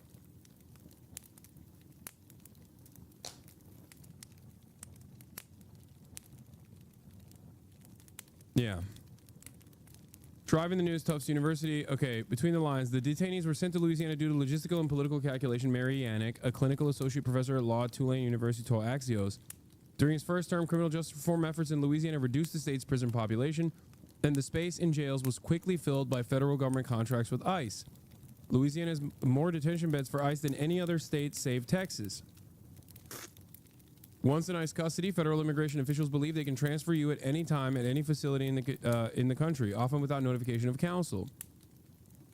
And because you can do that without notification of counsel, now you have two separate court cases. You can try to file a petition with a judge for a temporary restraining order on interstate travel like this to say you're not allowed to take this person. You're not allowed to, like, you know, get this person out of the state and send them to Louisiana, but that's why they do it fast. Okay. And also on top of that, there are more favorable judges that could expedite the process of deportation there.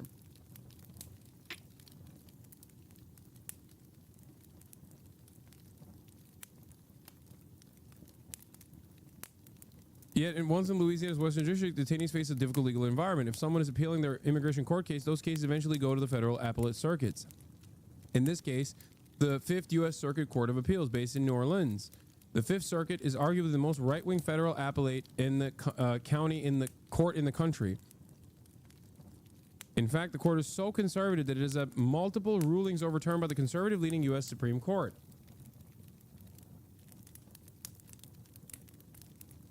But another way immigration cases can wind up in federal courts is if detainees file a habeas corpus petition to challenge the legality of their detention, as Khalil did. These cases typically wind up in district court, and in Louisiana, the majority of ICE detention centers are within the jurisdiction of the Western District. The Western District Court is the slowest moving of the state's district courts and very conservative, in which formal court orders releasing detainees are exceedingly rare. That's why they do it. You understand? It's twofold. In our case that the Center for Constitutional Rights is doing with Mahmoud Khalil, this is precisely the example where this didn't work. And it's because here's the, I guess, silver lining, kind of, in all of this, in all of this chaos and confusion. Here's the silver lining. Well, like with the case of the American Korean Columbia student, okay, as was the case with the American legal permanent resident who's been in the country since the age of 7, who is a legal permanent resident of Korean descent. As long as they can't get you, there's not really much they can do, because they can't bust your door down. Up until now, they can't bust your door down without a warrant. And if you live in New York, for example, if you live in Massachusetts, for example, like, no judge is going to give you a warrant to process an arrest inside of someone's home. It's just not, it's not going to happen. The only way they can get you is if you're out in the streets. Okay? Or if you accidentally let these plainclothes officers into your home somehow. I don't know the exact details of Khalil's case, Mahmoud Khalil's case. I suspect that because it was owned by the university, there was some semblance of like the university playing ball potentially.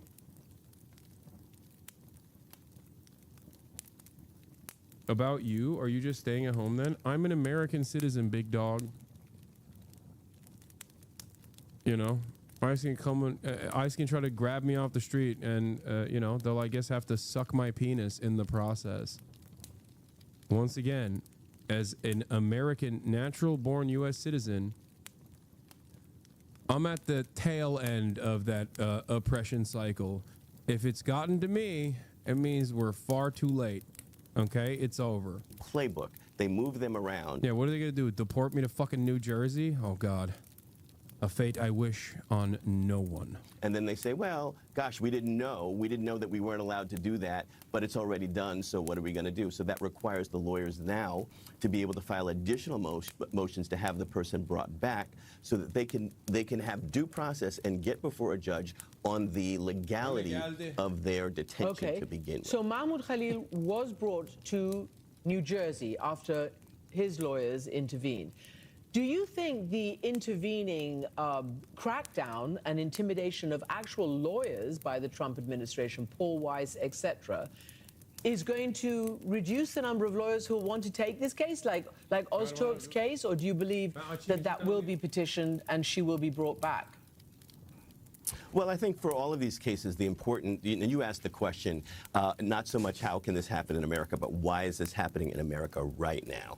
And with her case and with Mahmoud case, these are people that are in the country legally, and the only reason why the government is detaining them and frankly trying to disappear them and deport them is because of their defense of Palestinian rights and calling out the genocide and killing that's happening in Gaza. That is the only reason. And they're making claims that these are somehow connected to Hamas, which they are not, that these are connected to anti-Semitism, which they certainly are not. This is core disagreement with government policy. And relating to other lawyers, the attack on law firms that has been happening is also chilling, because we know, and you know, Christian, from covering so many regimes, that out of the authoritarian playbook, you have to first kill all the lawyers, as Shakespeare said. You get the lawyers out of the picture. These law firms now are going to be less likely to want to jump in and challenge the administration on clearly illegal activity. And our hope is that the law firms will actually stand up. This is one of those moments in authoritarian regimes where people... He's not using disappearing instead of kidnapping because he's using TikTok words, chatter. He's using disappearing instead of kidnapping because it's scarier. And it seems more formal. Like, it's an aesthetic choice that they're making. I understand why they're doing that, because it's not even just kidnapping, it is technically disappearing.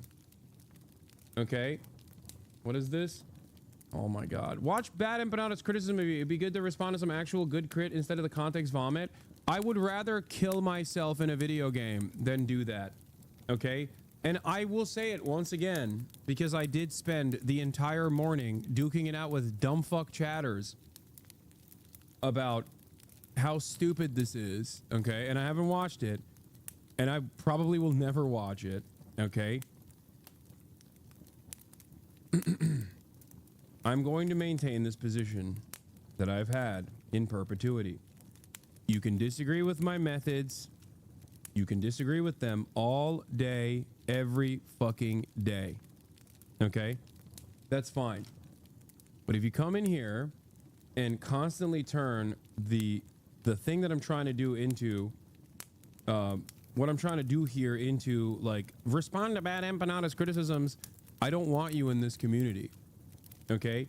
You are just as fucking annoying as Ethan Klein supporters. The only difference is Ethan Klein supporters agree with Ethan's criticisms, okay? And they want me to address them. You just agree with Bad Empanadas criticisms and you want me to address them. All this devolves into is fucking drama, okay? This is not a moment for sectarian infighting. I don't care. Okay, if you think that I'm sheepdogging people back into the liberal Zionist position or the Democratic Party or whatever the fuck you think is happening, then sure, okay, that's what I'm doing, all right? This is not because I am afraid of criticism either, mind you, okay? It's because I think it's wholly unproductive and it devolves into misunderstandings no matter how hard I try. I'm trying to avoid that because I need to cover the fucking news and I need to get people on board. I'm especially not going to do that for a person who I agree with on the issues.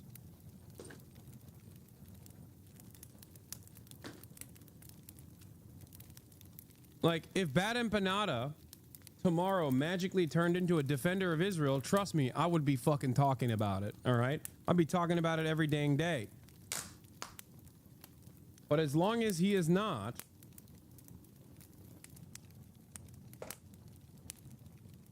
I don't give a shit.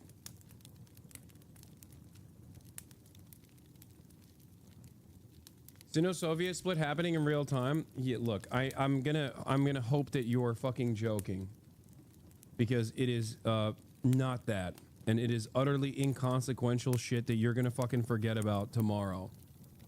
Okay.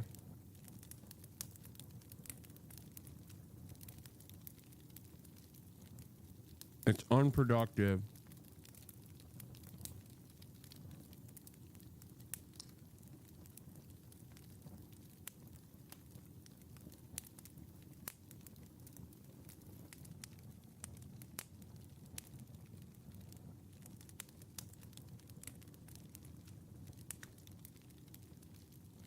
My standards for allegiance, of course, is going to be different for someone who is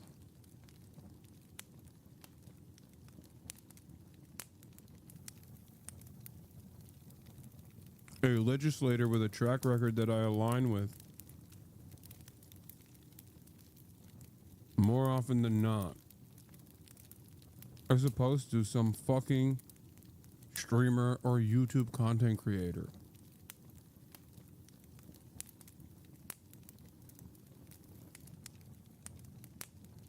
If you find yourself convinced by the messages, or if you find yourself convinced by, you know, I don't know, Bad and Bananas video, I don't know what to tell you.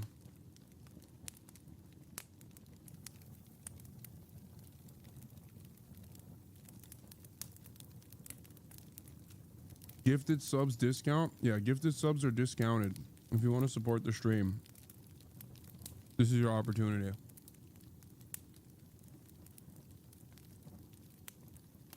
I like you both. He makes some good points. No, he doesn't. You're just too fucking stupid. I'm sorry. And I promise you, he'd be way meaner to you if he was live streaming and you went up to him with some dumb shit like this.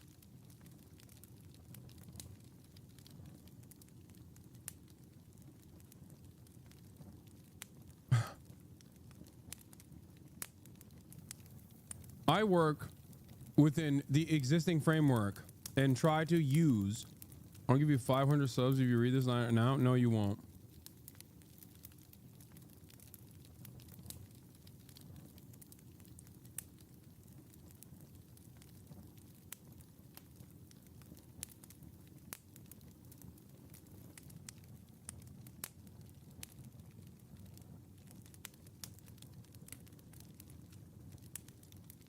In a sea of disinformation about my message, about what I represent,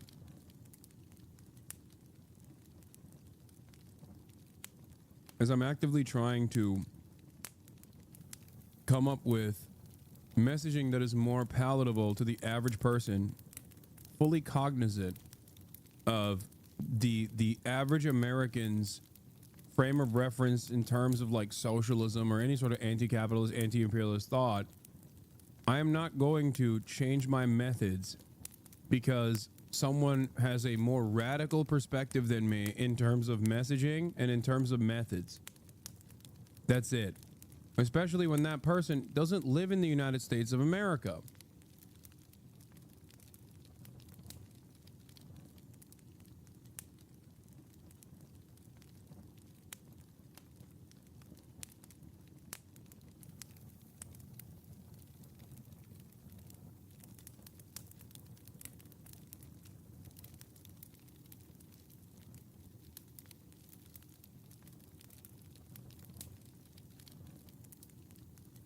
That's it.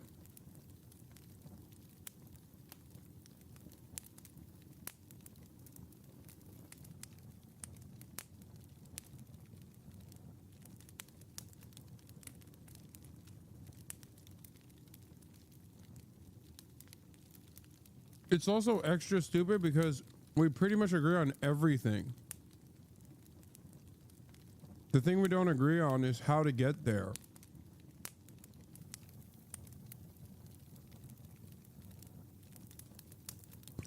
That's what's so fucking stupid about this.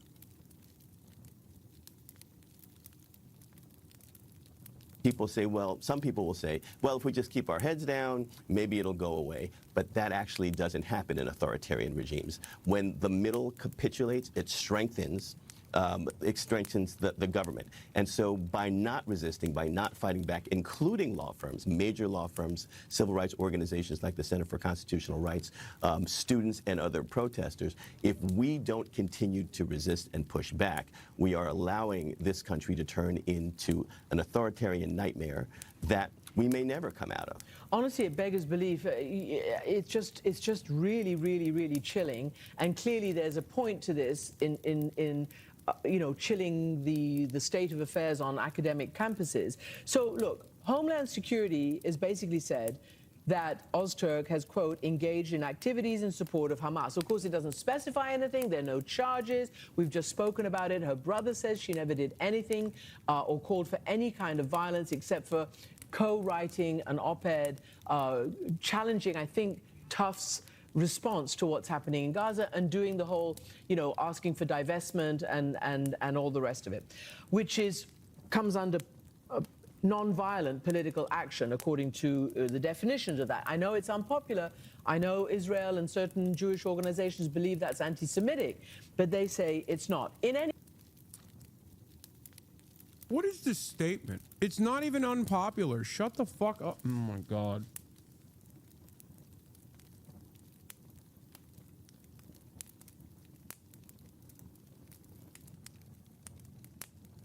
Bad Empanada and many others do not agree that the genocide in Palestine can be compromised based on domestic issues.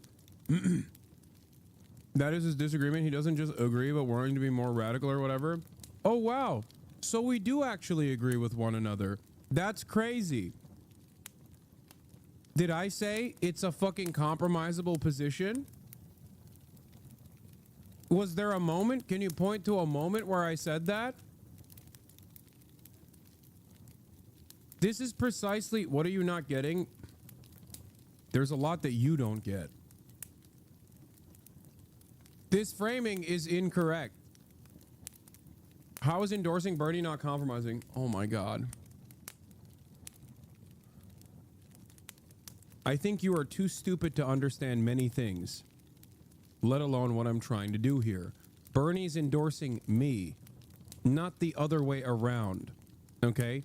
Bernie is a significantly more popular figure in American politics than someone like myself. Do I have to spell it out to you? I am not going to spend any moment that I have, especially let alone 9 minutes before a fucking rally, trying to do a gotcha moment to be like, why are you not sufficiently pro-Palestine? Do you want to know why? Because there is a time for that, and I want to have that conversation with Bernie Sanders. But the reason why that's not the moment to have that conversation, even though I tried to breach the subject matter initially, is because my position on this is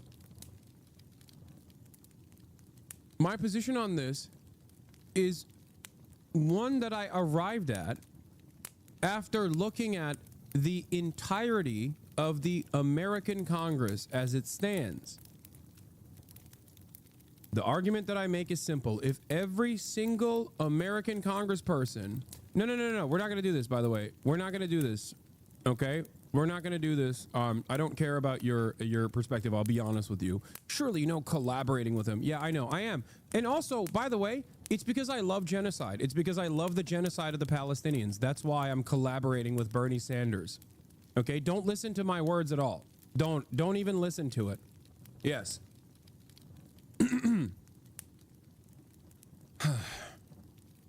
Are you even an American is the real question that I want to ask here. Do you live in the United States of America? Are you fucking aware of American Congress and their perspective that they have that is directly at odds, if not diametrically opposed to the majority attitude towards Israel?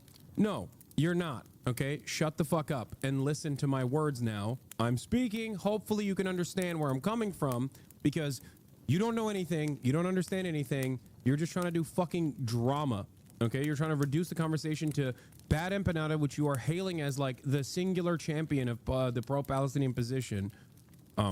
So listen to my words, okay? If every single congressperson reflected Bernie's attitude on Israel, there would be no apartheid, nor would there be a genocide. If you think that that is not the case, you are fucking delusional. Does that mean that I agree with Bernie Sanders across the board, or even at all when in the way that he when he messages on the issue of Israel, where he refuses to say Israel but simply says Netanyahu, where he refuses to say genocide but simply says war? Of course I don't agree with that, okay? I don't actually think this is drama. I don't agree with him on all issues. This is a legitimate disagreement. I don't care. Bad Empanada, at the end of the day, is, I hate to say this, fucking irrelevant, okay? That's the point. It doesn't matter. No, you're turning it into drama. I'm fucking irrelevant at the end of the day. Do you understand? Bad Empanada and myself are just fucking farting into the wind. We have nothing. We have no way of changing power. Bad Empanada even less than me. So no, these are not actually serious intellectual differences that we are actually, having significant disagreements of thought on. No, it's one fucking content creator who lives in Argentina yelling about another fucking content creator who lives in Los Angeles about how they are not sufficiently defending the Palestinian emancipatory movement. It is the most irrelevant thing that could have ever happened. It is literally less relevant than Ethan Klein doing genocide apologia to a massive platform. Okay? That's how irrelevant it is. Because on the issue of Ethan, many of you come in here and say, talk about his tattoo. I don't give a fuck about his tattoo. You know what I care about? Him saying it's appropriate to bomb fucking hospitals because Hamas has built bases under hospitals. That's appropriate. That's something to talk about. That's important to talk about, because here we have yet another content creator who ostensibly has somewhat of a progressive base of support doing genocide apologia to 20,000, 30,000 people. That's relevant, not only to me, but the pro-Palestinian emancipatory cause, okay? Having a conversation with Bernie Sanders where I try to broach the subject matter only to have it end with, they have to leave, with the hopes that I'll be able to have another conversation down the line, as I actively and openly disagree with his approach to Israel, Palestine, but still want to get him and AOC and anyone else that will listen to me on board with what the Department of Homeland Security and ICE is doing, at least at the domestic level, on the basis of unjustifiably kidnapping and disappearing pro-Palestinian dissidents for no reason other than the fact that the DHS chose to do this, arguing and getting them on board to mobilize against this on First Amendment grounds is an infinitely more productive approach to this subject matter. Okay? That's it. Because I know, especially when considering Bernie Sanders' track record on this issue, this is something that he has actively criticized the American government on. It's something that he's criticized AIPAC on. Okay? That's it.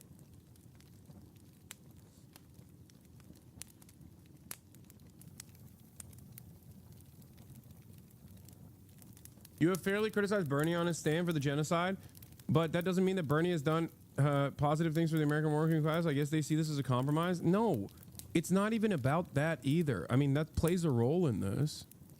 That definitely plays a role in this. But beyond that, I'm trying my very best to use the broad popular momentum that Bernie and AOC are building to actually get more issue specific and expand on the organizing that they're engaging in, and also urge them to mobilize, this will double down on their message anyway, especially if they are able to successfully change certain things or successfully disrupt the government and undermine their position that wants to erode constitutional protections.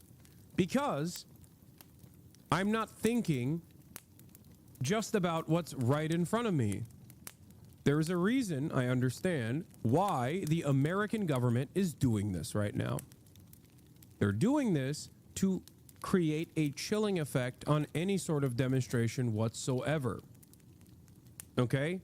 They want to stop all protests, not just pro-Palestinian protests, but they certainly want to stop all pro-Palestinian protests. If you make it so that they lose on this issue anywhere, even for once, that we stop one deportation, that is the moral position on that alone. But having said that, that actually has major repercussions. It snowballs into an opportunity for people to freely demonstrate once again. Because as long as people are afraid of mobilizing because they will be fucking deported or they will be thrown into an El Salvadorian labor prison, they're not gonna fucking mobilize. So unless your advocacy revolves around, I don't know, like fucking firebombing Elbit systems or whatever, okay, which is something that I think Bad Empanada can do if he chooses to do so because he's in fucking Argentina, okay? Shut the fuck up. That's not my position, by the way. I'm not saying that. I disavow. I don't want to get fucking disappeared.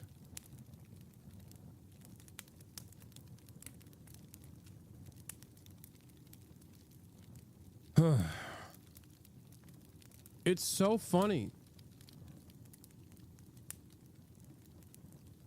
Everybody just wants to do this, and they don't even want to do this in front of Congress, in front of congresspersons, in front of people with actual power. They just want to do this anonymously at a fucking Twitch streamer who's trying to do their best.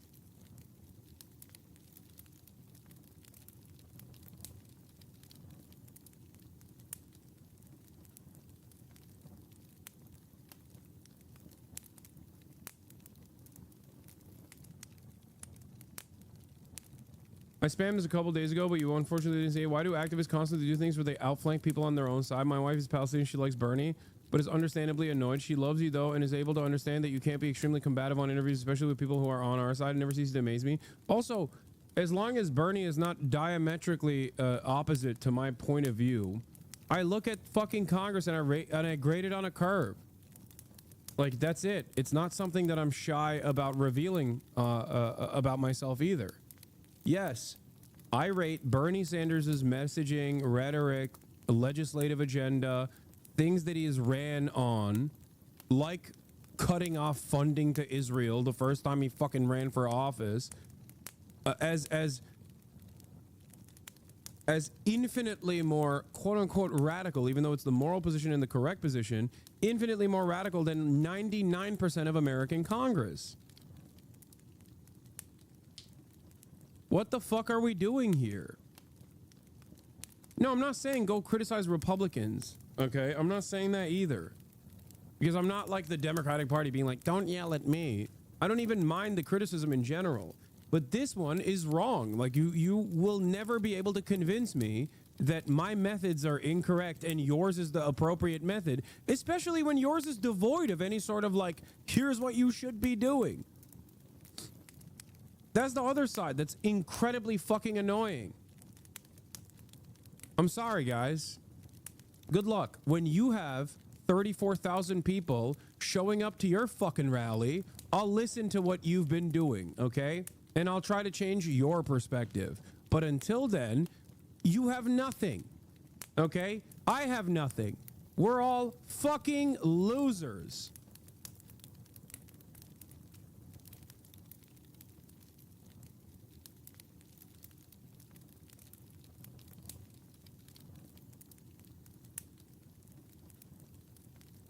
Like, it's so idiotic. Why do you platform two incredibly popular American Congress people that are closest to your position overall is like hilarious. Okay, yeah, thank you. You did it. Yes. How are you any different at that point than like the way that fucking MAGA communists chirp about this shit? On that issue, you guys are aligned entirely, it seems. In any event, they also say, DHS, that they're using the same State Department, you know, law or rule, very arcane, that they're using in Mahmoud Khalil's case. Yeah, they are. And, you know, so just a little bit about that law. This is a law that comes from the Immigration and Naturalization Act, dates back to 1952, and it gives the Secretary of State the power to deport people that have a reasonable belief their presence or their actions will be damaging to U.S. foreign policy. Now, this law was passed particularly in response to looking at Soviet spies in the United States in 1952. It cannot and it should not be applied to students or, frankly, anybody for expressing an opinion that You're emboldening the fuck out of liberals here? Good. Good.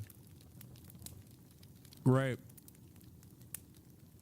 If your mechanism for change is sitting around and wishing for a fucking pure candidate rather than working within the system that we currently have to the best of our ability while recognizing that it's not the end-all be-all, then yeah, they're fucking unironically on the right. You're wrong.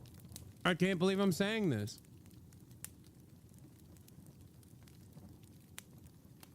Yeah. If your method for change, if your method for pushback, if your solution to the ongoing crisis that is in front of us that will harm the lives of every American, as America continues to dominate around the globe and destroy the global south, if your fucking solution is like yell at Bernie more, you're fucking mentally handicapped, dude. What the fuck do you want me to say? Like, you should not be able to type on a fucking computer without supervision.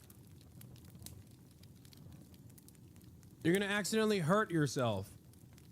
Disagrees with U.S. foreign policy. So, for example, students, and there are students around the country and people around the country that are really troubled and should be troubled by the bombing of churches and schools in Gaza, period, full stop. We can't have a situation where only people who are born in the United States or U.S. citizens can make that criticism, but people that are here for valid reasons or people that are here for, you know, allowed to stay here forever, can't do that. They're weaponizing the vulnerability of immigration status in order to stop people from speaking about the violence and the war in Gaza.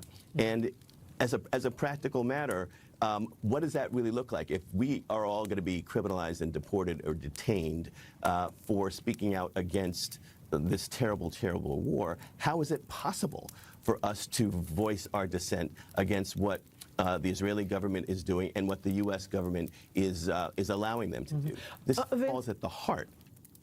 This guy gets it. This lib gets it.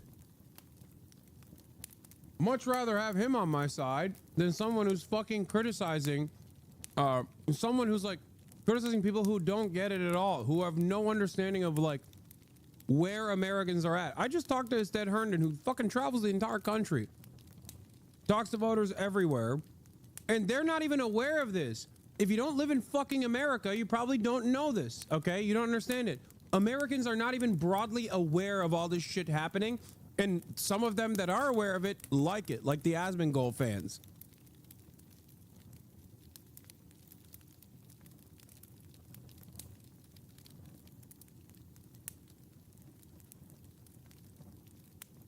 The American ship is sinking, and there's new holes opening up every which way, and I'm trying to plug one, and then you guys come in here and you're like, no, I'm gonna hit you in the head with a fucking mallet. Shut up.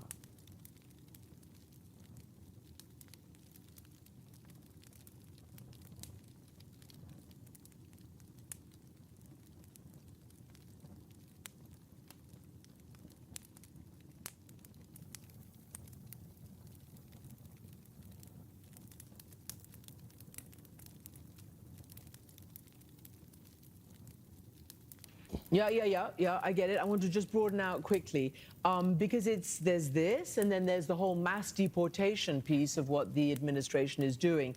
I hardly ever participate in chat, but it's kind of nuts how much you're crashing out over people getting frustrated with the duopoly and Democrats not doing anything in the past decade. It's valid criticism for folks who want something outside the Democratic Party that's continually disappointed them. I'm not crashing out on people that are upset about the duopoly. I'm crashing out on people for not understanding that I agree with that anger and resentment and thinking that the only solution is the Democratic Party. They've never said that. It is the only game in town right now. As it stands, it's kind of like what I talked about with Estet earlier. Do I trust the American Constitution? Fuck no. Do I care about the SCOTUS? Fuck no. Do I care about the judiciary? Fuck no. But as long as they exist, as long as the filibuster exists, for example. Do I like the filibuster? Absolutely not. But as long as it exists, I want the Democrats to fucking use it as a weapon. Okay?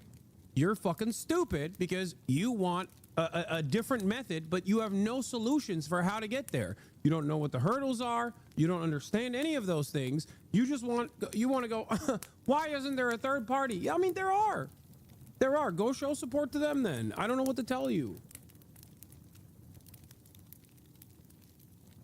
Being a leftist does not mean you can't be fucking pragmatic, especially when, like, while I also, at the end of the day, understand that capitalism is untenable, unmanageable, and inherently a structure, an organization of the economy that yields tremendous violence upon the working poor, okay? Working class individuals all around the world, hyper exploitation in the global south, and exploitation even amongst the labor aristocracy.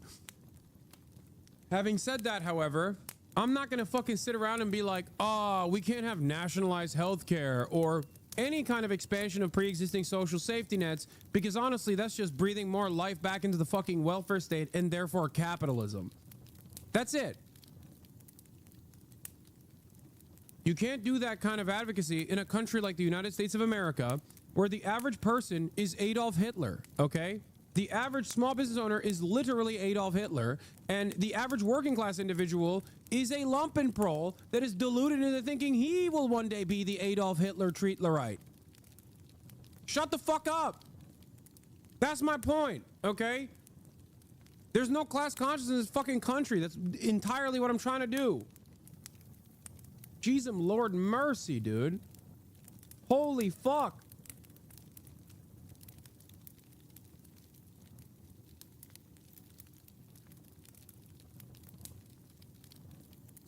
Crazy take. Okay, here we go. Now the fucking libtards are mad because I said the average small business owner has Adolf Hitler tendencies. Go talk to a fucking HVAC business owner about Guatemalans and you'll understand exactly what I mean, okay? Go spend some time in the fucking Asmongold, in the Asmongold chat.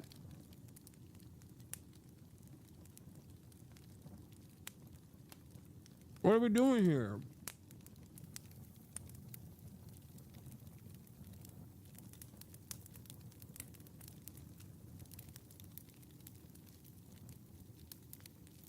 You know, the Homeland Security Chief, Christine Noem, toured this, basically this prison facility, right, in El Salvador yesterday. We have pictures of her standing in front of a cage full of, you know, detained shirtless men who are wearing tattoos.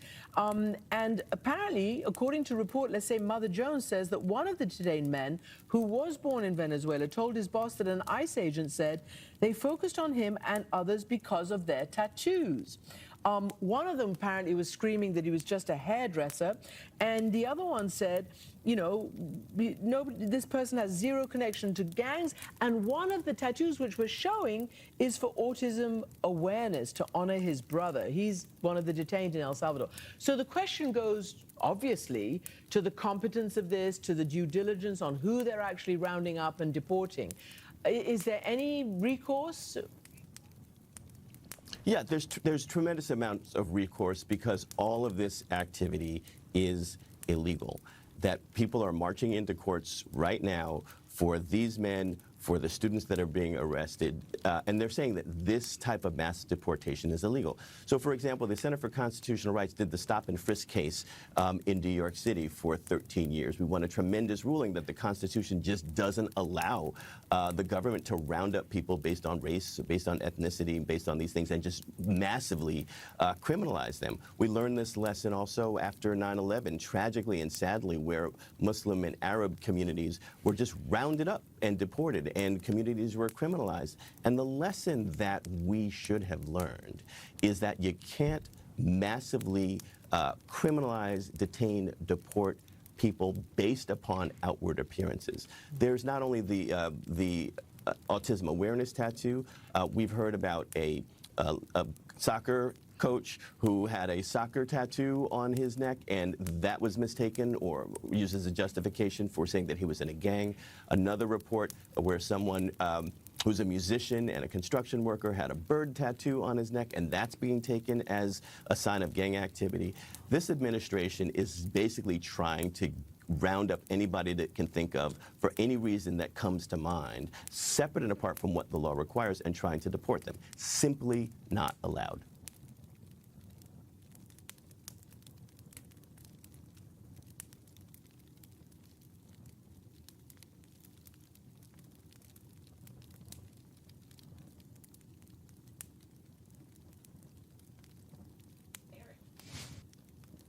Brett Baer interviewed Elon Musk and the Doge staff.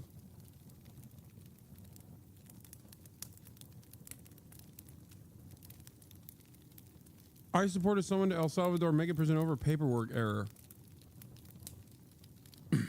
Franco Reyes Mota, 24 years old, was deported to El Salvador earlier this month, along with hundreds of other Venezuelan men who the Trump administration falsely claims to be Tren de Aragua members. Trump invoked the Alien Enemies Act in a way that we didn't even use against Nazis during World War II, to bypass any judicial resistance, which has come anyway in the form of Judge James Boasberg.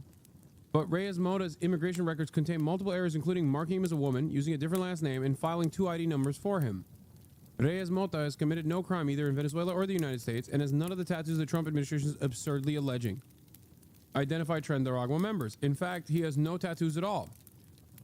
He had a pending asylum case before he was disappeared to El Salvador without a day in court. We are facing a novel and extremely concerning situation where people's immigration court proceedings are still pending, but they're still being disappeared from the United States without any lawful removal order, says Mark Prada, Reyes Mota's lawyer. This is an affront to the rule of law.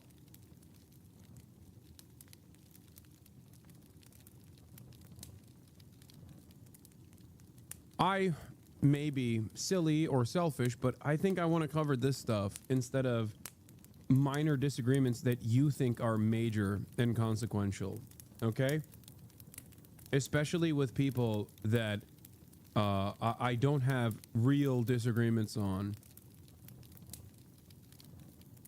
Sorry.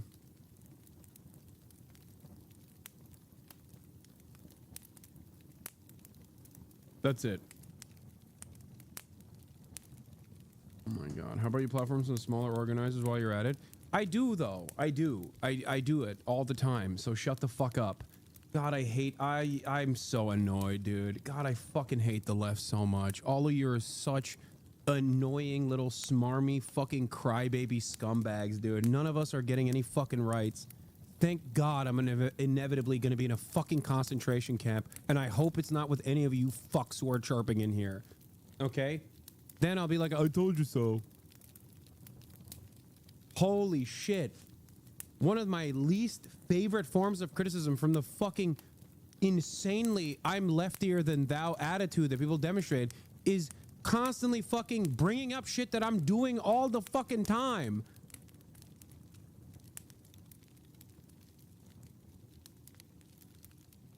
Shut up. The same arguments and the same fucking anger that I have for dumb fucks on the reactionary Republican side should not exist for leftists who just go, hey, I haven't seen you do this, and I have no fucking object permanence, so you must not have been doing this. How are you any different than fucking Mudahar in that regard, then?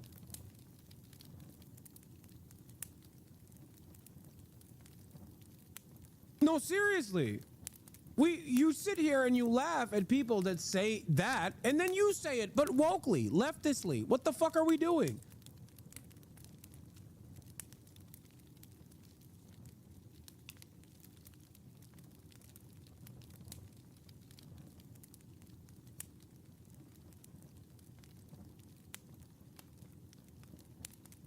Oh.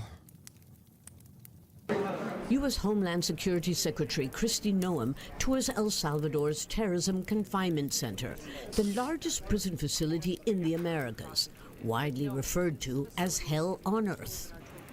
It's where the U.S. government sent 238 Venezuelan immigrants nearly 2 weeks ago, alleging they belonged to the criminal gang Tren de Aragua. Many were sent to El Salvador without trial or criminal charges of any kind, to this prison where they have zero contact with the outside world, including lawyers and family. Cohen signed a memorandum to continue sending alleged migrant criminals to the facility, despite widespread charges of human rights violations. I also want everybody to know, if you come to our country illegally, this is one of the consequences you could face. First of all, do not come to our country illegally. You will be removed and you will be prosecuted. But know that this facility is one of the tools in our toolkit that we will use if you commit crimes against the American people. 5,500 kilometers away in Chile's capital, 26-year-old Venezuelan Natalie Sanchez is in despair. She's raising her newborn daughter alone. On March 14th, she discovered that her child's father, a musician, was one of those sent to the infamous prison. Él tiene un tatuaje en el cuello. He has a tattoo on his neck, a hummingbird, and I recognized it when I saw it in the video of the prisoners. I compared it to the one on this video where he's singing. I realized it was him. I couldn't believe it. 6 years ago, Arturo Suarez migrated to Chile, got a steady job, and dedicated his free time to his passion for urban music, becoming fairly well known. But last September, Nathalie says he went ahead to the United States, looking for better opportunities, concerned that if Donald Trump won the elections, it would be too late to migrate later. He entered the U.S. legally and worked as a gardener, sending money back to Chile, where Al Jazeera has confirmed that he had no criminal record. But in mid-February, he was detained in a raid by U.S. immigration agents, despite no clear evidence of belonging to a gang. Arturo Suarez is not alone. Many of the others who've been locked up as gang members in El Salvador have no prior criminal records or arrest warrants, according to legal counsel. The other thing they seem to have in common is that they all sport tattoos. Like 33-year-old Venezuelan football player Jerzy Reyes, who, according to his U.S. lawyer, was detained for sporting a tattoo of the Real Madrid Football Club. Or 25-year-old Fitzgerald Cornejo, who was sent to the Salvador prison after being told he'd be deported to Venezuela. His brother says he has a rose tattoo on his neck. That doesn't make you a criminal or a thief. Tattoos are normal. All of them are now incommunicado, in a legal black hole, with neither the U.S. or El Salvador confirming the names of the prisoners. Natalie Sanchez says she hasn't given up hope. I have hope that he'll return with his name cleared, that he'll soon be here to meet his daughter. I hold Donald Trump and Nayib Bukele responsible for anything that happens to him.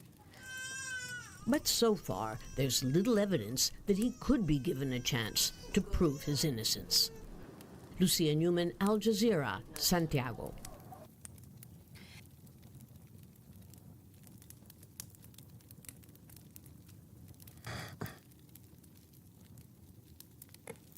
Senator Hawley. Thank you very much, Mr. Chairman. Thanks for calling this important hearing. Thanks to our witnesses for being here. Mr. Stern, if I could just start with you. I see that 5 or 6 days ago you gave an interview. Why are the Democrats not talking about this every day? Thank you. Great question. One that I'm asking myself as well.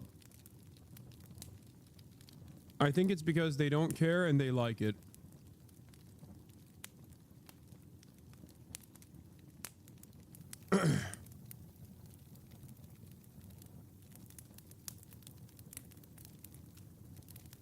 That's it. What else am I supposed to believe? What else am I supposed to believe?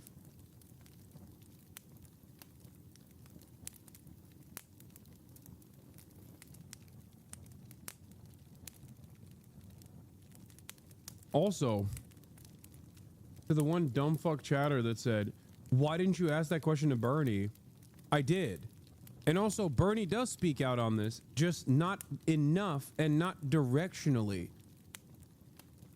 I want Bernie to mobilize around this beyond just tweeting about it. And it's not just Bernie. Bernie alone is not going to be able to do anything.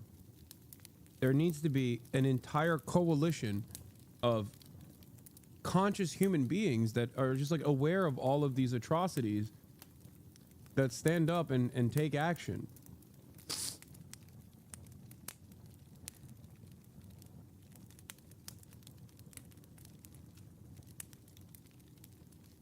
I think, yeah, because Bernie's only there to make left groups happy with Dems.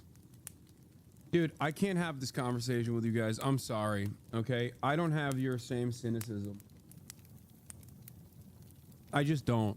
This is something that I've actively argued with chatters against for years and years and years at this point. I just don't care. If you think that, then that's great. I don't, and I also think that this is the entry point for my kind of politics into penetrating collective consciousness, penetrating the mainstream. So I'm not going to fucking cast that aside.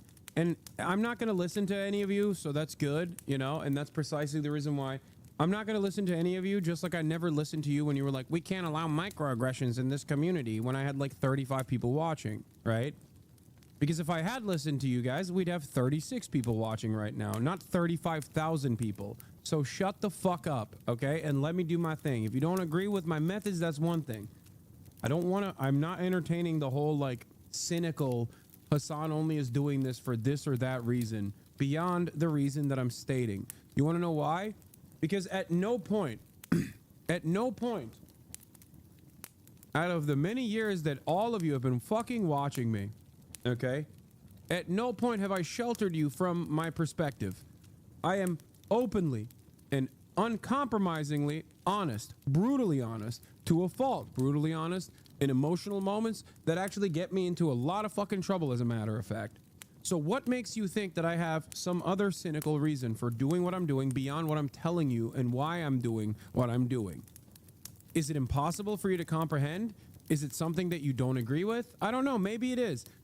But then again, there is a disagreement on the methods at that point, not a disagreement on our opinions and our worldview, just a disagreement on the methods. If you think that's boundary breaking, if you think that's enough to separate yourself from someone like myself, then go off, Kings, you know? Go off.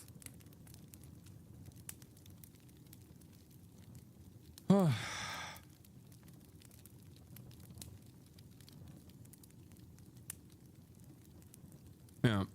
At the very least, stop lowballing on questions when you're interviewing Bernie and AOC. Oh my God.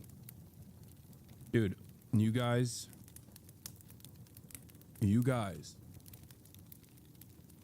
are fucking stupid. Okay? I cannot spell this out any further than I have thus far. You are an objectively stupid person if you think that... Dude, me crashing out on this shit is also unironically going to cause so many of the dumb fucks to like literally make TikTok videos now. This is why I don't entertain it. This is why I don't entertain it, because it's otherwise just people fucking yelling at like the same 40-person Discord server. But when I bring this up and I talk about it, one, the libtards love this shit because they go, see, they're eating him alive. They're not, okay? I would rather have these fucking annoying chirpers than a dumb fuck who supports Israel doing a genocide, okay? Every step of the day.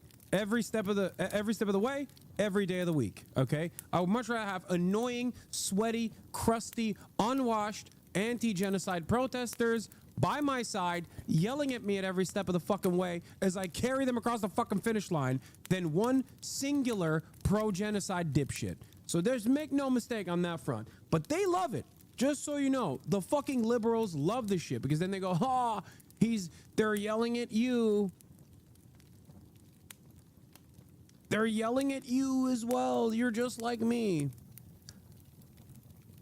Yeah, you'll make it into an Ethan Klein Instagram post though. It'll be awesome. It'll be your moment in the spotlight, chatter. You'll get that recognition that you desperately wanted.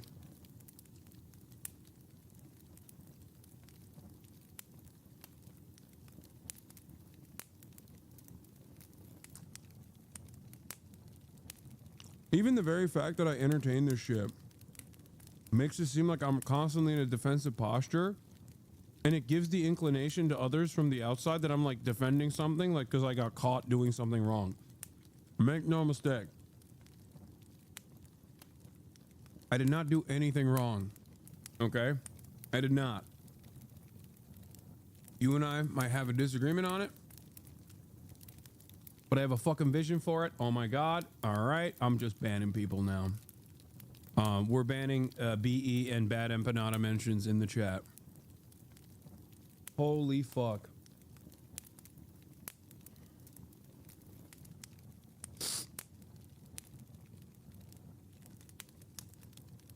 There's real fucking shit going on, and you and bad empanada video chatters are so fucking annoying. You bad empanada video chatters are so fucking annoying. Go watch him. He will save you. He actually cares. He isn't just slop spooning you fuckos. Yeah. Yeah, go watch him. Go watch him instead. He'll give you the secrets to the castle. He'll unlock your revolutionary potential. You will be leading the fucking Vanguard party tomorrow, okay? Yeah. Once you're done though, and you want to fucking develop class consciousness among the working class, go behave like bad empanada around, I don't know, like a fucking stevedore. See how quickly they kill you with hammers, okay? Go do that.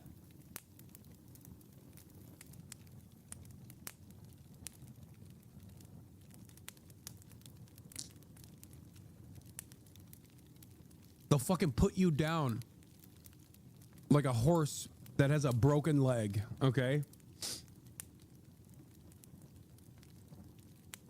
Go talk to an Amazon delivery driver about the revolutionary fervor that you have in your heart.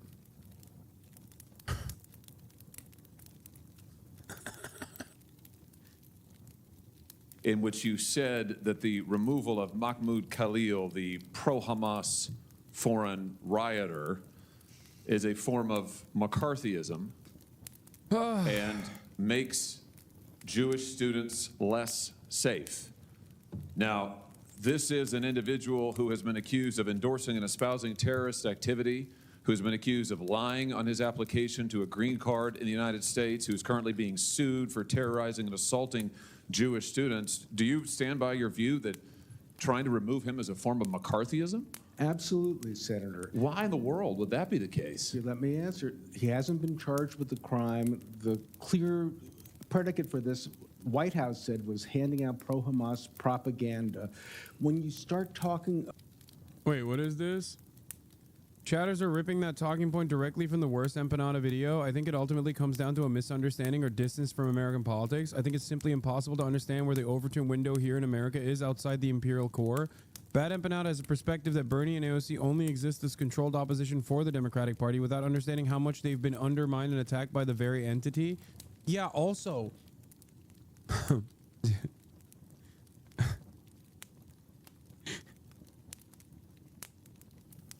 This is why it's fucking hilarious. Because the notion that, like, even if these guys are controlled opposition to the Democratic Party and the Democratic Party is controlled opposition to the Republican Party, these are the only quote unquote most radical permissible opinions allowed in American politics as it stands right now.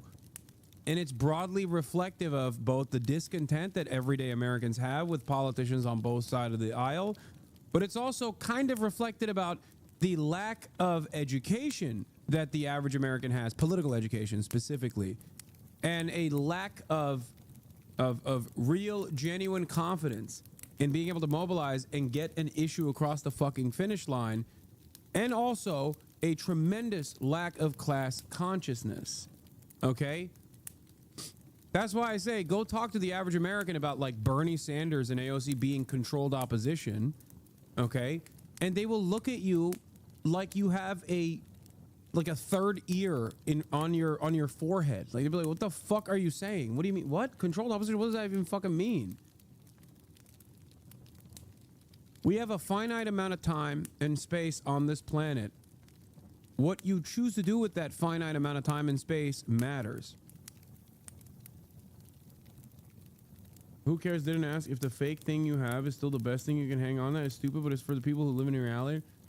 Like, there's no world where I'm saying that AOC and Bernie Sanders are the best politicians and they're amazing and I love everything that they do. I criticize them all the time, especially with Bernie on the issue of Israel. Something that has made me extra upset.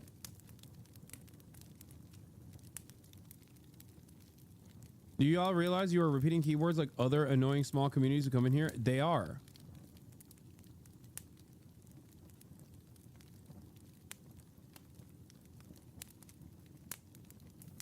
But if you don't fucking understand, stop caring about this left com shit. I'm not even going to entertain it as like a tendency and a difference in ideology, because I don't think that there is a significant difference in opinion in terms of, you know, what everyone's position here is on Israel.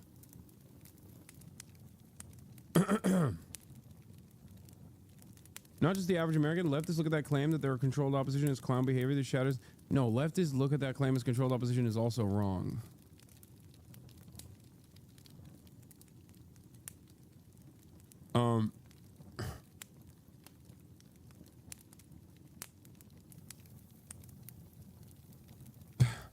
Look at this.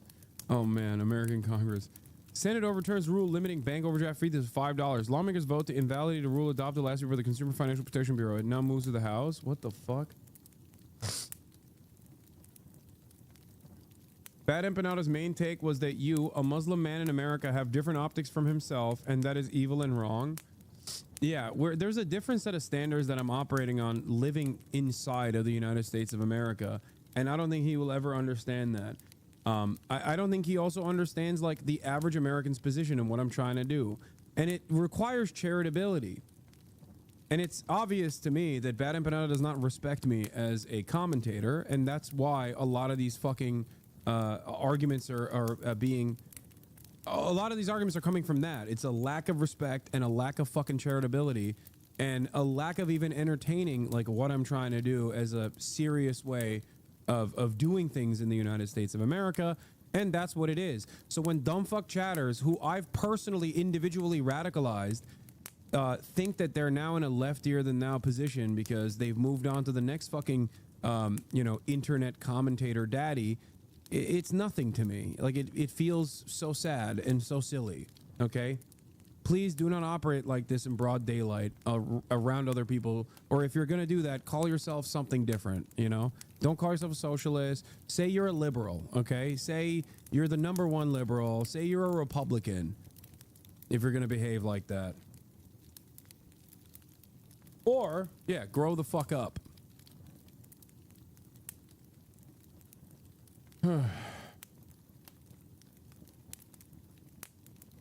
Hasan isn't Muslim. Thought he was talking about him. Dude, my name is Hasan. It doesn't matter that I'm not a fucking practicing Muslim. Do you not understand that?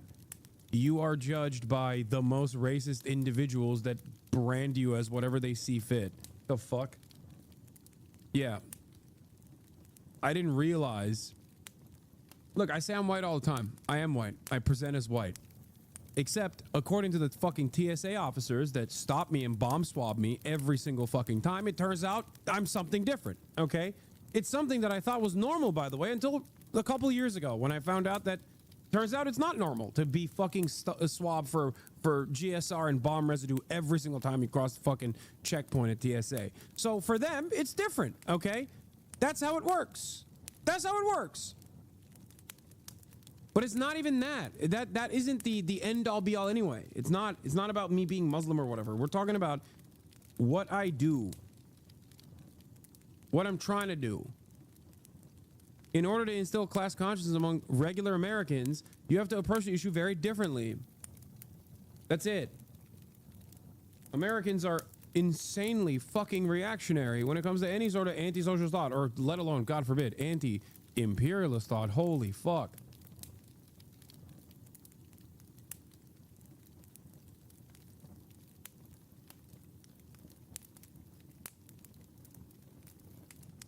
About people's views and what they're talking about in the public square as a basis for discrimination, and then the effect on Jewish students. It's not just the fact that Jews may be seen as, well, we're pushing this and that's going to happen. The way that this is going to harm Jewish students is it harms the academy. Wait a minute. My time is limited. I'm sorry to interrupt you, but just wait a minute. I've got to correct numerous inaccuracies there. Number one, as you very well know, United States law says that a non-citizen is inadmissible for entry into this country if they, and I quote, endorse or espouse terrorist activity or persuade others to do the same.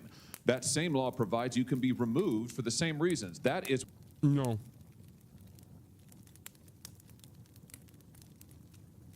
No, it doesn't.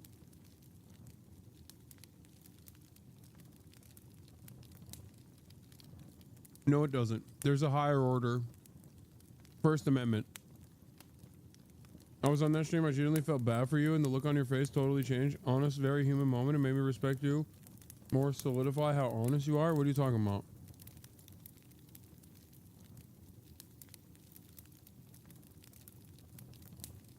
It's what Mr. Khalil has been accused of. He has further been accused of by the United States government lying on his visa application. That on its own would be sufficient to remove him from this country. He is being sued, as you and I sit here in New York court, by the victims of October 7th for terrorizing and assaulting Jewish students. Dude. Okay. Josh Hawley is officially ineligible alongside the rest of fucking Congress for even entertaining that idiotic lawsuit that literal hostages, Israeli hostages, brought forward. Sorry. No. You're so fucking brain dead. Anyone, sincerely or insincerely, that entertains that fucking lawsuit that dictates that Columbia SJP knew about October 7 before it happened is, unfortunately, too mentally disabled to be in office. This is one area of real ableism that I demonstrate. That's my one standard. I don't care if you're paraplegic, quadriplegic, whatever, okay? But I do care if you have worms in your brain. You should not be eligible for office. That's crazy. If you believe the QAnon conspiracy that a literal fucking hostage, a literal hostage that was taken hostage in Gaza on October 7, alongside many Jewish advocacy groups that are just simply pro-Israel fucking cutouts. Okay, they're not Jewish advocacy groups at all. The lawsuit that they launched against Columbia Students for Justice for Palestine that dictates, that alleges that Yahya Sinwar called up the fucking Columbia SJP and was like, hey, I'm about to do October 7, by the way, get your accounts ready.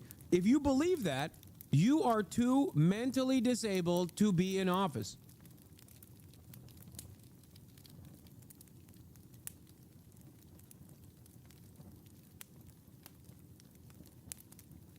That's what Josh Hawley's talking about here. I hope you understand that. Like, that's what Josh Hawley is bringing up. I'm sorry, that's QAnon. You're saying QAnon shit. You're fucking saying QAnon shit. You are an insane person. You are not eligible to run for office, remain in office, let alone drive a fucking car. You're a danger to yourself and everyone else around you.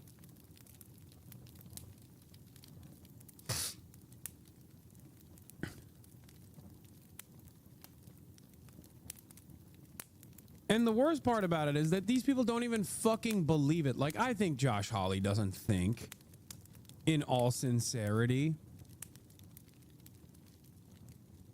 that, you know, Yahya Sinwar didn't call up Iran, Hezbollah, or even the fucking political wing of Hamas, but then called up Colombia SJP and informed them that they were about to do October 7.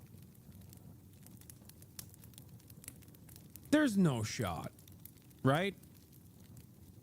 I don't like that to me spells real disorder. That to me shows that your brain is poisoned. It's over. There's no way that I can entertain a normal conversation with you. Unlawfully taking over and damaging public university property and physically assaulting Columbia University employees. And you're telling me that it's McCarthyism to remove this individual? Yes. Also, I could jiggle keys in front of you and you would think, you would forget exactly what you were talking about at that point. Senator, the deportation was started before that lawsuit, before that second question about what he was saying on his forms. No, this is what the government has alleged in open court, Mr. Stern. This is the basis for their removal proceedings. And our law makes clear if you endorse or espouse terrorist activity, you can be removed from this country. He has done so. He's been accused of doing so from the beginning. He's been accused of lying to get into the country. I'm amazed that you're saying that this is McCarthyism. Senator, you weren't here when I quoted part of what Justice Brandeis was talking about the back at a case where there's somebody that was convicted for supporting the Communist Party because they were talking about violence as a political solution. And Brandeis cautioned us that this type of robust speech, as long as... This isn't speech. Lying on a visa application is not speech. Seeking... He didn't lie on a visa application, you fucking animal. What do you mean? What did he lie on a visa application on?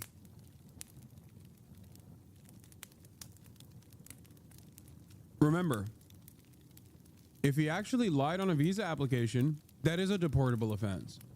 It's silly. And in the past, Palestinians with legal permanent residency status in America have been deported for not lying on a visa application, but simply simply having some issues with their paperwork. Why is this different?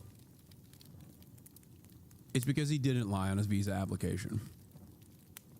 He wants to apply retroactively the actions of a person who has gotten a green card status.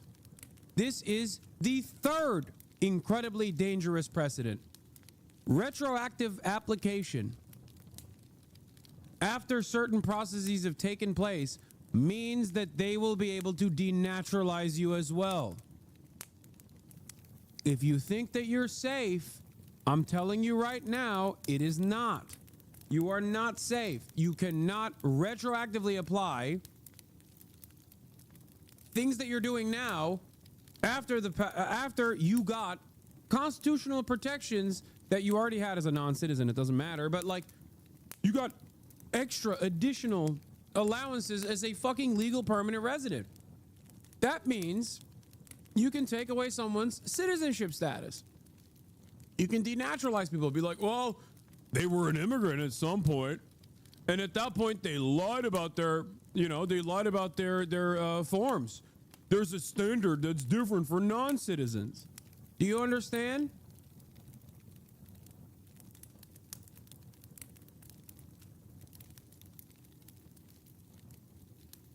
It's over.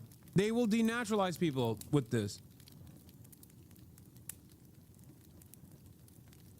Seeking to assault Columbia University employees and Jewish students is not speech. You are defending an individual. If you lie on your visa application, you probably won't even get here. This is when the sentence take is asinine. Yes, but I'm saying that like the only time where they can retroactively revoke your legal status as a non-citizen is if there are inconsistencies in your initial application. There's no retroactive application beyond that. If that was the case, then someone could be like, okay, well, we're taking away your citizenship status. We are denaturalizing you. You know? We're denaturalizing your parents. if you're second generation, natural born U.S. citizen, we just denaturalized your parents. Now you don't have an American citizen parent. We can now denaturalize you as well. Like it goes on and on. Like there are your imagination is the only thing holding you back in this process. And it's not like these are things that the administration hasn't signaled. Like they have signaled that they want to do this.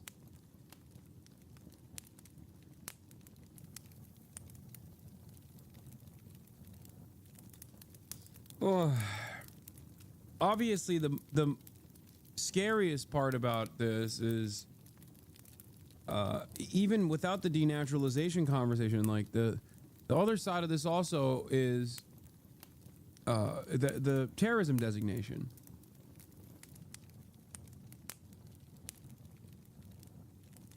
It's such a vague standard that is all encompassing, that allows you to do whatever you want.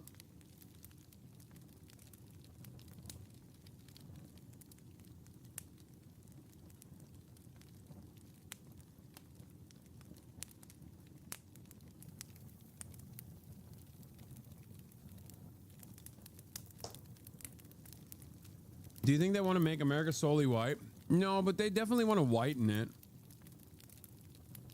Like, I don't think this is, like, I think some people do, for sure, right? There are definitely people within the Trump administration that their objective is to make America a white country, right? Like, that's for sure the case. Like Stephen Miller. Right? But not every right-winger wants that. They're not ideologically on board with white supremacy or white nationalism beyond like your average Republican who's just racist.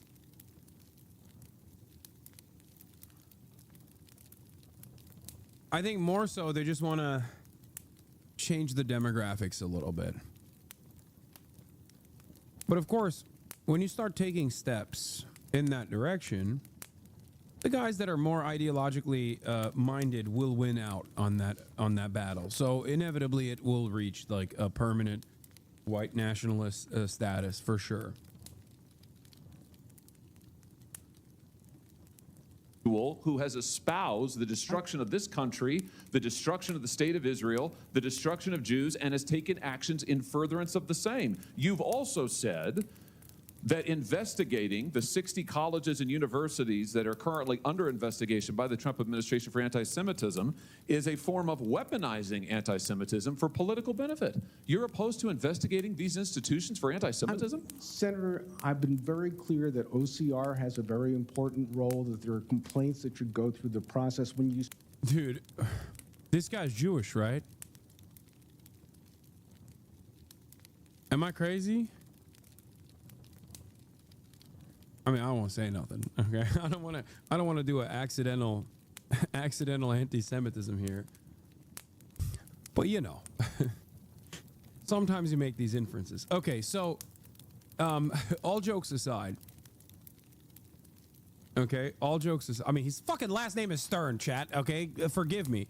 Anyway, this is not the first, nor do I believe it will be the last time that evangelical Christian Josh Hawley, a secret homosexual man who is in the closet, but that's besides the point, is yelling at a Jewish dude at a congressional hearing. The last time I watched him chirp like this, he was yelling at a Jewish dude who was himself a Zionist. He was wearing a fucking IDF dog tag, and he still was like, listen, dog, I got the dog tag on me, but yeah, you can't fucking deport students. Okay? And Josh Hawley was like, well, you don't care about anti-Semitism. It's like, who the fuck are you? Look at you. You look like the politician that Hitler envisioned. What are you talking about? The fuck do you mean?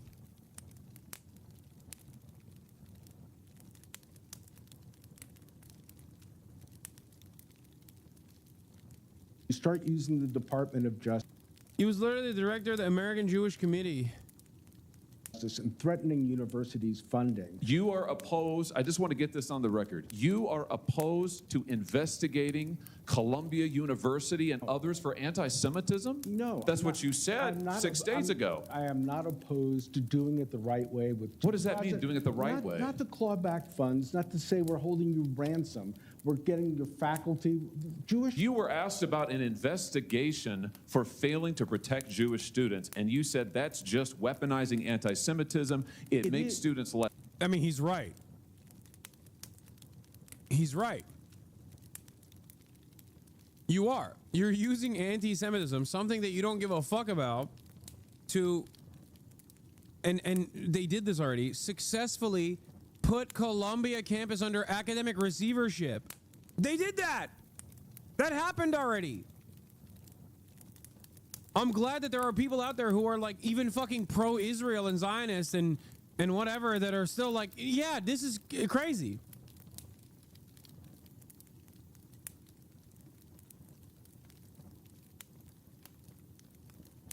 It will still never not be funny when you got like a Gentile fucking screaming at like clearly an old Jewish man about how much he gives a fuck. He's like, you're a bad Jew. I, Josh Hawley, okay, know what real Judaism is. You're a fucking bad Jew, okay? You're going to the camps. That's literally the next step here. Is Josh Hawley sending Jewish people to the fucking camps for not being sufficiently on board with his idea of anti-Semitism combating, okay? That's it. That's like, this is it. This is how it goes. Wake the fuck up.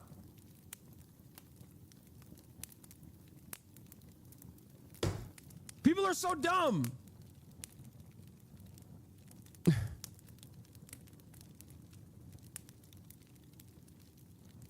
The Stern guy literally wrote the book on defining anti-Semitism. Less safe. It is when the Department of Justice has a list of places. Like, this is the second time.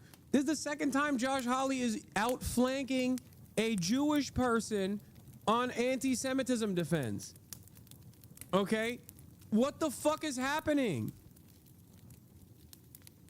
What do you mean? And it's not even like these guys are fucking anti-Zionist, dude. Oh wait, is this the guy who wrote the IHRA definition?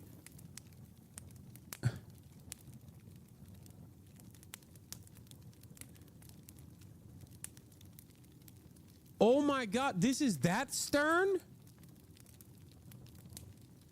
Kenneth Stern.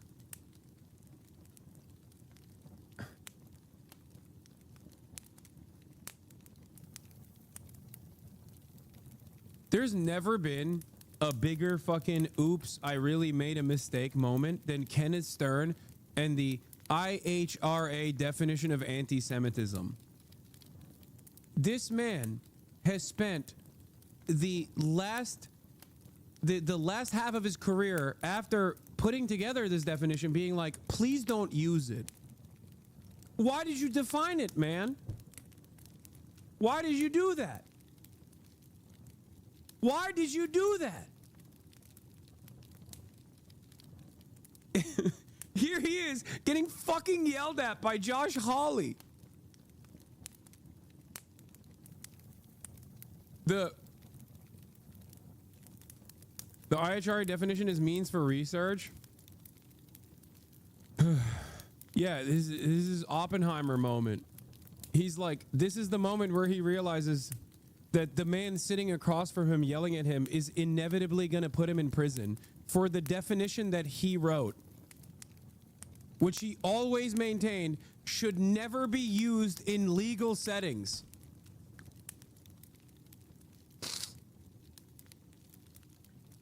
He spent the last half of his career being like, hey guys, the IHRA definition, my mistake, okay? My mistake. We should not be using this to, we should not be using this definition at all. I know I wrote it. I came up with it. Please don't even look at it. I don't want you to read it. I don't want you to look at it. It's not a good idea. It's just like a real toothpaste out the fucking tube moment for him.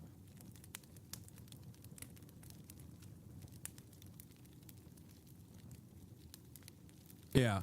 Most mainstream pro-Israel groups have for years lobbied for loyalty oaths to Israel, anti-boycott laws, and IHR's redefinition of anti-Semitism include criticism of Israel's government, while the ADL classified every ceasefire rally as an anti-Semitic hate event. And here we are. Now you got the dude who, you know, wrote the definition being like, hey, what the fuck are you doing? This is completely unacceptable. To a guy who doesn't care. And he doesn't, if you think Josh Hawley for even a moment cares about Jews or Judaism, you are a fucking baboon, okay? He doesn't give a shit about anything. He just wants to do the agenda of the Trump administration. He wants to implement a constitutional monarchy. That's it. He just wants power. He wants to deport fucking brown people, and whoever he sees is annoying and a nuisance.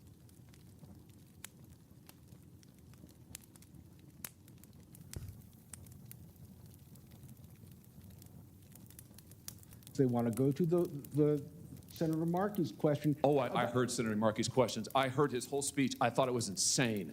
I just want to say for the record, I thought it was totally insane. And I think your positions are similarly insane. I think the idea that we would bend over backwards to hug and kiss and make nice to a pro-Hamas rioter, because that's what Khalil is, and that we would say, heavens, we can't remove him, and that makes Jewish students less safe on our campuses? That's nuts. Senator, that's David, nuts. To Rabbi Saberstein's point, if you look at American history, the times when Jews were most vulnerable was during the Palmer raids in World War I, when there was political... Jews are vulnerable now on our campuses because of... He's like, shut up, Jew.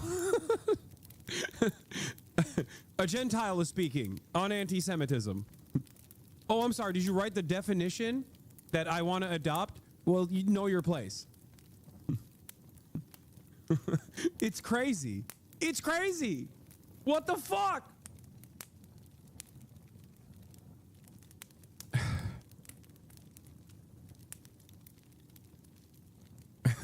I mean, I've made this joke before as well. Is there any other foreign country where American politicians talk like this? My devotion to Romania is absolute. I will go to my grave defending Saxo beat and all Romanian house music. You'll have to carry me out on a slab before I compromise my defense of the Jewish people, their greatness, their history, their safety, and the state of Israel. It's like, dude, you're weird, man. You're a fucking weirdo. The only country you can feel that way is Turkey, and that's why they're punishing Eric Adams. Okay? What the fuck?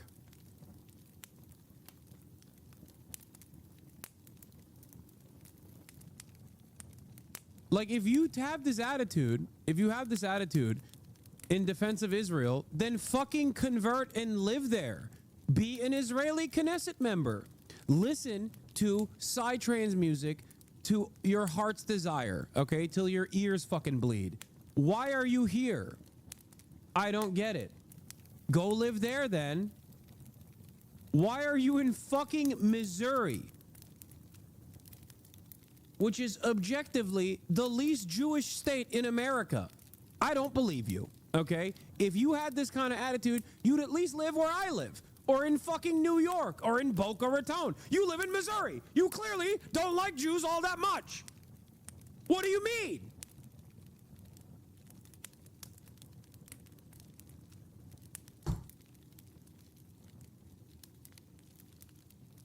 What the fuck?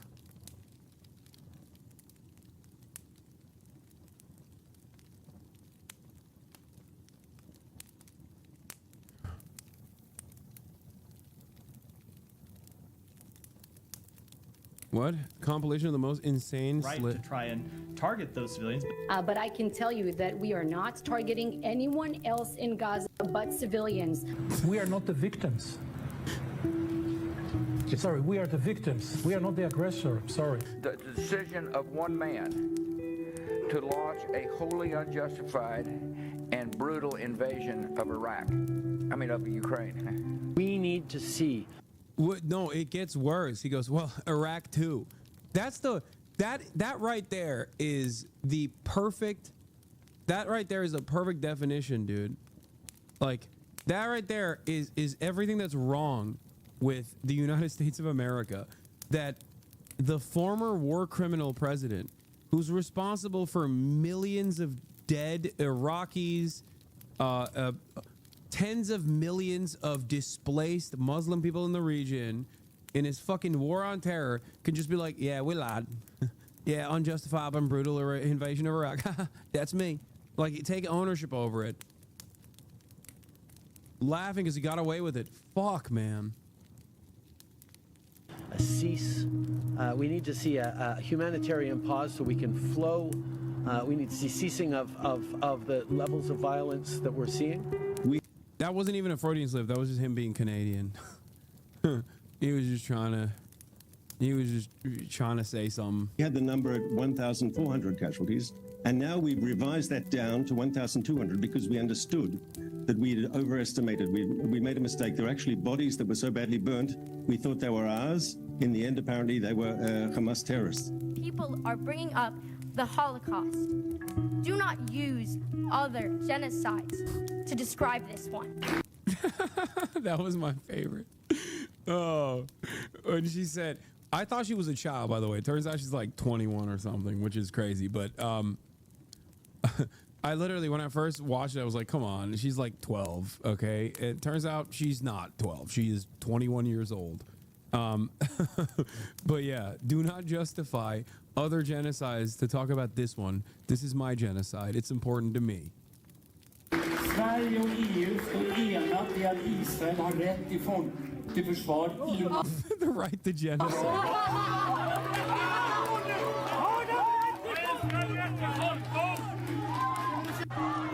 Let's take a stand here. By the way, this is Van Jones, former Maoist third worldist Van Jones, who is speaking at a rally right after another big time defender of Jews, Pastor John Hagee. So when Van Jones talks about anti-Semitism, sorry, it's a little hollow. You know, I don't really care about his take.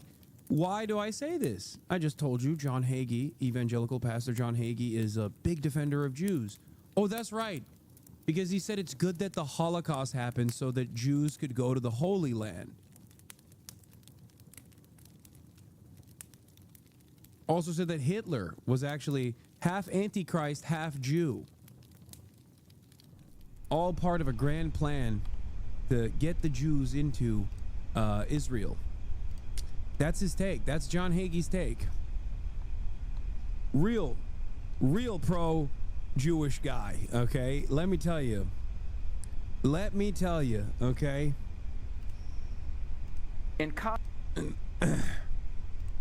Yeah, Hagee said Hitler was half gay and half Jewish. Against anti-Jewish bigotry. Let's take a stand against Muslims. The king and I also discussed the situation in Rafah. As I said yesterday, our military operation in Rafah, the major military operation in Rafah. The expansion of Israel and its proxies is an absolute fundamental necessity for the United States.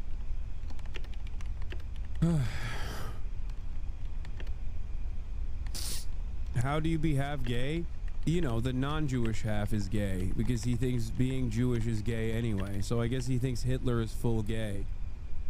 He's an anti-Semite, chat. That's my point. Okay, one of the most famous pro-Israel advocates in the evangelical movement is a fucking rabid anti-Semite, which actually leads me. This conversation about anti-Semitism leads me to another funny note. Here's the Mondo Weiss reporting on the matter. An Israeli government conference on anti-Semitism is falling apart. Why is it falling apart, you might ask? Because they invited too many actual anti-Semites. That's right. The International Conference on Combating Anti-Semitism was supposed to be a PR win for Israel. Instead, it turned into a masterclass in Zionist hypocrisy. Even some of Israel's most loyal defenders are backing out. Why? Because the guest list is a who's who of far-right European politicians known for actual anti-Semitism.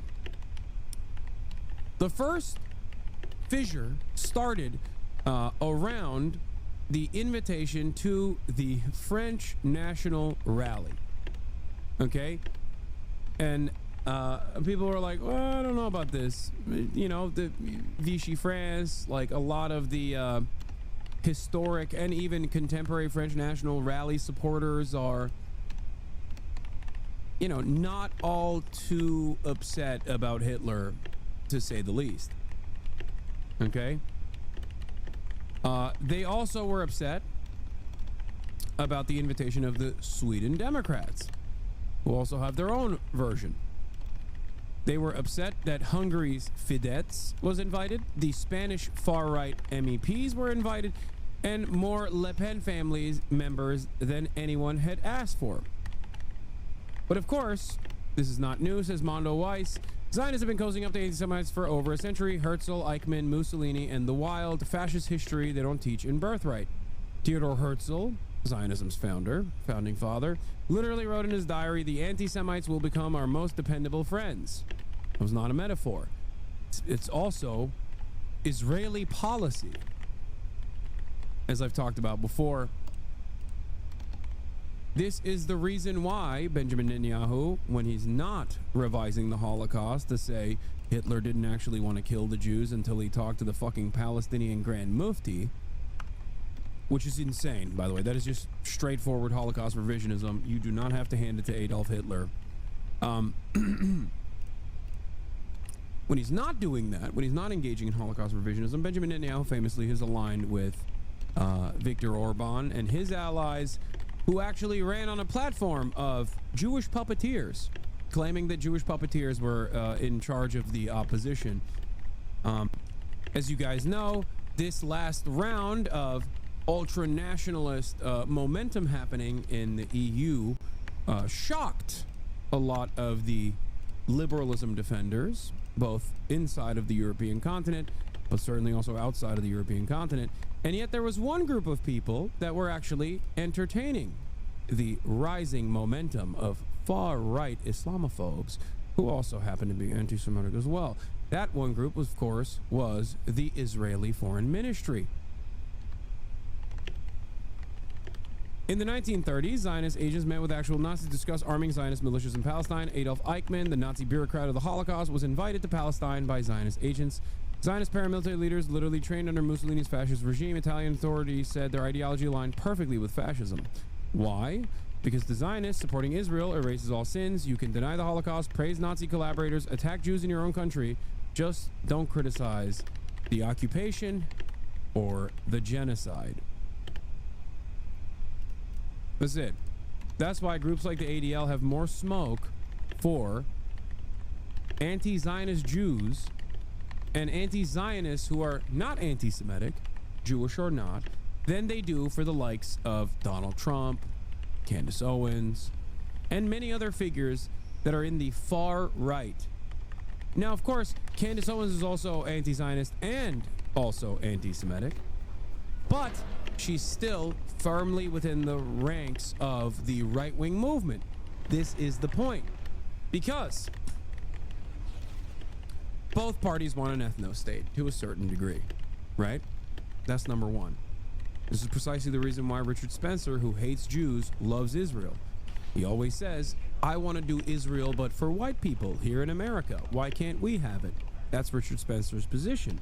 He understands the dynamic fairly well. But you might be asking, why are these groups, these institutions that are tasked with combating anti-Semitism not freaking the fuck out about the rise of anti-Semitism beyond combating anti-Israel rhetoric? And that is because if anti-Semitism in the West increases, then there is all the more reason for Jews to want to defend Israel as a Jewish ethno-state.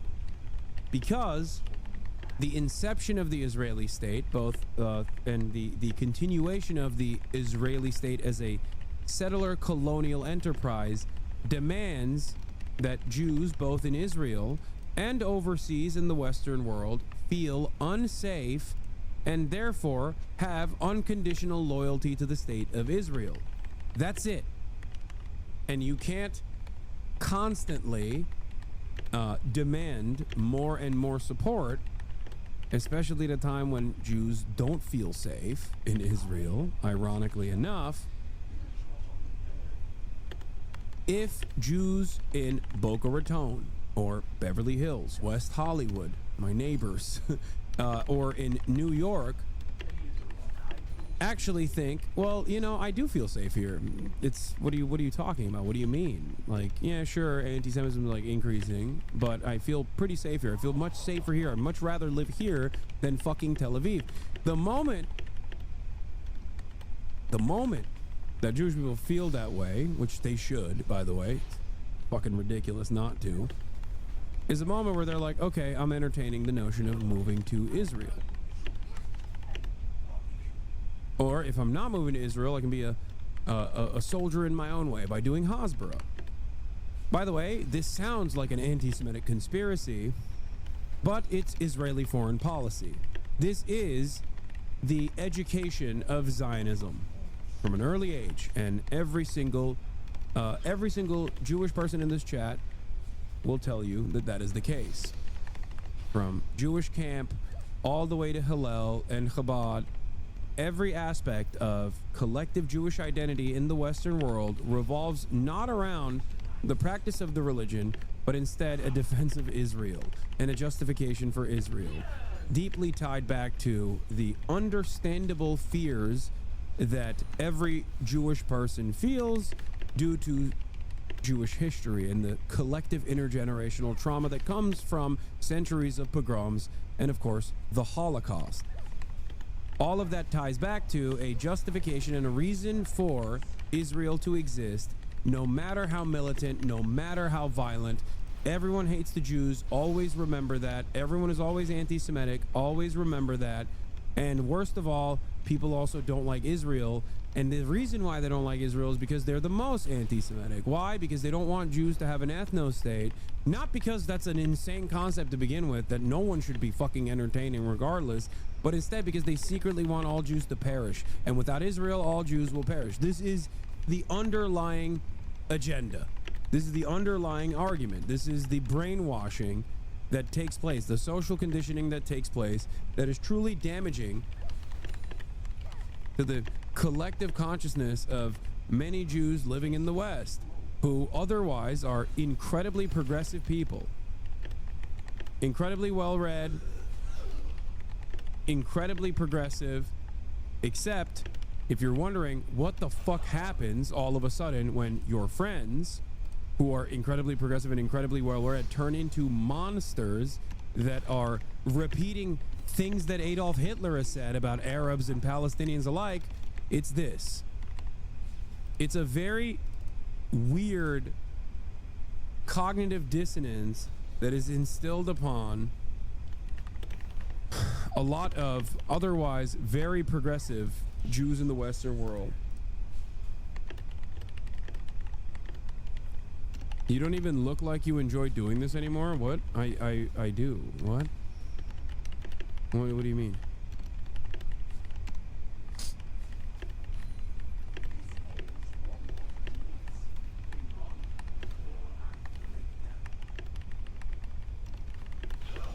Like, I think the people that will confirm this better than anyone else are the likes of Simone Zimmerman, for example, who I had on the broadcast not that long ago alongside Noah Culwin, who was the director and the creator of the documentary Israelism.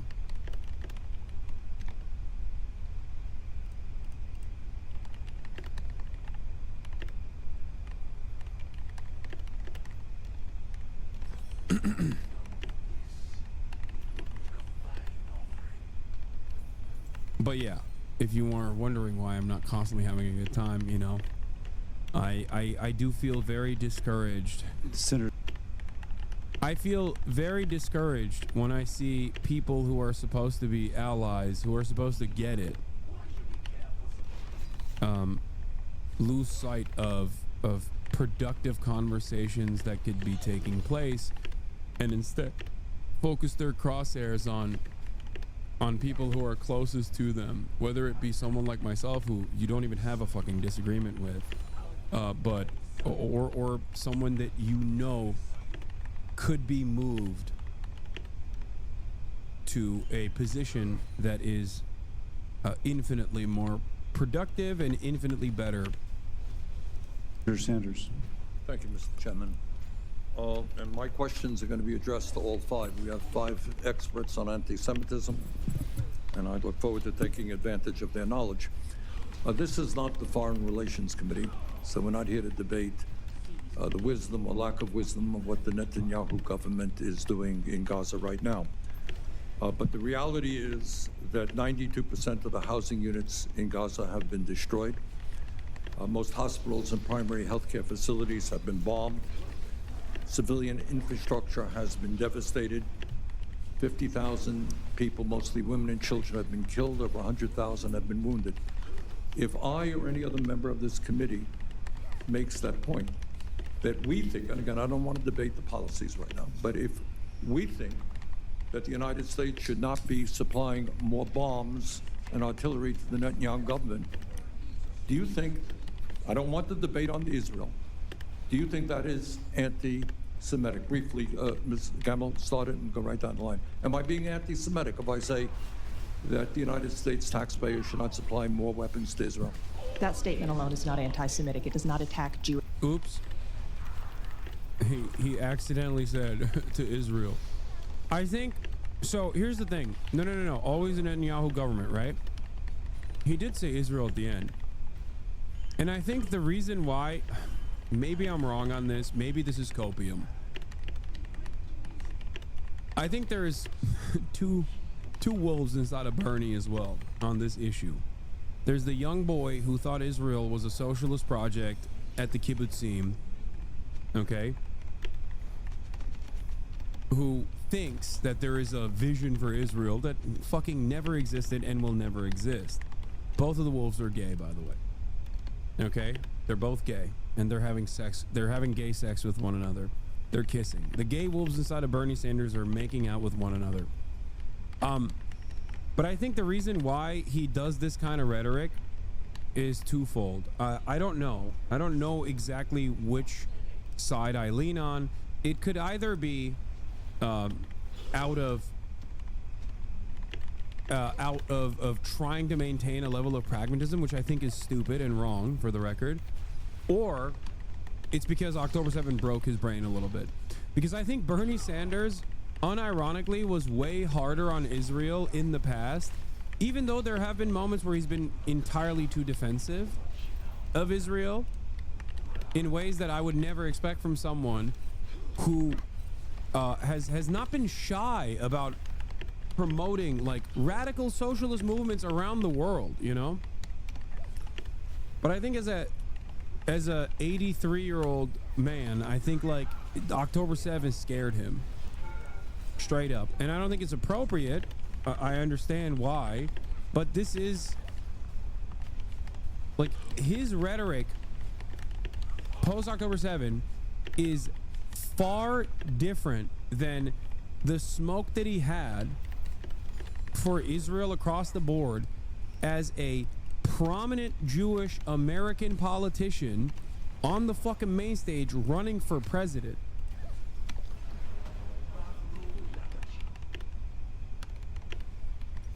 Like, until Bernie Sanders, the only people that had ever even suggested or lightly hinted at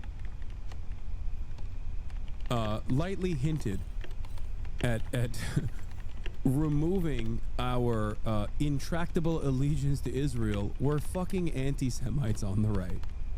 Okay? I had not seen, like, with the exception of like Gravel and other like foreign policy, somewhat like crank adjacent politicians, there's rarely ever been like a prominent leader in the Democratic Party, especially in contemporary American politics in the last 30, 40 fucking years, especially after 9/11 even, where, no, Nina Turner doesn't count, dude. I'm talking about a dude who almost became the presidential nominee for the Democratic Party, okay? I love Nina Turner, but this is not comparable, okay? We're talking about a dude who was fucking running to be the candidate for the Democratic Party And he was running on the issues when it came to foreign policy. He was running on, we're gonna fucking deny funds to Israel. Like, that's insane. That's precisely the reason why I was so disappointed with Bernie Sanders in the aftermath of October 7, where he allowed himself to be outflanked by the likes of AOC and, of course, understandably by Ilhan Omar and Rashida Tlaib, but even AOC called it a genocide before Bernie ever did. And I'm not even sure if he has ever called it a genocide. But the reality of the matter is,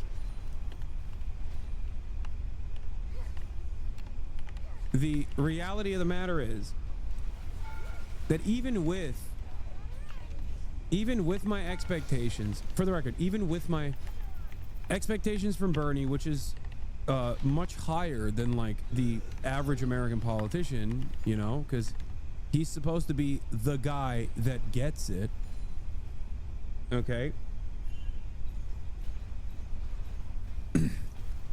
He has certainly fallen short of what is necessary from someone of his position.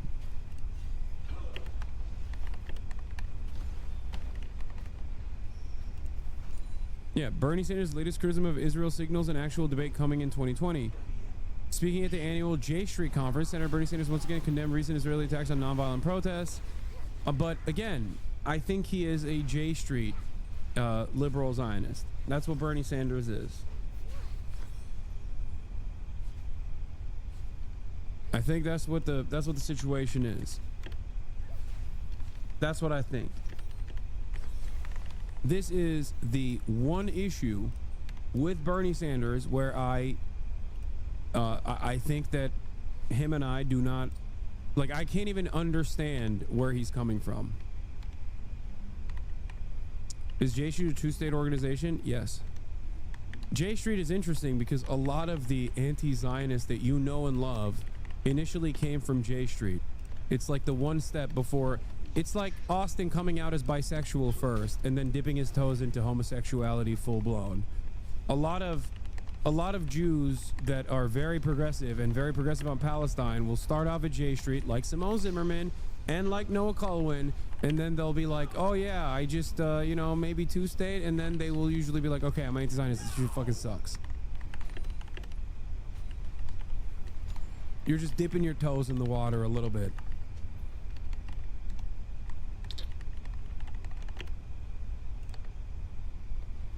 Now, obviously, no, please don't help buy erasure. No, I'm not doing buy erasure, but it's like, come on, can I make a joke? That's why I said Austin specifically who did that. Okay, calm down. You can fuck men and women. You're both bitchless and dickless, okay? Imagine being bisexual and not even being able to get laid by dick or pussy. Double L, okay?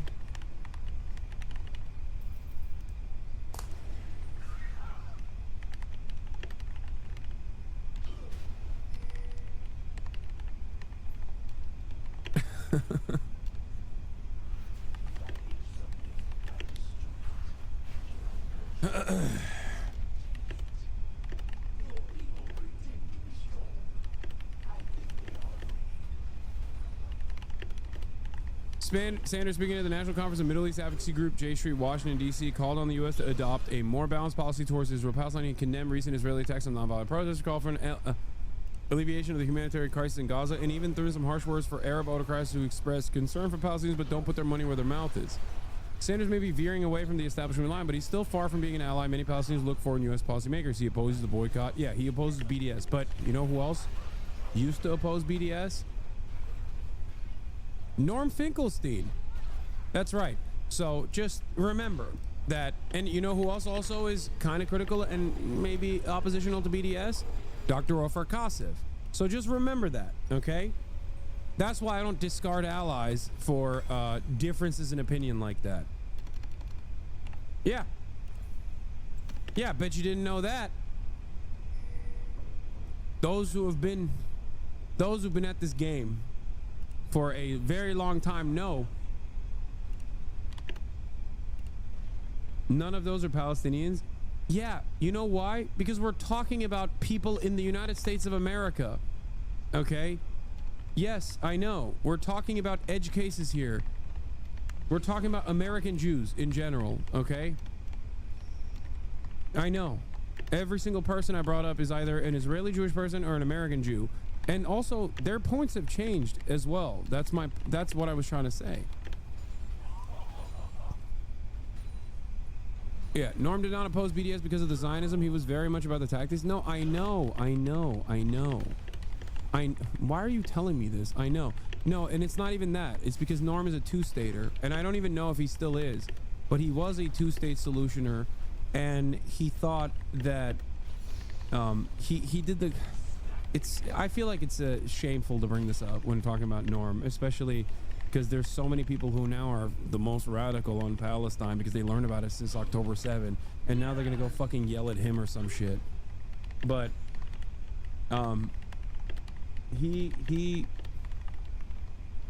this is a long fucking story. I don't want to get into it, okay? Don't worry about it.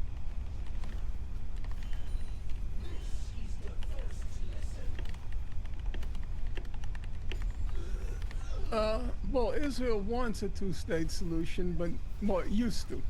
It used to, now it doesn't. But it was never along the terms on what the international community had agreed on. The terms were very straightforward, not complicated at all. You can read those terms in the International Court of Justice advisory opinion. Is he still? I don't even know if he's still a two-stater, but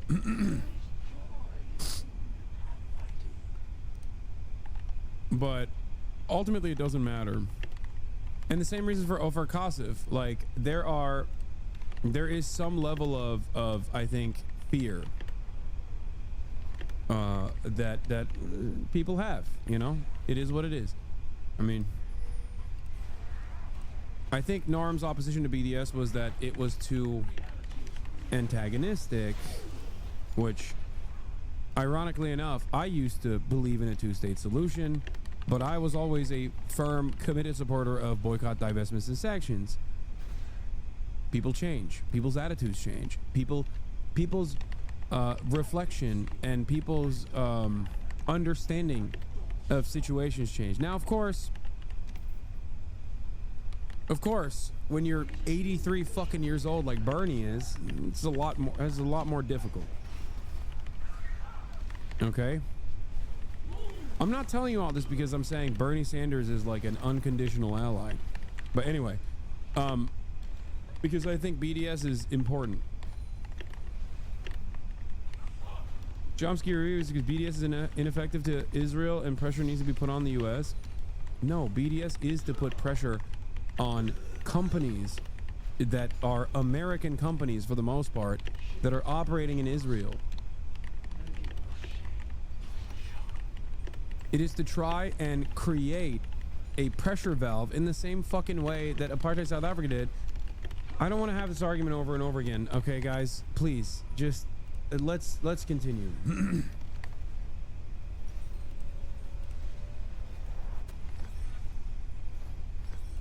Fear, aka Islamophobia, a little bit for sure.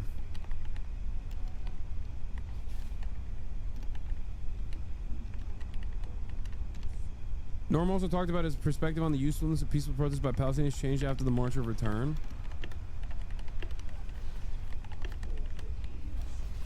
Yeah.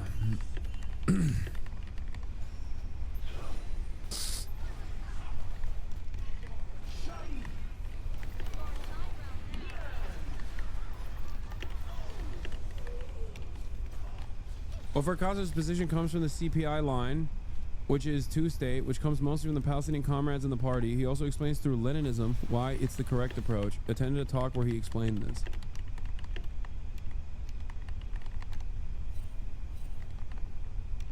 Yeah, Adidas was taken off the BDS. No, not Adidas. Puma was taken off the BDS list because they stopped sponsoring the Israeli soccer team. And I think BDS has been successful.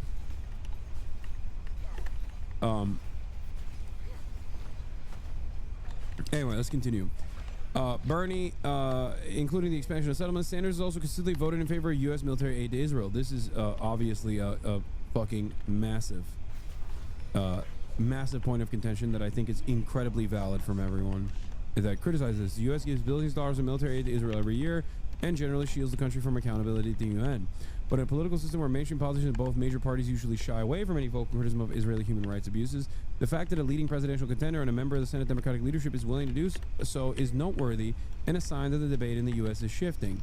To oppose the reactionary policies of Benjamin Netanyahu does not make us anti-Israel, Sanders said.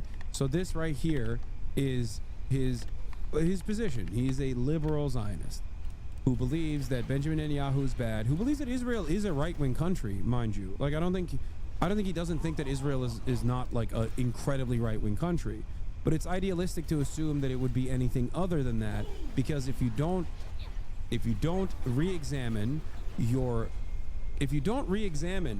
the inception of a violent settler colonial enterprise and the continuation of an apartheid on some terms that are going to make you feel bad, you're always going to be idealistic.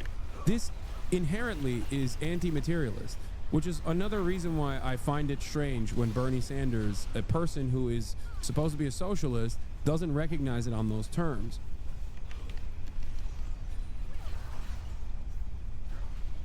This is the same principle behind my criticisms of like the 2018 era protests that took place in Israel, where they were talking about the constitutional overturn and how frustrated people were, how frustrated liberal Zionists were inside of Israel about how, Israeli society was becoming more right-wing. They were flying the Israeli flags at those protests, going, this is not us, this is not representative of us. And it was interesting because it absolutely was. It absolutely was representative. If you don't examine that inherent contradiction, if you don't actually reassess how much of a role settler colonialism and the maintenance of an apartheid plays in the development and the continuation of your society, then you'll never understand why the Itamar Ben-Gvirs and the fucking Bezalel Smotriches are rising to power. That's it. That's it. That's the problem. It is because of that inherently right-wing, inherently reactionary, and racist value that is at the heart of the inception of the Israeli state, and a lack of interest in re-examining that from many Israeli Jews. That is the reason why Israel has become even more right-wing over time and even more reactionary over time. It's that simple.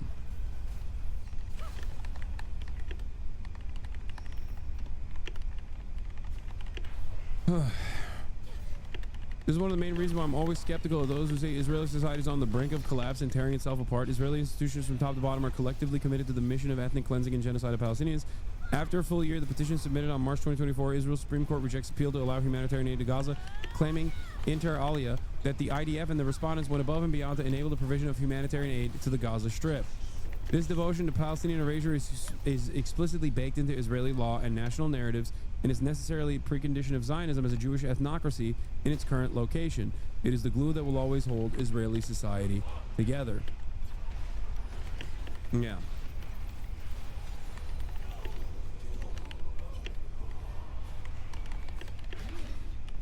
So no, I don't think it's more so that Bernie Sanders at times have been incredibly critical of Israel being a right-wing institution, a right-wing enterprise, a right-wing nation, is at odds with his liberal Zionist position, because Bernie Sanders, much like many liberal Zionist Jews in Israel, refuses to recognize the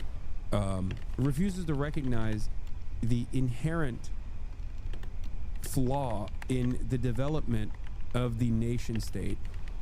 The fundamentals of Zionism implies Jewish ethno-religious supremacy.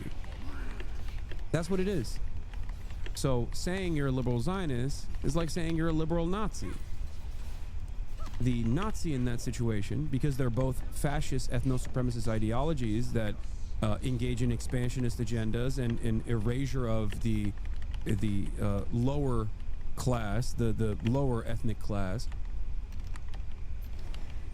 Ultimately, if you can't recognize that, then you will always fall short of what's necessary to resolve the inherent contradiction, fall short of what is necessary to to abolish the occupation and to destroy the apartheid. Okay?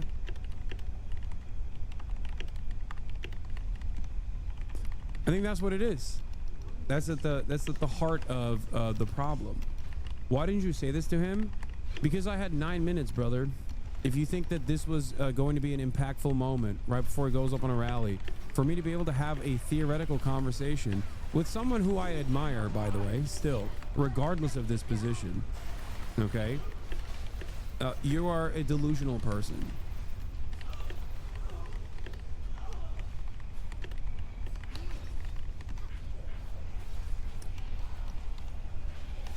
This is why, if I were to have this conversation with Rashida Tlaib, it would be very different than having this conversation with Bernie Sanders. Because Bernie Sanders, in the space that he occupies and the beliefs that he holds close to his heart, still have an interest in defending the First Amendment. That's precisely the reason why, if you watch the interview that I had with him closely, you will hear me broach the subject of Israel, not on defending Palestinian lives or the morality of Israel being a Jewish ethno-state built around Jewish ethno-supremacist values, but instead on the boundaries of defending the First Amendment in the United States of America and allowing people to criticize Israel. Many of those people who are protesting against Israel are Bernie Sanders supporters themselves.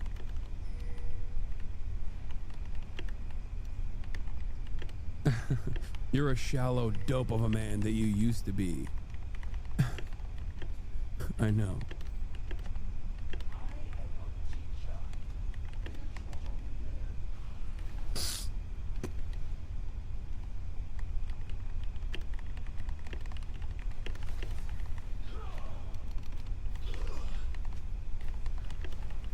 The calculation here is simple. Are you better off with no one with a position of prominence in American politics advocating for similar values and in moments of defense advocating for the freedom to protest against Israel? Or are you better off with those people actually actively mobilizing the massive amounts of people that they've been able to capture the attention of against the current administration, who is taking significant action against the First Amendment and due process? That's the question. If you think personally that you got a different method and you got a different vision for instilling class consciousness among the American working class, if you think that you have a different approach, I'll hear you out. But my naysayers have yet to bring up a different approach. As a matter of fact, they have no approach. Their only approach is coming in here and typing up a storm against me. Someone that they don't even fucking disagree with on both my examination of Bernie Sanders' liberal Zionism or even like what must be done. So that's it. If all you have is moral grandstanding against a fucking Twitch streamer, then you got nothing. If the environment in American politics had moved in a direction where there was mass mobilization and politicians were actively, like most politicians that moved towards the liberal Zionist position, then I would be advocating for politicians like Bernie Sanders, who are at the edge of that, at the cutting edge of that, to move beyond the liberal Zionist position. I'd be demanding more.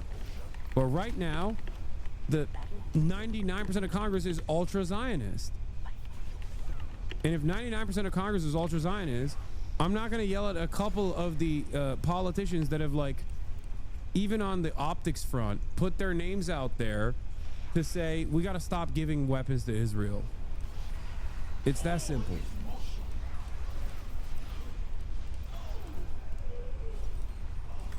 That's it. It's no different than me saying, read the fucking room and be normal, okay?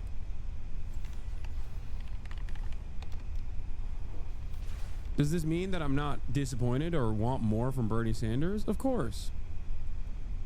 But it is not an accident that most people who focus most of their effort and criticism against Bernie Sanders on this issue are fucking anonymous people online.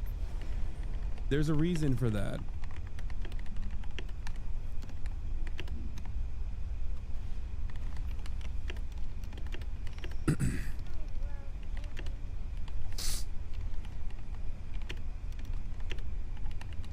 I see politicians as public servants, what they're supposed to be.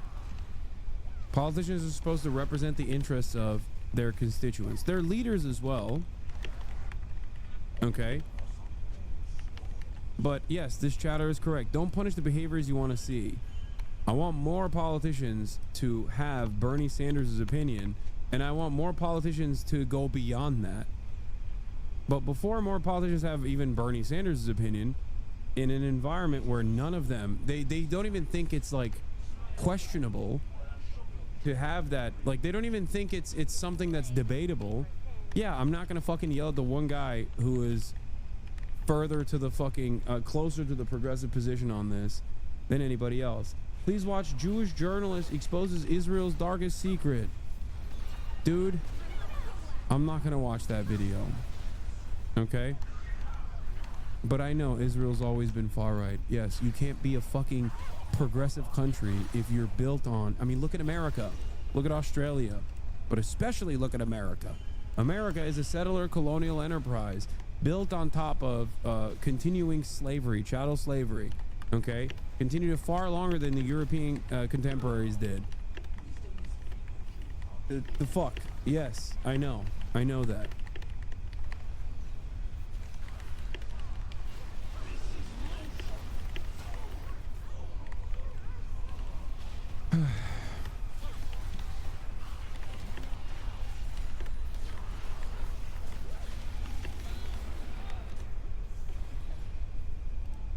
Where the fuck is the article that I was reading? God damn it. Anyway, he first spoke at J Street's national conference last year, using that address to applaud the Obama administration for refusing to veto a U.S. Security Council resolution that was critical of Israel's settlements. Applaud? Wait, what? Using that address to applaud the Obama administration for refusing to veto, for not vetoing a UN Security Council resolution, and to encourage a more balanced policy in the Middle East. J Street is an organization that seeks to change the U.S. conversation on Israel and Palestine by organizing within the American Jewish community. It has courted a number of federal politicians to advocate for a two-state solution, but it is far less influential than the hawkish American Israel Public Affairs Committee, or AIPAC. What's really ironic about J Street is that they will do... J Street does something, and this is why I don't like shit on J Street too much. Okay? J Street does something where they take American politicians to the West Bank to show them the apartheid. Okay? And I think what's really funny about that process is when you especially get like a black politician, unless they're fucking Richie Torres, to visit, like Jamal Bowman, to visit the West Bank, they don't come back thinking, oh yeah, let's do a two-state solution, actually. They come back thinking, we must dismantle the Zionist entity piece by piece. Because especially if you have that in your history and you see it in practice in broad daylight with American weapons and with the American go-ahead, you go, oh my God, this is what I read in textbooks. This is what my grandparents told me was fucking going on, and even worse than that, actually. That's what happened in Ta-Nehisi Coates as well. So while J Street's agenda overall is to maintain a more peaceful approach to Israel coexisting with a two-state solution or whatever, and a lot of people, myself included, obviously think that that is untenable and impossible to contend with, and it will never happen, especially because 750,000 settlers live in the West Bank now. Okay? I'm not gonna fucking get mad at an organization that naively thinks that, you know, naively thinks that this could happen and then ends up accidentally showing the reality to a bunch of Americans who are fucking oblivious. Ta-Nehisi Coates is a great example of this. An incredibly well-read person. Okay? Think about that. This man is an academic, a journalist who has reached the highest praise. And he had no fucking clue. He wrote for The Atlantic. And he was like, I did not know what the fuck was up. The delusion and the, especially pre-October 7, the delusion that many Westerners have towards the situation in Israel is propped up by billions of dollars over the course of many decades of Hasbara and like endless sea of misinformation. Like, of course, Americans who can't see anything beyond what's immediately in front of them are not going to realize the situation. That's why I have some semblance of charity. Now, this is, I say, pre-October 7, because post-October 7, a lot of people found out very quickly.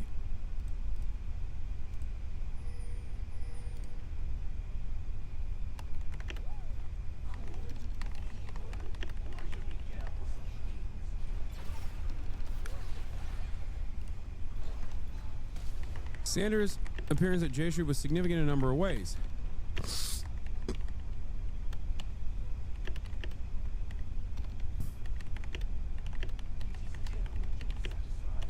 The fact that a popular national politician appeared 2 years in a row at the conference helped bring a national spotlight to the relatively niche organization.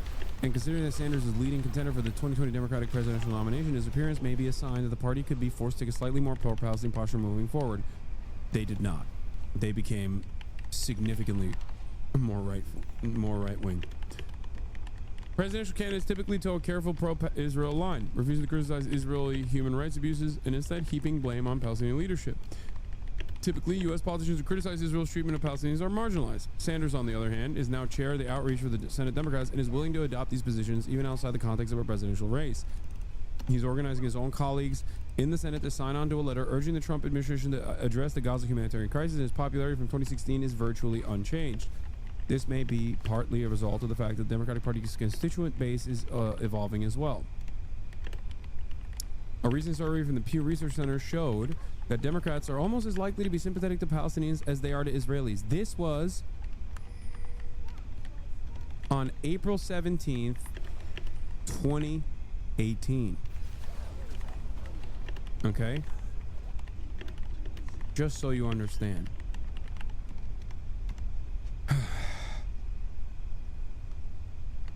I think one of the big turning points for this conversation in the Western world, specifically in the United States of America, and it's important to have this conversation within the confines of the United States of America for all of those who may be tuning in from fucking Argentina, for example, is because we fund this entire genocide. We fund this entire apartheid ethno-state.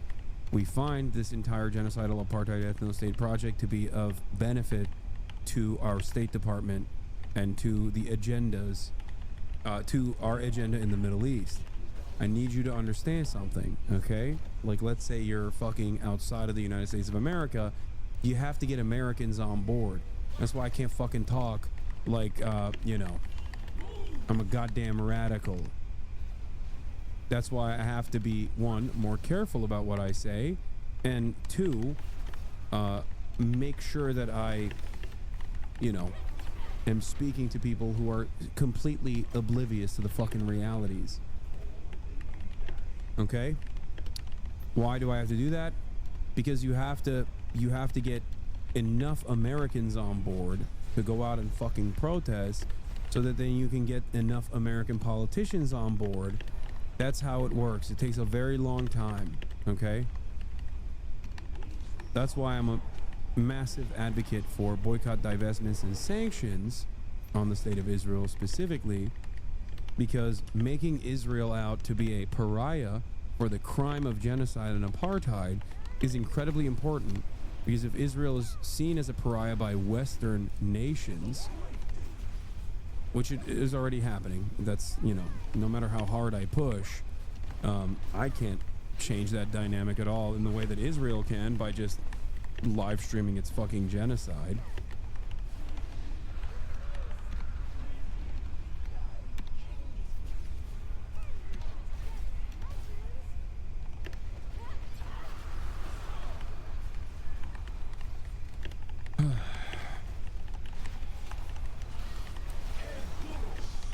But yeah,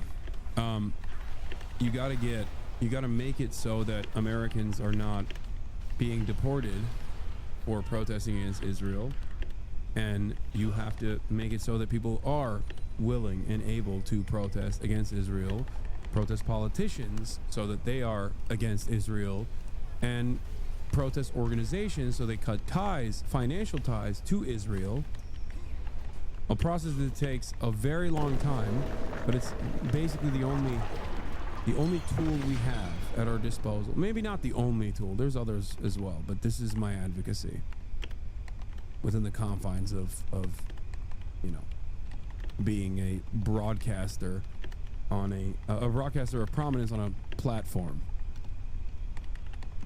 Especially as people are constantly fucking hounding me and looking to deplatform me for things I'm not even saying.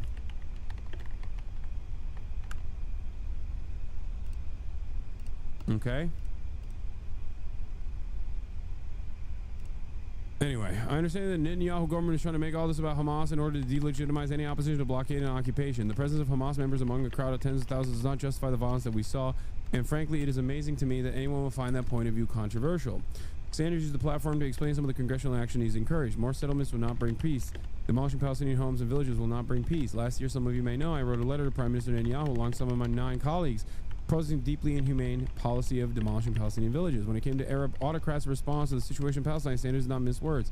He pointed to $50 million donation from the Saudis to UNRWA, the UN agency that assists Palestinian refugees. Let us not forget that it's 10% of what the Crown Prince paid for his yacht, referencing a $500 million yacht that Mohammed bin Salman bought in France. His message to autocrats like the Crown Prince was simple. What I say to the Crown Prince and other multi-billionaire leaders in the region, stop talking about poverty and misery in Gaza, do something about it. Yeah, he's like, get some nukes. It's time. That's what he was saying. Mohammed, it's time to use those American weapons to invade Tel Aviv.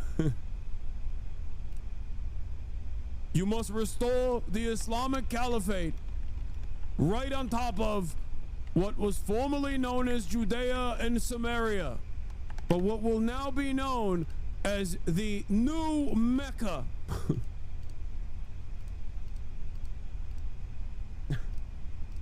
That's what he was saying.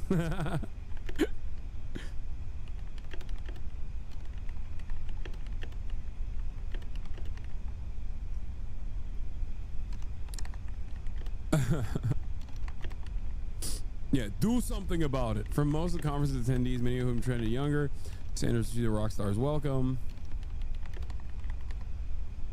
Bernie really speaks for the students. Da da da da da. Sanders does not even read. Okay, whatever.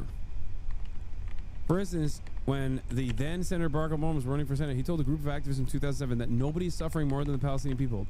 When his campaign is pressed for comment, they quickly clarified by blaming Hamas and not Israel for that suffering. Salafist Bernie is best Bernie? Yeah. Tommy Vitor. Senator Obama, friend of the show, Tommy Vitor says, Senator Obama has always said that the security of Israel should be America's starting point in the Middle East. As he stated in his speech at AIPAC and again in Iowa, he also believes that in the end, the Palestinian people are suffering from the Hamas-led government's refusal to renounce terrorism and join as a real partner in the peace process. God, we don't deserve anything. I do legitimately think, you know, Trump is the least of what we deserve as Americans for all of the crimes that we continue and contribute to the world, for all the pain that we contribute to the fucking world. Like, Jesus Christ, when I see stuff like this, I'm like, ugh. I become JD Pond myself.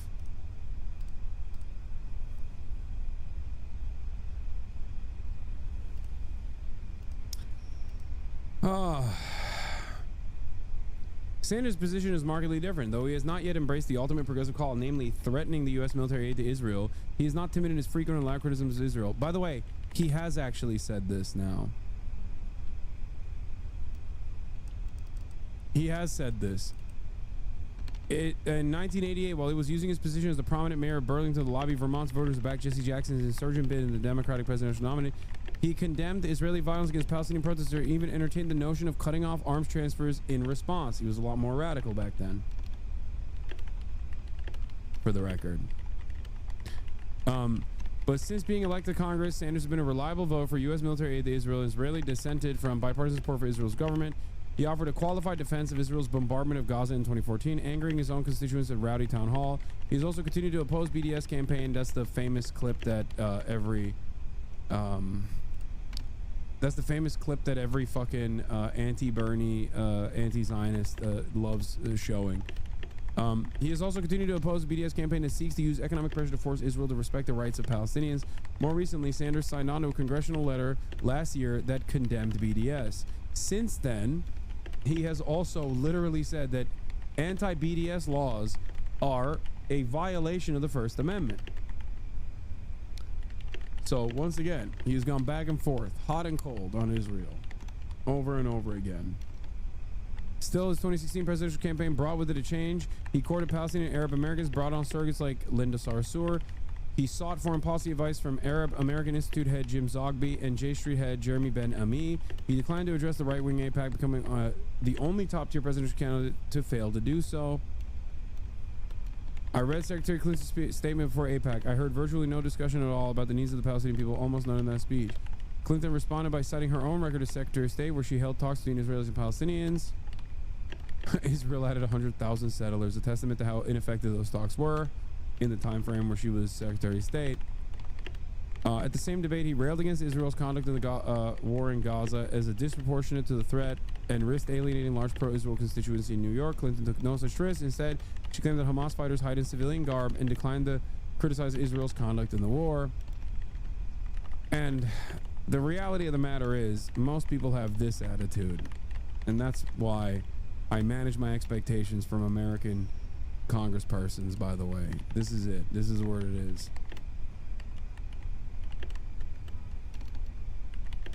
I found you on Jason's stream and slowly you've grown on me. I feel like my views have changed a lot if I actually listen to what you say and not just the clips people post. Yes.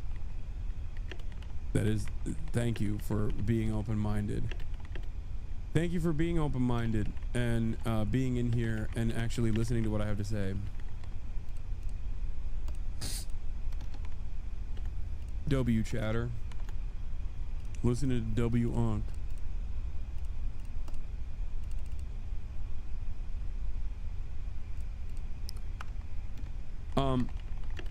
2017, he hired Matt Duss, notable for being a dissenting voice in the issue, former president of Foundation for Middle East Peace. He testified before the Democratic Party's platform committee. Matt Duss, I should have Matt Duss on soon. In that testimony, he called on the party to embrace an end to the Israeli blockade to Gaza, recognize Israeli settlements as an obstacle to peace, and adopt a generally more even-handed approach to the conflict. Sanders also met with Issa Amro, famous Palestinian activist. In an interview, Amro said he offered nothing but praise for Sanders. "You are my hero. If I was an American, I would campaign for you to win the election," the activist said. He told the senator. He was also the first senator to speak up against recent Israeli attacks against protesters in Gaza in April, calling the killings tragic. "It is the right of all people to protest for a better future without a violent response."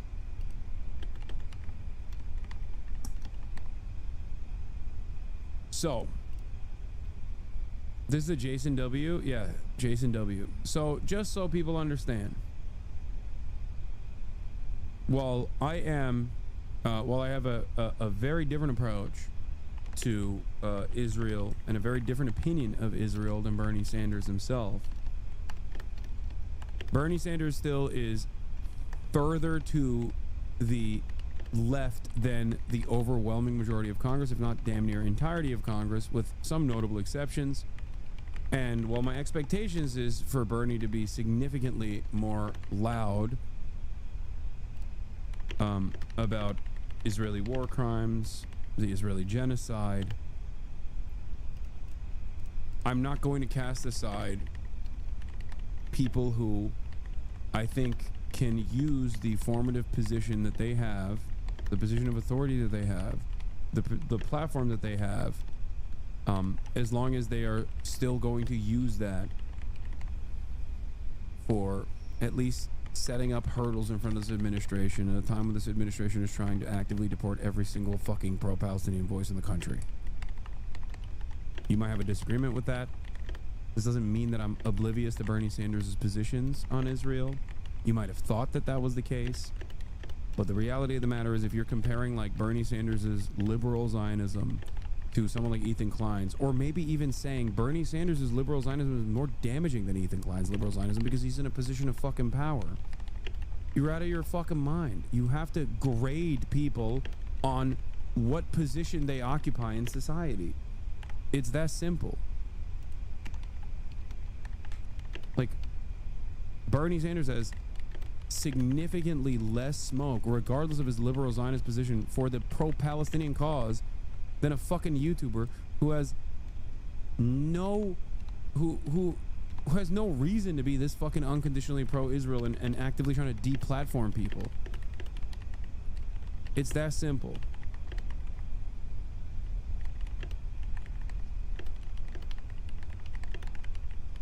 Ethan is irrelevant while Bernie's an actual politician. Yes, Bernie is an actual liberal Zionist politician who does not mind platforming someone like myself who is considered a radical anti-Zionist, whereas Ethan is a YouTuber who is actively working to deplatform not just myself, but every other fucking pro-Palestinian person.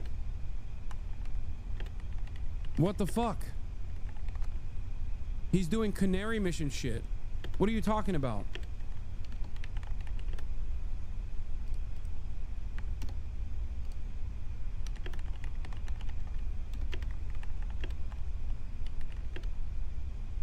At a time when the overwhelming majority of American politicians are either directly championing the Trump administration's nefarious, dangerous agenda of undermining freedom of speech and due process in an effort to target every pro-Palestinian dissenting voice for no crime at all other than hurting Israel's feelings, I am not going to attack one of the few fucking politicians,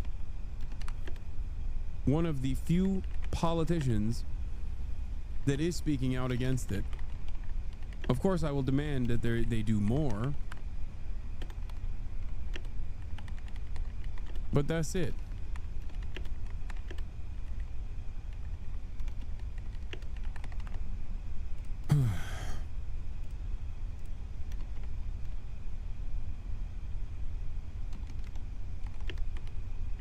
Yeah, he calls it Netanyahu's illegal war.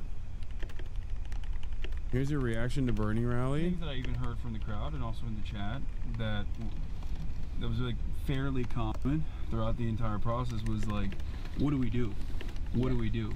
Because like beyond the platitudes, I think we're at a time and place where I think the people want more than just statements. They want action. They want to be directed. They want to be directed towards a common goal.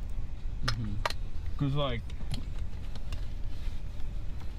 I think in messaging campaigns there's like, or in movements in general, movement building, there's like an awareness phase, and then past the awareness phase there's like the action phase, and I feel like people are aware that time is running out, so they want action, understandably.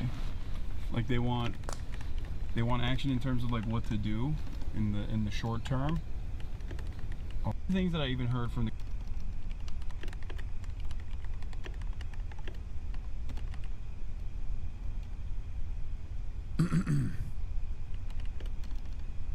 This is an important point. The erosion of freedom of speech when it comes to criticizing Israeli government policy has been happening for a while. Students can denounce the U.S. government freely, but certain criticisms of Israeli government policy can get you deported. Madness. That's what Tommy Vitor said. Quote retweeting Youssef Munayer. Every anti-BDS law contributed to this. Every effort to redefine criticism of Israel's anti-Semitism contributed to this. This is the point of it all. Weaponizing the state to silence dissent against Israel. And it won't just stay at Israel. If you think that this is going to, not the people in this community, you guys are obviously more quote-unquote woke, but if you think that, and by the way, send me Bernie's tweet on Remeza Öztürk. I'm sure he's stated something about that.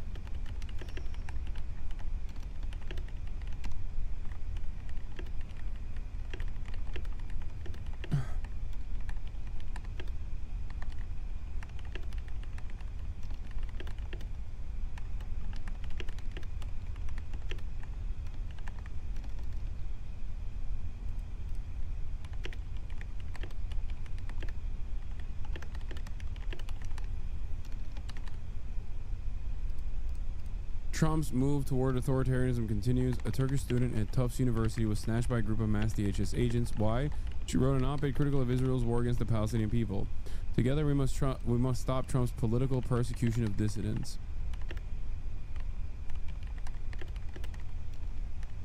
Here's Bernie on Mahmoud Khalil. Trump is trying to deport a Columbia University student who has been a permanent resident in the U.S. since she was 7. Or no, not Mahmoud Khalil. This is the Korean American student. Her crime, attending a protest against the war in Gaza. No, Mr. President, this is democracy. You can't exile political dissidents, not in the United States. It's funny because here he says Israel's war against the Palestinian people, but then here he says, you know, against a war in Gaza. That's the problem. Like, yes, he won't. If he has called it a genocide, I have not heard it. Okay, and that is what it is. Okay, it is not a war. It is a genocide. And in this instance, it does matter. It certainly fucking matters. Israel's an apartheid state. Israel's doing a genocide. It is not simply Benjamin Netanyahu's illegal war.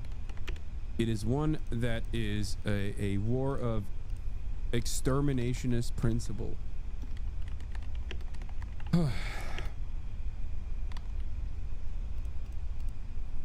And given the fact that Bernie Sanders has been considered a radical his whole fucking political career and is literally 900 years old, it's not like he's worried about winning his re-election. He has used ethnic cleansing. Is that close enough? Yeah.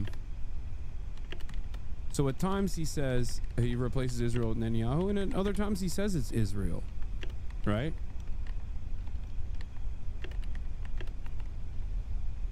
Ultimately, beyond the aesthetics, it is obvious, yes, that Bernie Sanders still has a liberal Zionist leaning, a liberal Zionist tendency.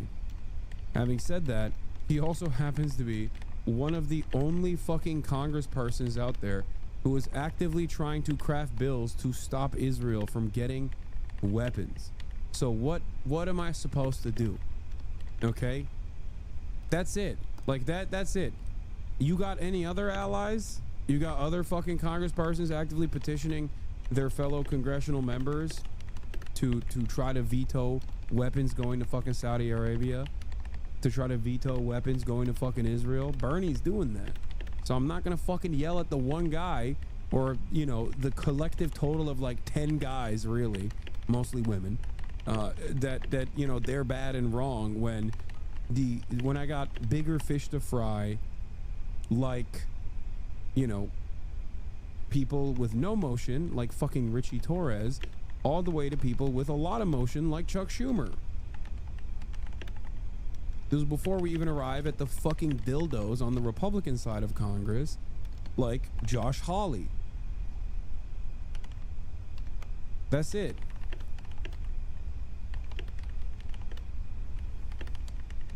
And it's not like I have been shy about my opinions, even at the fucking DNC, even when I'm talking to senators and other congresspersons. Like, I said straight to Ro Khanna's face that Israel's doing a fucking genocide and is an apartheid state.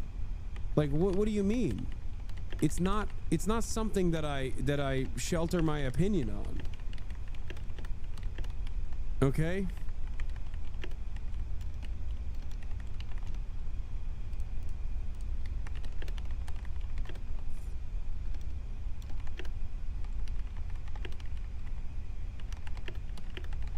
How can they call it anybody on the actual left when we're in a fascist regime? This is literally the argument of Palestinians rejecting Hamas. Look at where they are. What?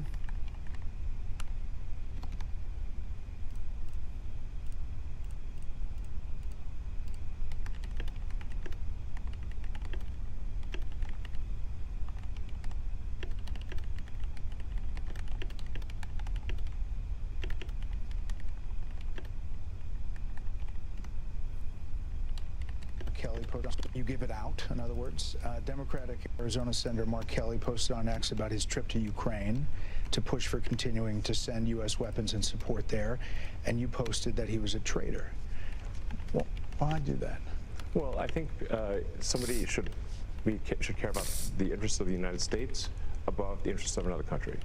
I'm gonna do dual loyalty tropes, but for Elon Musk and South Africa.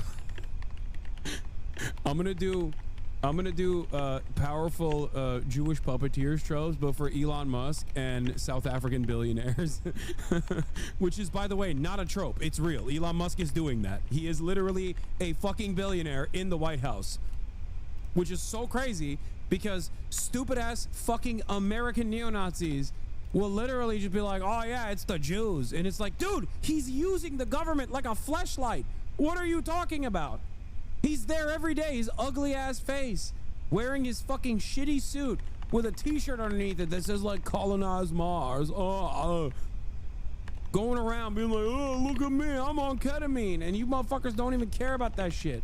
You'd rather fight invisible battles against the hidden international Jewry or some shit. He's doing it. He's doing the thing that you think Jews are doing. He's literally doing it. And it's not even like hidden.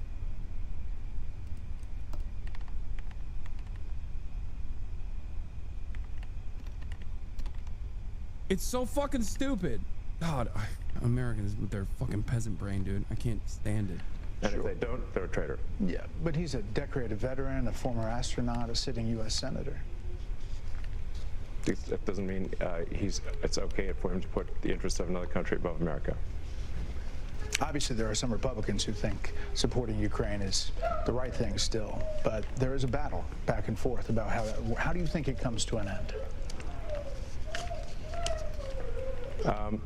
Well, who's crying in the background? I think there will be a negotiated peace, and the thing that we should be concerned about is we should have empathy for the thousands of people that are dying every day in trenches, for no movement in.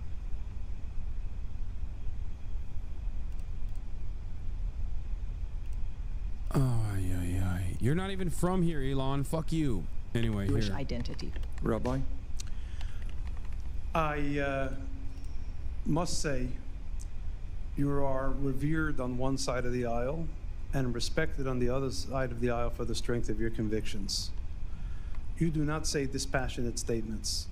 So just like I believe we have to respect the right of everyone to their opinion, I believe the Prime Minister is a democratically elected official and is entitled to his opinion. Do I think it is anti-Semitic to criticize him? I don't think so. If you criticize somebody who's Jewish, that's not anti-Semitic. If you criticize the fact that they're Jewish, right, or use that to criticize something, that's anti-Semitic. Dr. Small, briefly, we don't have a lot of time. So again, I would agree with the rabbi. What you said is not anti-Semitic, but what I would say with great respect is that we have to flip the equation. I think instead of blaming the victim or looking to the victim of Hamas, of the Muslim Brotherhood, we have to understand the ideology at work that's confronting I don't think there's any Israel. debate up here that Hamas is a terrorist organization. What they did on October 7th is beyond disgusting. Rabbi Saperstein. No, I don't think it is anti-Semitic if you say it, or people on college campuses say it.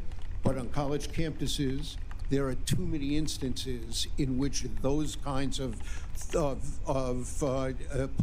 yeah, bro, I'm telling you, man, we're all going to prison.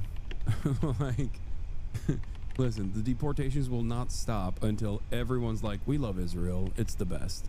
Political statements are mixed with rank hatred against Jews, and that steps over the line into anti-Semitism. Mr. Stern.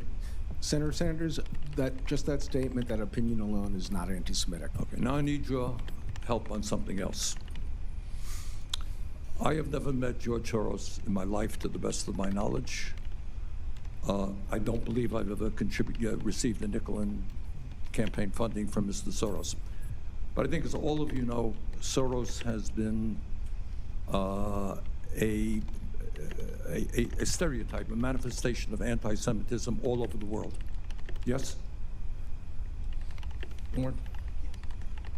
So when we talk about anti-Semitism, one of the tropes that has always been used, Prodigals of Zion, is that there's this mysterious underground group of zillionaire Is that what's his face? That's the guy behind him that put that up, by the way, is Warren Gunnels, okay, who sends me, I think, an auto DM basically every day of his latest tweets, hoping that I retweet them. I'm not calling him out.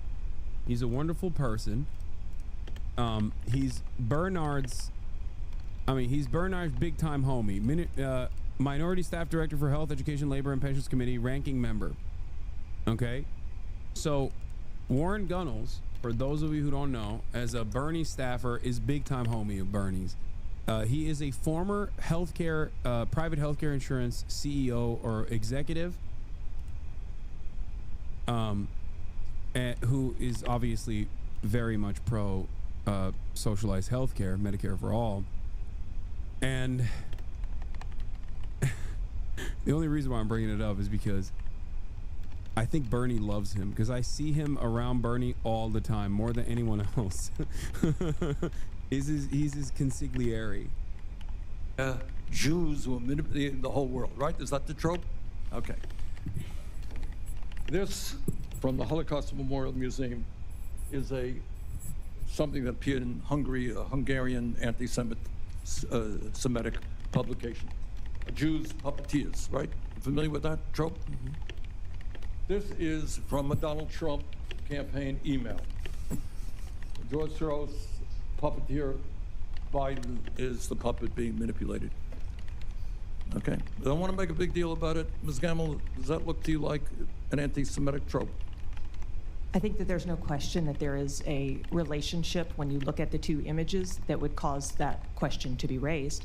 Again, I think context is key. Rabbi? George, briefly, I want to hear from everybody. Yes or no? Is that do you think that has anti-Semitic overtones? I think that George Soros is Jewish, although he doesn't really identify closely with the community. Okay. 1 minute? No, I don't have 1 minute. I got 17 seconds, sir. Okay, 17 seconds. Is this anti-Semitic? Very simply, he's being criticized. He's Jewish. I don't know that he's being criticized because he's Jewish. All right, Dr. Simone. And Dude, this kind of shit is so funny. Yeah, he's well, I'm right wing, so so I think, you know, yeah, you can criticize Netanyahu. That's not anti-Semitic. But as a right-wing guy, it's hard. It's hard for me to say that this image that is identical to the image from the Holocaust Museum is actually anti-Semitic, because if I say that, then people are going to yell at me. Also, college campus students are Nazis for saying Israel's an apartheid state doing a genocide. How can you sincerely entertain both of those positions at the same time? Oh,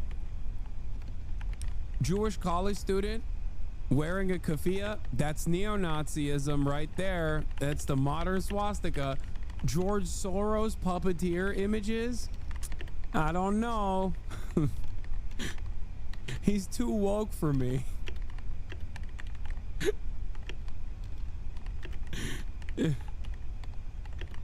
That's crazy. I would say very briefly, we're living in a time where the Democratic center is under attack from the extreme right, the extreme left, and radical Islam. I asked you a question. Does this look like an anti-Semitic trope? Yes.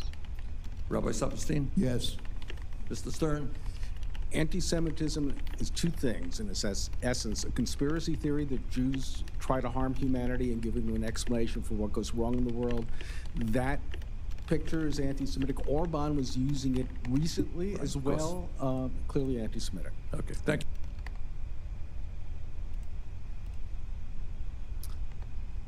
Yeah, we didn't even talk about Sources this say yet. the Department of Health and Human Services is set to announce a major reorganization today, including thousands of job cuts. What's the latest on that? This is a very significant announcement. The Department of Health and Human Services confirms that they're going to take about 10,000 full-time employees and eliminate those positions. This comes after already 10,000 people have taken buyouts or early retirements there. So 20,000 jobs at that agency now will be cut, or people leaving the agency.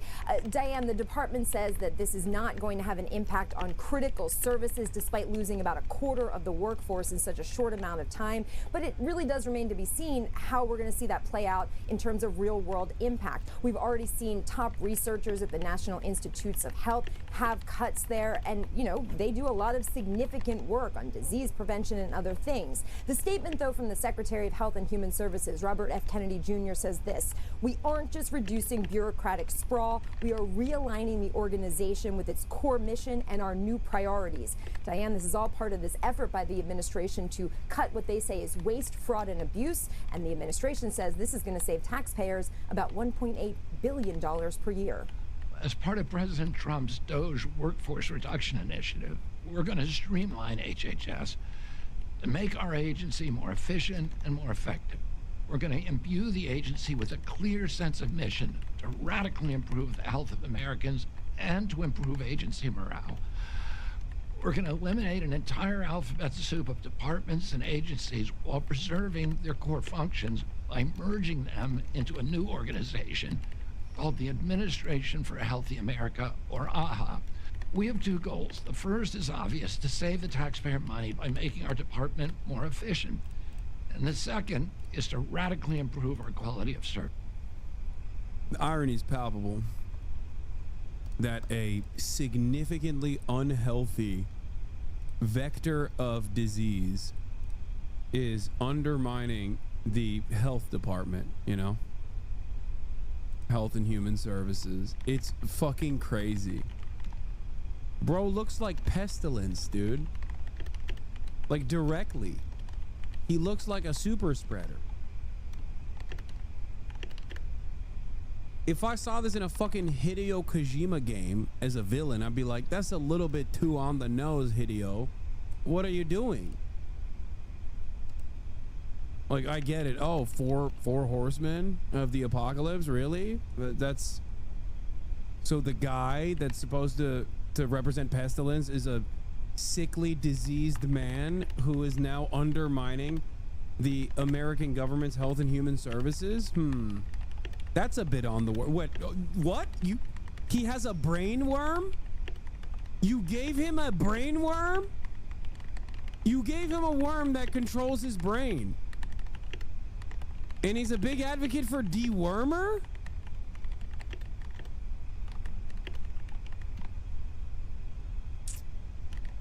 There's a video of him with bugs crawling on his flesh? Stop.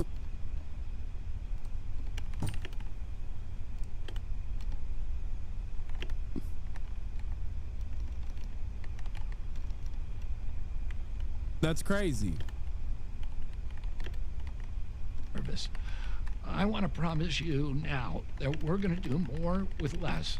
28 great divisions will become 15. The entire federal workforce is downsizing now, so this will be a painful period for HHS as we downsize from 82,000 full-time employees to around 62,000. We're keenly focused on paring away excess administrators while increasing the number of scientists and frontline health providers so that we can do a better job. Oh my God. Tomorrow morning, Vice President J.D. Vance will join his family on a trip to Greenland, a place that President Trump wants to absorb into the U.S. He said so again yesterday. This morning, the defense minister of Denmark, which controls the island, says his country will not let the U.S. decide Greenland's future. Holly Williams is there. Good morning. Greenland is roughly 3 times the size of Texas, mostly covered in ice sheet, with a population of about 56,000, mostly Inuit, who are indigenous to this place. And for now, it's a semi-autonomous part of Denmark, which is one of America's NATO allies. This frozen land, close to the top of the world, has been dragged into a geopolitical storm. he just can't take it like that. Danielle Rosing is a trainee electrician who told us he's proud of being a Greenlander. Would you like to be American? No, not really. I could visit America just for vacation and look around, but no. President Trump says he wants to take control of Greenland for security reasons, refusing to rule out using force. But 85% of Greenlanders do not want to be part of the United States, according to a recent poll. I think it's stupid. Niven Wak Rasmussen is a shop assistant. He says he wants national security, but I don't believe him. What do you think he really wants? Something else that he's hiding. The US military base that Vice President Vance and the Second Lady will visit is critical to America's defense because the shortest route for Russian ballistic missiles to reach the US is over the Arctic. But some Greenlanders told us it's not Russia that worries them, it's America. It's very scary for me, so like he can do whatever he wants, kind of. Yeah, so it's very scary. Damn. Seems like people don't like the freedom that America is going to bring to Greenland. Like, I'm confused. What's up?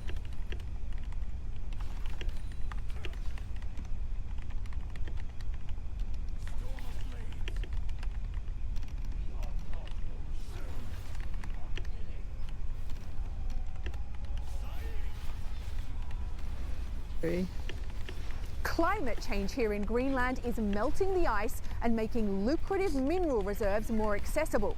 Some Greenlanders have told us they believe what Trump really wants is their natural resources, and they do not trust him.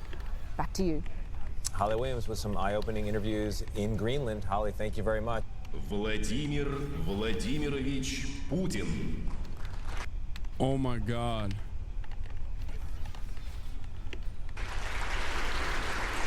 Но вы знаете, это только на первый взгляд. You know, this may surprise someone only at first glance. And it is deeply mistaken to believe that these are some kind of extravagant talks of the new American administration. Экстравагантные разговоры новой американской администрации. Ничего подобного. Nothing of the sort. In fact, such plans of the United States of America appeared back in the 60s of the 19th century. Even then, the American administration considered the possibility of annexing Greenland and Iceland. During World War II, the United States placed military bases in Greenland to protect it from Nazi capture.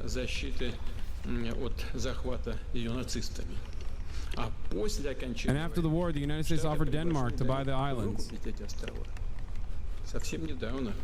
Quite recently in our world history. In short, we are talking about serious plans on the American side regarding Greenland. This is very exciting. So we're signing an executive order today that's going to lead to tremendous growth in the automobile industry. And what we're going to be doing is a 25% tariff on all cars that are not made in the United States. If they're made in the United States, there's absolutely no tariff. And with that, Donald Trump made his most aggressive trade move so far, slapping tariffs on all cars coming into America and all car parts. A move that will significantly raise the cost of vehicles being imported to the US from around the world. But also, whether he realizes it or not, will hike the price of cars made in America by American car makers too. Right now, a car would be made here, sent to Canada, sent to Mexico, sent all over the place. It's ridiculous. He's right. The supply chain for car manufacturing is among the most intertwined in the world. So tariffs against some will... The only thing I don't understand about this is why the UAW likes these tariffs. Because as it stands currently, the American car manufacturing is not done in America. It's done in America, Mexico, and Canada. So it is the one area where we have the industrial capacity to ramp up production significantly and actually boost domestic labor and boost domestic manufacturing. It's true. One of the only fucking industries we have aside from baby murder machines. So As I've said before, I'm not anti-tariff across the board. I'm not unconditionally anti-tariff. I think trade protectionism, especially in an effort to boost domestic manufacturing, can be valuable. Having said that, I don't know what their plans are, especially in terms of like all the other parts of the cars that are being made in Mexico and Canada. But in the interim, prices will definitely go up. Ford truck is also a baby killing machine? Okay, that's different. Will hurt them all, as the markets made immediately clear. Japan's Toyota. In Europe, we're looking at Mercedes-Benz and Porsche shares down by around 3 to 4%. The biggest auto mover, though, at this hour is General Motors, down nearly 9%. Donald Trump's rationale is that the rest of the world has been ripping America off for decades, and trade deals, particularly in the auto sector, have decimated U.S. manufacturing and jobs. Now he wants to bring those jobs back, and he's trying to use tariffs to force car makers to do their manufacturing here.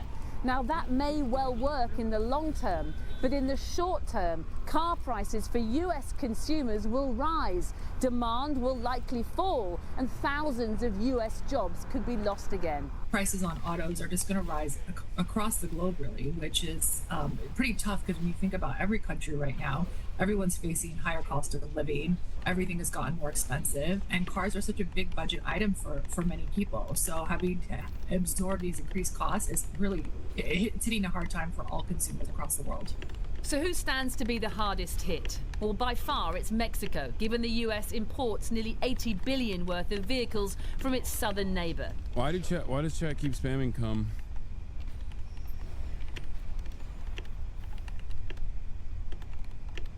What's going on?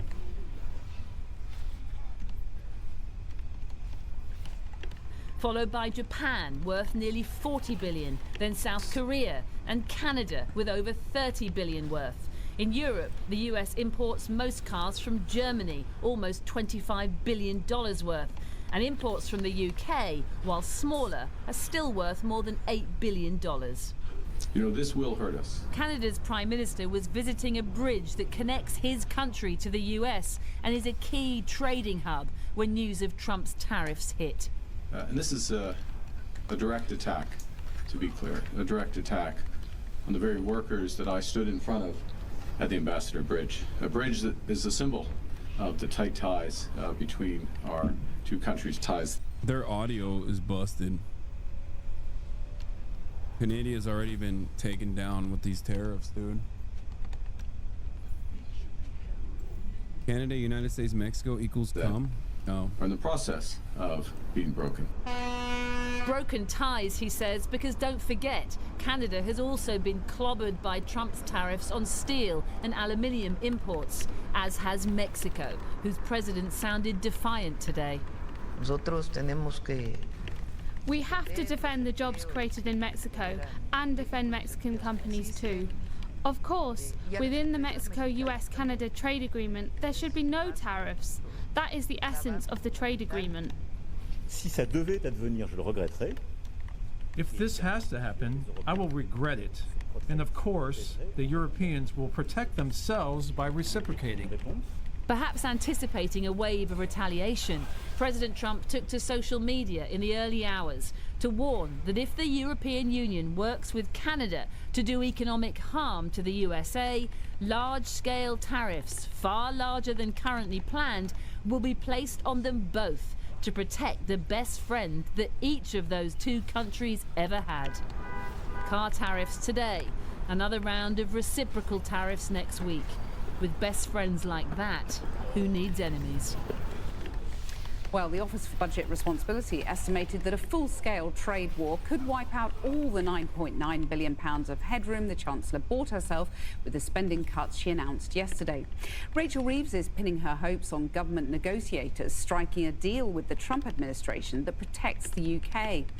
Let's go live to our political editor, Gary Gibbon in Westminster. Gary.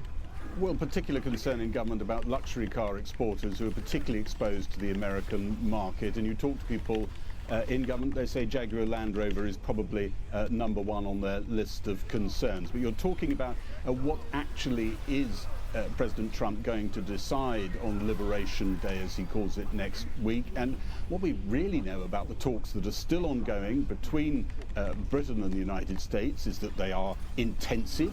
They are nothing like normal trade agreement or even mini trade agreement talks, which are glacial and include planned rounds and certain officials. These are being conducted at hurricane speed, and key to them is one of the Prime Minister's special advisors, his advisor on business, Varun Chandran. On the other side, another new figure on the block in terms of trade talks, Mark Burnett, the special US envoy to Britain, who was the producer of Trump warned U.S. automakers not to raise prices in response to tariffs. Wall Street Journal, so much for the free market. I mean, this is unironically a good thing. Like, I don't think this is a bad thing. I mean, I don't think he has any capacity to enforce this, but I'm not going to shit on this part of it.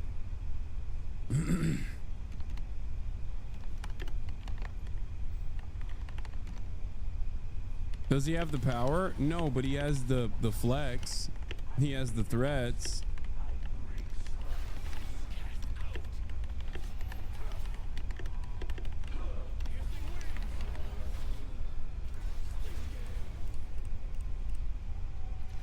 Biden did this too with gas though, and we shit on him for at the time.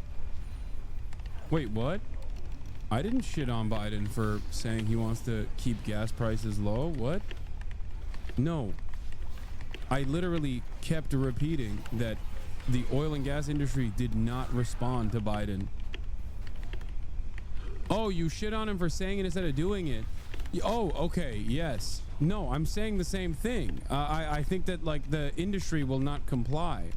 Having said that, Trump is a fucking insane person, so maybe they will somehow comply. Who knows? But yeah. No, I'm saying the same thing that I say with Biden. It's not a bad thing. It's an appropriate measure to take. But we shall see. We shall see if obviously. Thank you. We shall see if they actually follow through on this. The only difference that Trump has here, as opposed to Biden, is that Biden is a cuck. And Trump is a madman.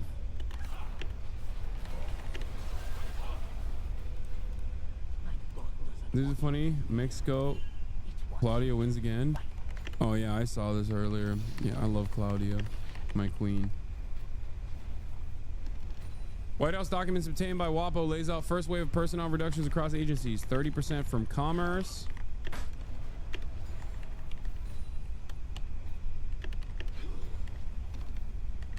$43% SBA, 33% from IRS, 25% from Interior, 50% from HUD. Of course, 28% from NSF. Planning fluid influx.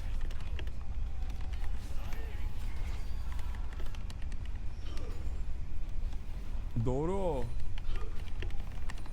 Okay. Bottom on the bottom. Anyway.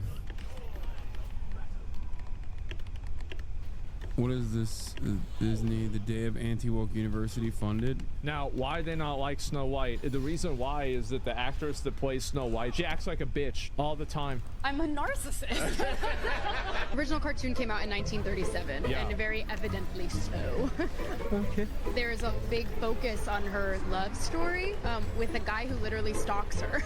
Yeah. Weird. That people will assume is a love story just because, like, we cast a guy in the movie. Right. Andrew Burnap. All of Andrew's scenes could get cut. Who knows? It's Hollywood, baby. We absolutely wrote a Snow White that is not going to be saved by the prince. She's not going to be saved by the prince, and she's not going to be dreaming about true love. She's dreaming about becoming the leader she knows she can be. I just don't understand how.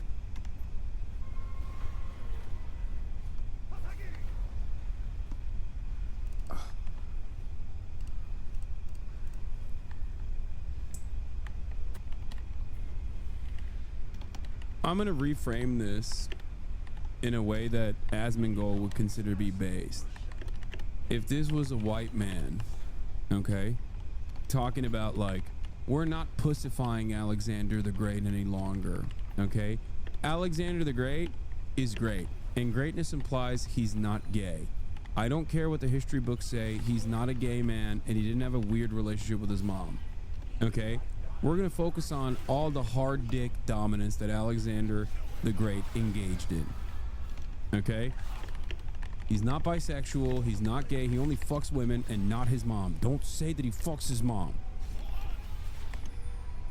Like, if there was a video like that of a hard-dicked, muscular Alexander Skarsgård, who is not reactionary at all, but let's say, for the sake of this argument, he would be going, oh, yeah, based. Okay? That's it. Like, that's it. He like, oh, finally, based. Yeah, chat. Whoa. Finally, these guys are listening to the gamers. Yeah.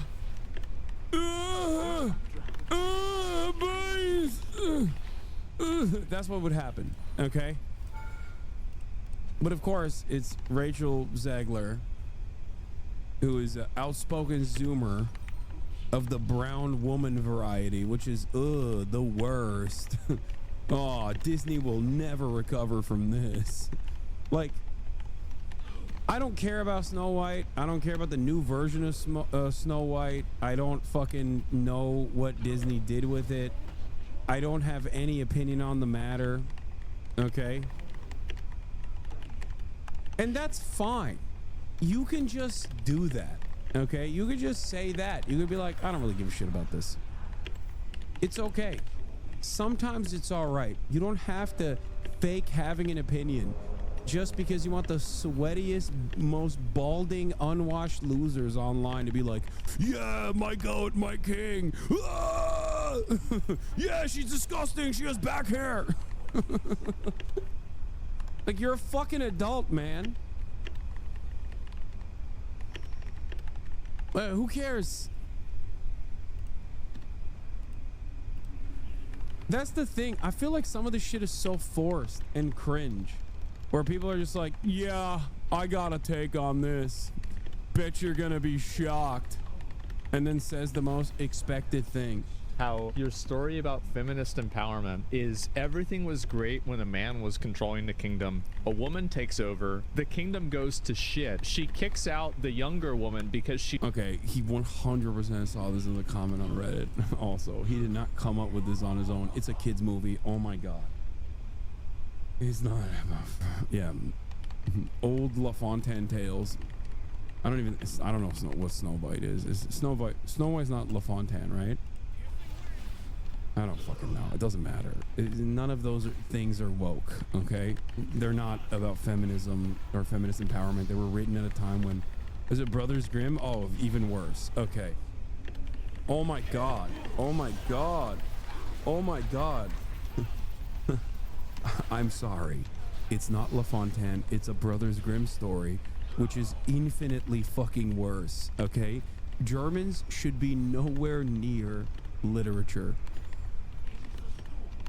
Germans should be not allowed to write any novels, let alone children's novels, okay? It's just fucked up. It's just fucked up, and dare I say, explains Nazi Germany when you realize what the child literature is for young Germans. Except for Karl Marx. I mean, but he was in England. Different. Yeah.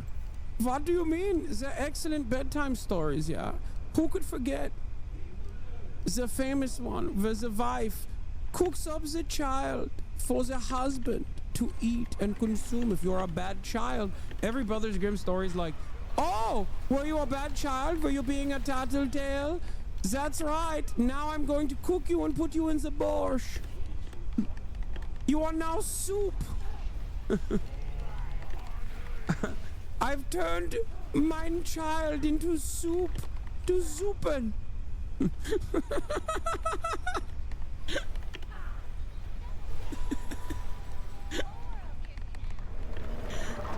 Russian doesn't count. I mean, Russian literature in general is also, I'm suicidal, life is a sequence of endless disappointments, and we're all going to die. Actually, I'm just gonna kill myself before I die in an untimely death. God, growing up in Turkey, we read some of the saddest shit, really. Like, really fucked up. Anyway, yeah.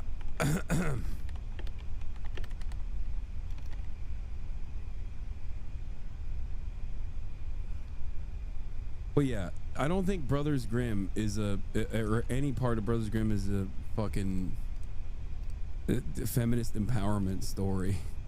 She's jealous about it, and then the younger woman goes to another man's house and cleans up all their houses. And this is the story about feminist empowerment? It's like some kind of sick joke. You're the fairest of them all? Oh god. I don't even know what the fuck this is. Is this the actual image? Is this actually from the show, the movie? I don't know how the fuck you let this happen, man. I really don't. Oh my, Vance to your face, it is. Yeah. Weird.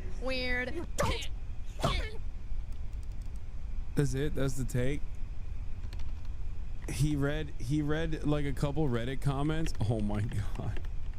2.4 million views. Dude, how can you not recognize that this is just, we've devolved as a society, dude. I'm sorry. But like, come on, dude.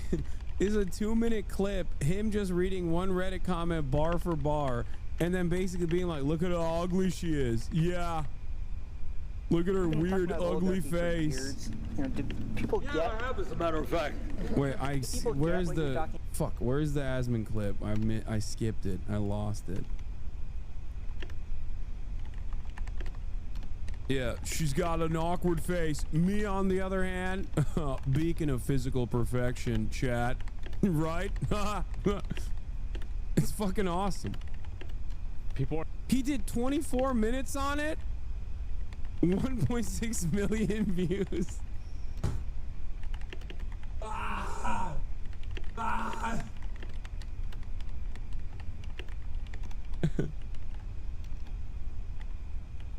At least he put a different shirt on. He's not wearing the same fucking crusty ass white t-shirt with spit stains on it. You know what I mean?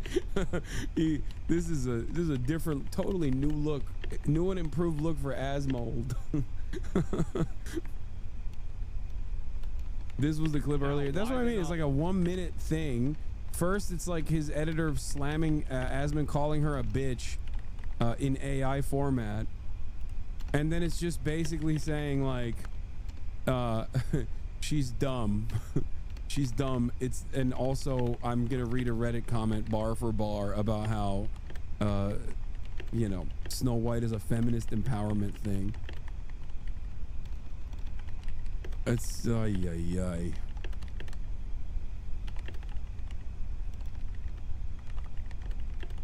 We truly are cursed to just live through Gamergate shit for the next several decades, aren't we? Yes.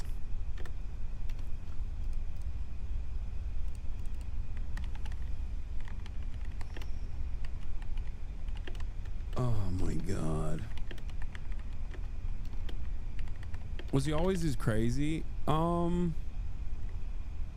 No, not like this. I mean, he's always been a farmer for sure, but he saw the way the wind was blowing and very quickly went with it, and now he just does this thing.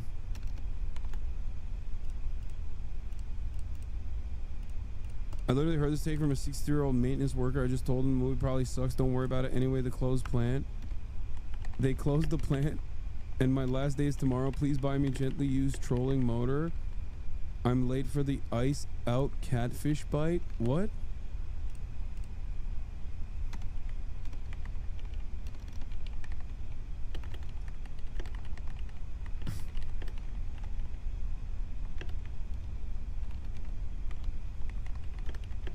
Please, not now.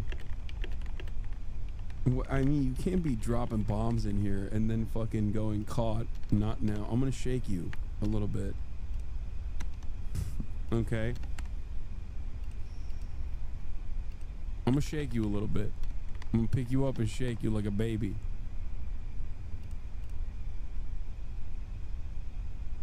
Asman used to volunteer to escort women into Planned Parenthood, so yeah, he's changed quite a bit. Wait, what?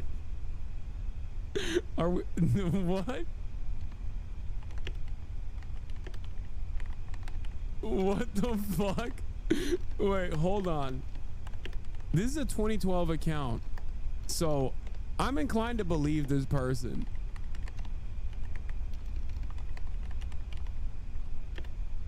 This sounds like something MHUD would make up. Okay. This sounds like this sounds like something MHUD would come up with and then sincerely keep repeating in the chat until I pick up on it.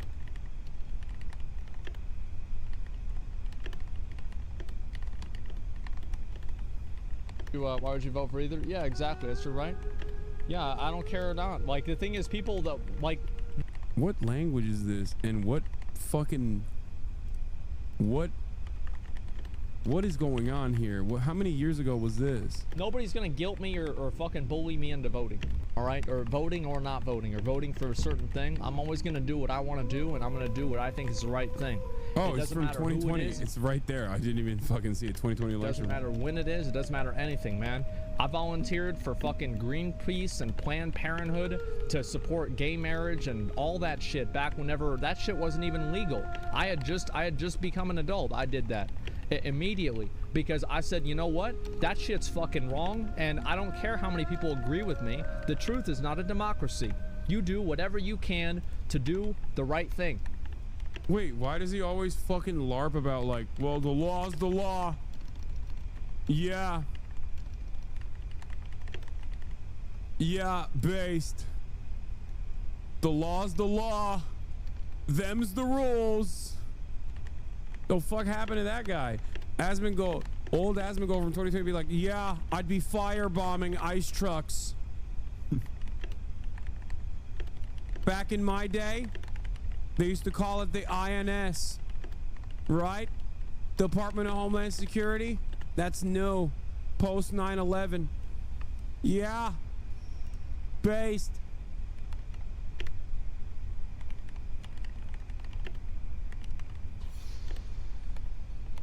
Yeah, doing community defense raids to ICE facilities. I will never disagree. 2020 Asmongold will be lighting Teslas on fire. Other things, I will never disagree myself. I will always do what I think is the best thing. Nobody can ever tell me what people can present opposite opinions, and I will listen to them. But nobody's ever going to tell me like that I have to do any one. Good timeline where Asmon becomes Asmon, go to jail. Yeah, I think it's because back then Joe Biden won.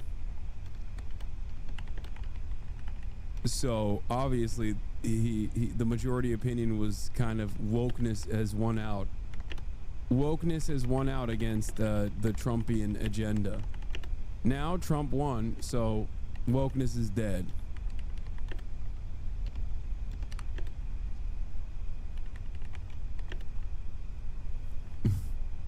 Yeah, I mean, he doesn't believe in anything other than personal gain, which is ironic because it's like quite literally, definitionally what a grift is.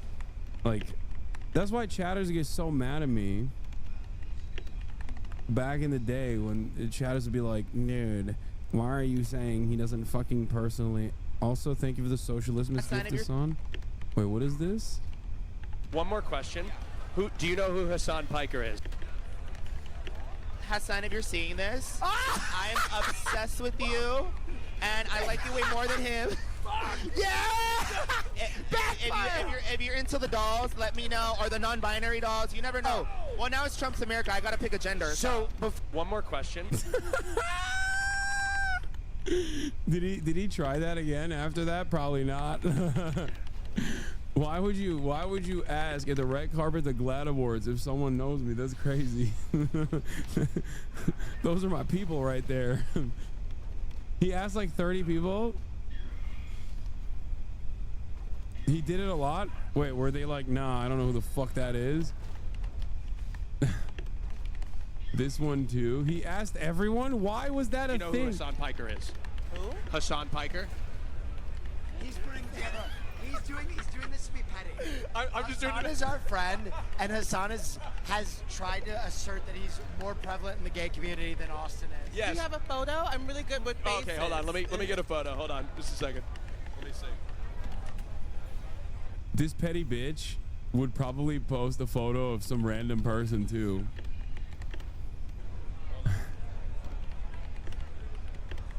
I'm sorry to this man. I don't know him. No!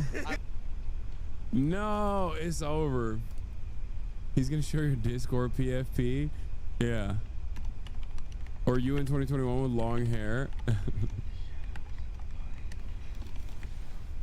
Okay. You went 2 for 2, Apex level pettiness. How tapped in our friend is to the gay community. Do you know who Hasan Piker is? No. Thank you. Okay. And I am gay. I know. Thank you. We needed this. Austin, that was so petty what you just did. I'm sorry. He's just trying to make sure he's more famous than our friend. Oh my god. Not the case. He loves Twitch. it. Who do you watch? We're live on Twitch. Do you watch Twitch? Yes. Who do you watch? I just watch everything on there. I'm You the watch number everything? one You don't Twitch need- fan. I'm my not friends call me Miss Twitch. Oh, okay. So I'm always watching Twitch. So I'm always streaming. You must know Hasan Piker. Well, yeah, of course. Well, I'm That's crazy. He's like disappointed. number one No, fan. it's okay. We actually, the answer that we would love is if you didn't know Hasan Piker. Oh, God, Okay. is that it? Petty thing before you leave. Okay. Have you ever heard of Hasan Piker? No. Clip that. Clip that. But you've heard of Austin's show? Yeah, well, Clip that. Clip that. So nice of you. So nice of you. They stopped asking after a while. That's He's- it. So he's you in watch, the twink You tube. watch the podcast. I do, yeah. Yeah, I love it. So you know Hasan Piker. I know of him. Okay, but you don't really know him, right? No. Okay. Why am I going at these topics? But that picture he posted? Yeah. Insane. The underpants one? We were all offended. We were all offended. I know. He didn't even think it was It's that. too much. The most fraudulent bitch part of that is when he was like, yeah, it was a progress photo. Yeah. Bullshit. He knew what he We're was. glad to see your dick is losing weight. Yeah, exactly. This is crazy. This is slander. These motherfuckers are out there just slandering me, slandering my good reputation. The fake friends, dude.